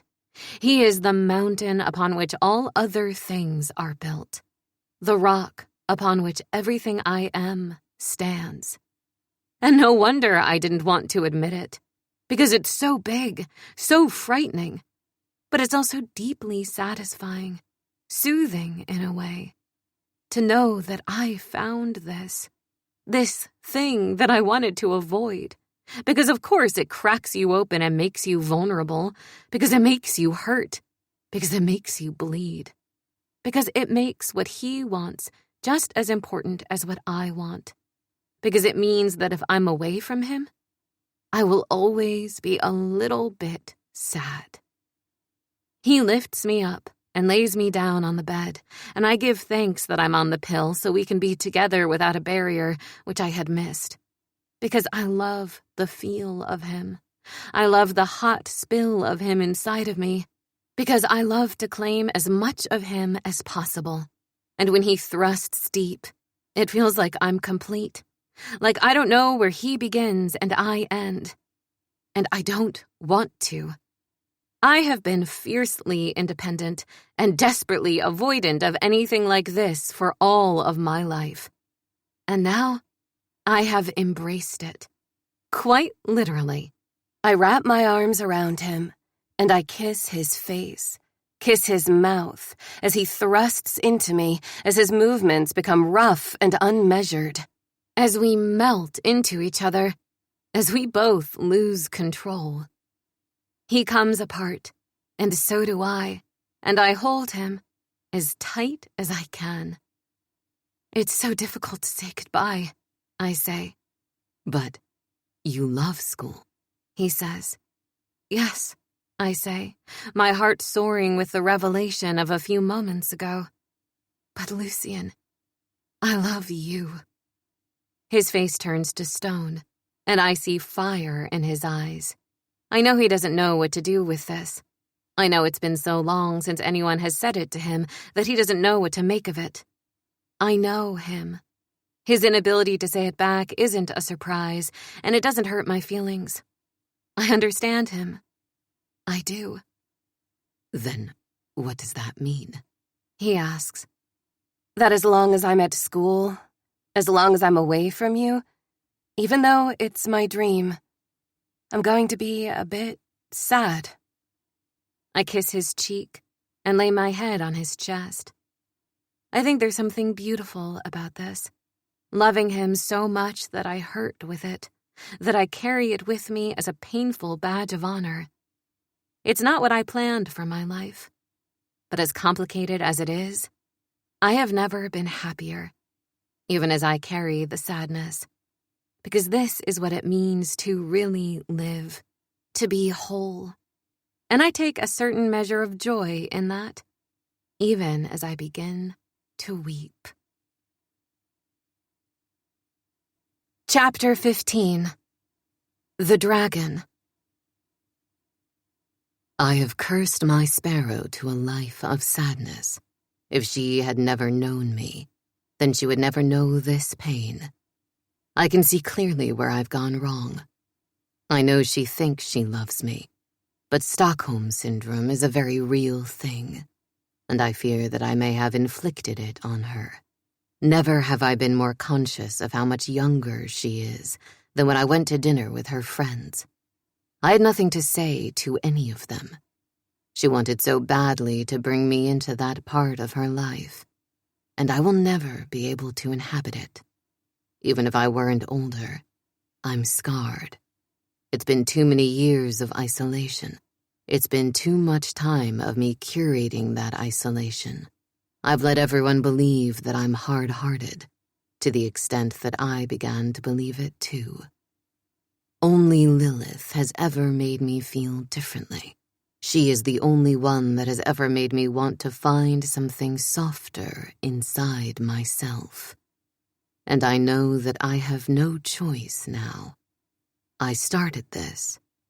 I have to end it. I know she doesn't want me making choices for her. But this all began with a choice I made for her. This all began with me forcing her into my life. With me clipping her wings. I tried to remove the cage, but I can see now that unless I remove myself, I can never truly undo the damage that I've done. So I will do what I have to let her truly fly. Chapter 16. The start of a new term, new classes, does bring a certain measure of excitement with it. God, I miss him. He is very sexy, Teffy says as I brood over lunch. Yes, I say. I'm so in love with him, it's painful. And it would be a lot more convenient if we'd been married for longer before I did this. But of course, it made more sense for me to do it before we had kids. It's just so funny to me, Teffy says, that that you have a man that you're this sick in love with, and you're ready to have his kids. Most of us are just able to focus on the education bit. I laugh. That was my plan, but it's all right. It's not how it worked out. I really do mean that, because I get why my friends find this to be strange and alien. But I watched Teffy moon over that guy who hooked up with her, then ghosted her, then slid back into her DMs, hooked up with her relentlessly over the term, then vanished again. I've watched Zuri go through a disastrous series of dates, with each guy being more disappointing than the last. And then finally, poor Electra getting love-bombed by the girl she just started seeing, who wanted to move into the same room at school almost instantaneously, only to blow it all up 3 weeks later. There is no existing without drama. Not in this life. Mine feels like a settled sort of drama anyway. I go back to my room at the end of the day and frown when I see an envelope on my pillow. It's a fancy one, sealed with Lucian's seal. I open it up and pull out a handwritten letter. Sparrow, I realize that what I've done to you is wrong. I keep trying to make something that I forced on you into your choice, but I can never truly do that if I don't let you go. Our marriage is over. I've dissolved it here in Alabria. I don't want to hurt you, but I fear that I must free you decisively, or you will always be a little bit sad. I cannot bear that I've done this to you. I want to give you your life back, utterly and completely. The rest of your time at school is paid for, all of your expenses. There is money in an account for you, and you will never want for anything, ever again. Neither will your mother and sister. This is all I know how to do to fix this. I have never cared if the world thought that I was a monster, but I cannot be a monster to you. I know what they call me, and they say a dragon craves a virgin sacrifice. I do not want you to be a sacrifice to me. Please, go. Be free of me. Lucian. My hands begin to shake, and then my whole body. He's doing it again, making decisions for me. And I understand how it's twisted in his head. He feels like I've been manipulated into all of this. He feels like none of the choices have been mine. But he's wrong. I love him. I choose him. I have to figure out some way to convince him of that. I'm furious, because how dare he? How dare he decide that he knows what's best? But of course he has. This letter. What I need to know is if this means he loves me. If it means he loves me, or if he is still atoning for Colette. If he's still atoning for feeling like he's responsible for the death of his parents. I need to know, and I'll only be able to know if I go to him. Thank God there are commercial flights into Alabria now, because I'm going to surprise him where he is. I'm going to have to miss classes, but this is more important. I know for sure this is more important. When I land in Alabria, I go straight to the palace. I've warned my security detail not to pass any information on to Lucian, and after explaining the situation, they actually did listen to me. They see the same thing I do, that Lucian is a good man, trapped in his own grief. He's pushing me away, I know it. I feel that he believes this is the right thing. What I really need to know is why. I walk into the palace, and it reminds me of that first day that I ever met him, when he sat on that throne and gazed at me with his indolent, golden stare. But now, I know him. Now, I love him. Now, I'm not afraid. I'm not here for my sister anymore. I'm here for me, and nothing has ever felt more powerful.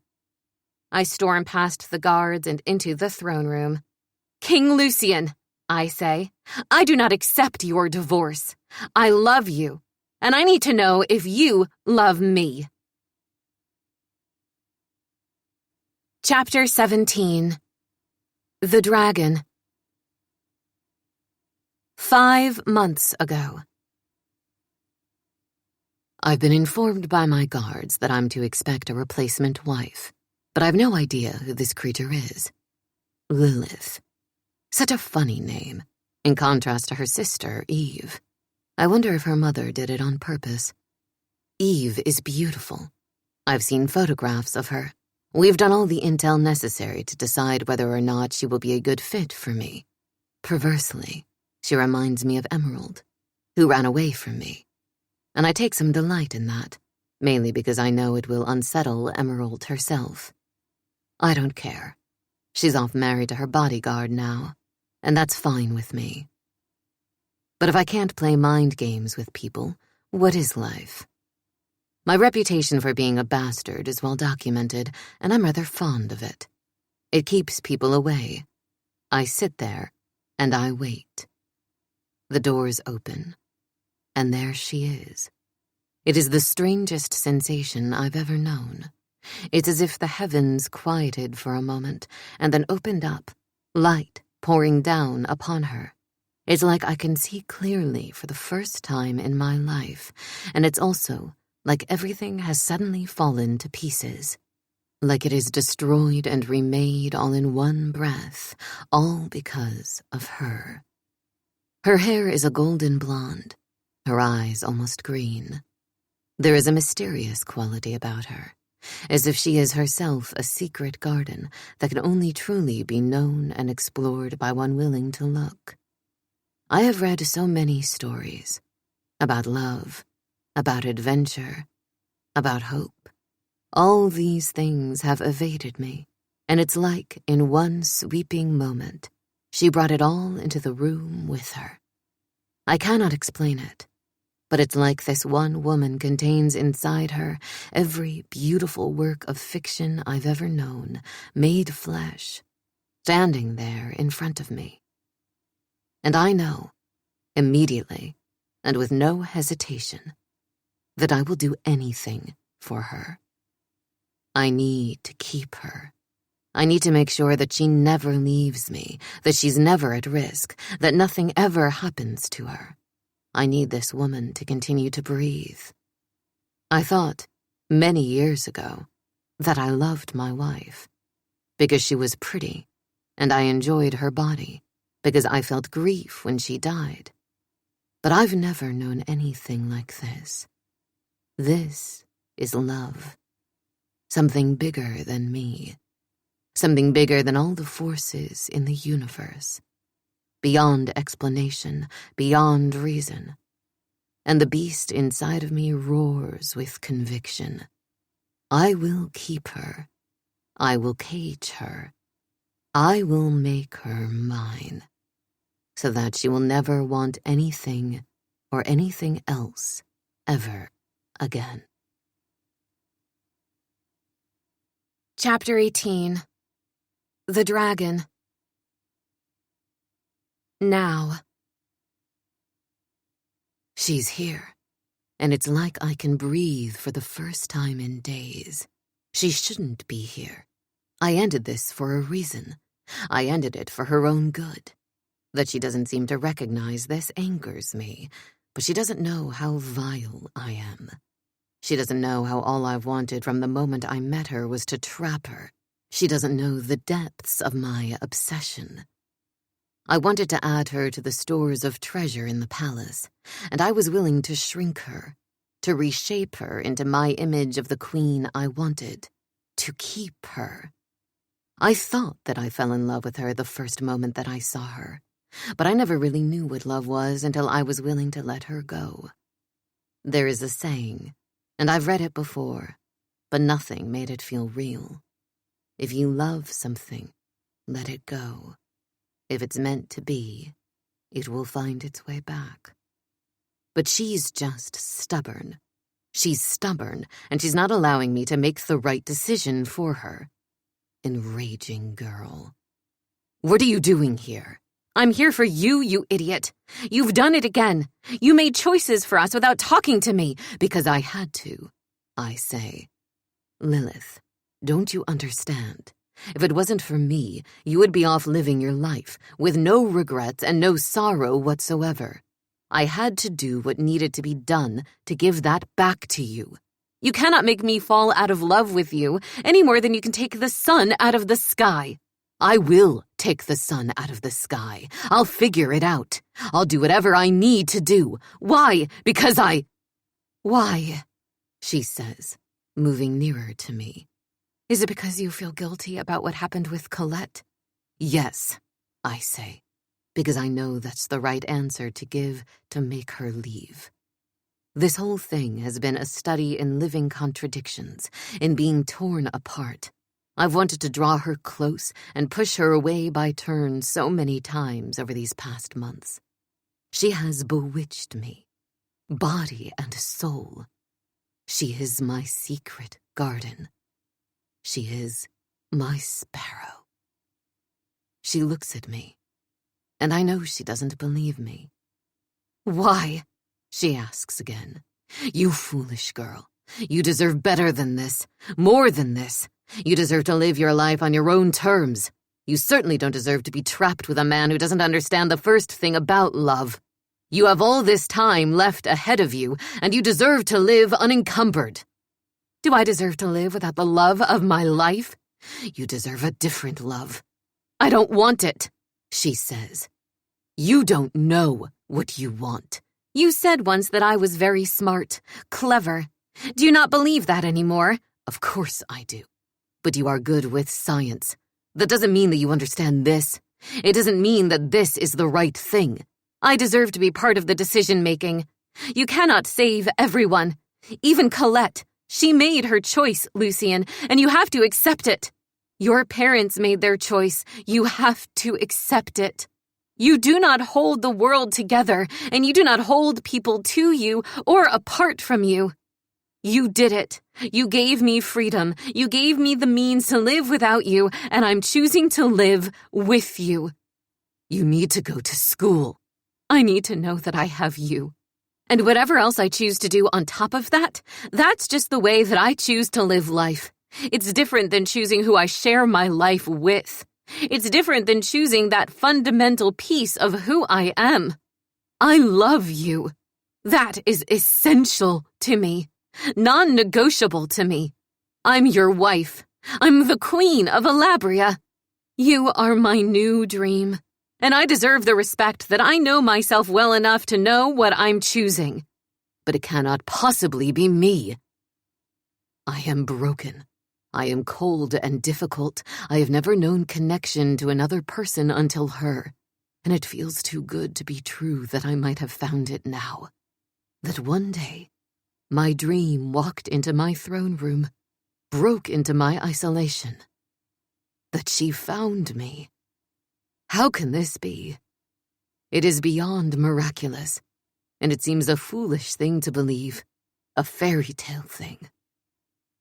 She takes a step toward me, and another, until she has closed all the distance between us, until she stops and puts her hand on my face.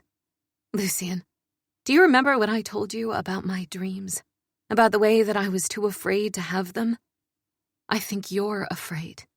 And I do believe that you want to do what's best for me. But I believe that you are truly scared of you being my choice because it means you need to hope.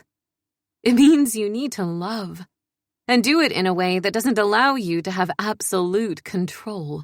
And I break apart. Because I realize what she's saying is true.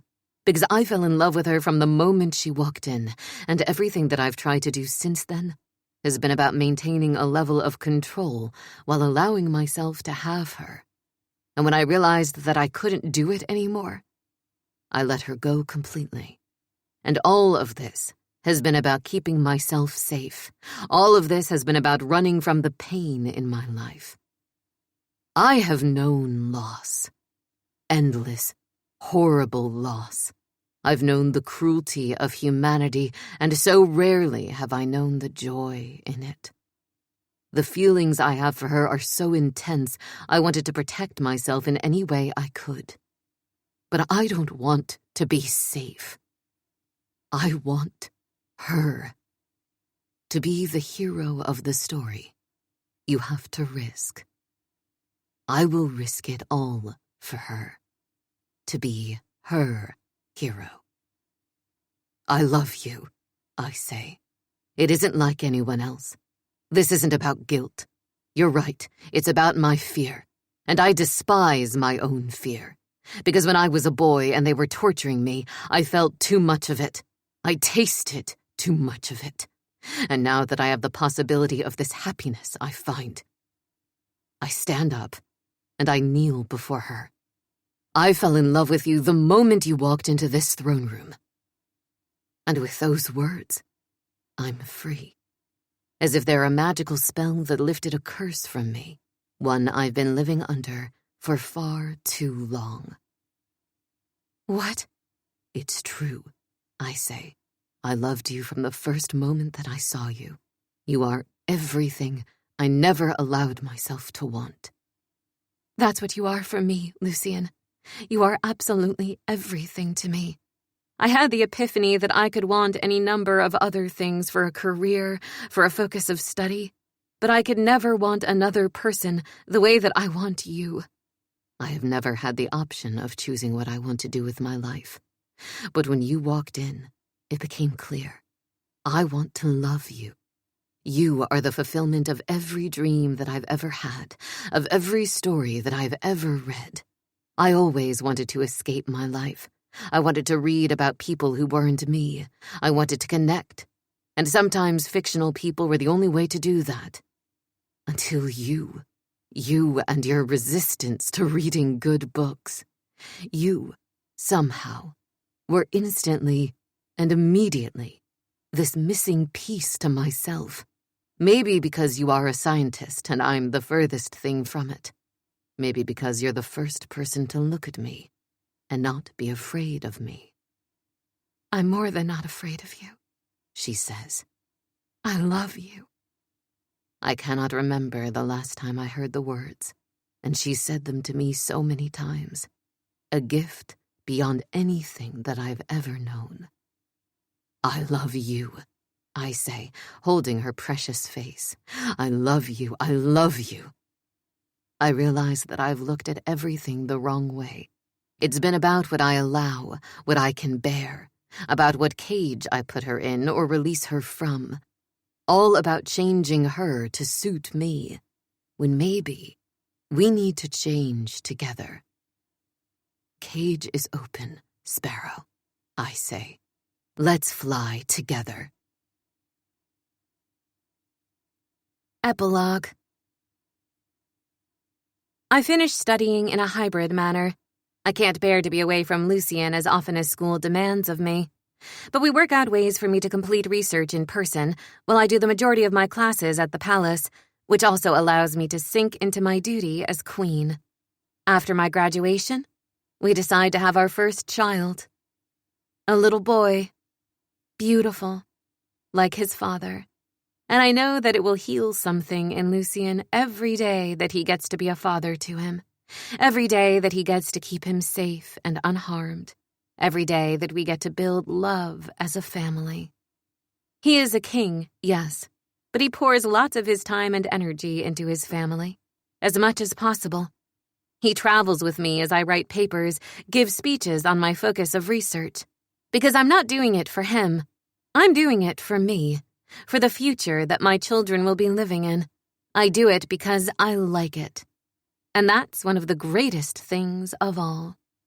That Lucien and I are living a life that we like, that we would choose time and time again. I'm even thankful now that he dissolved our marriage, because after that, I had to choose to marry him all over again.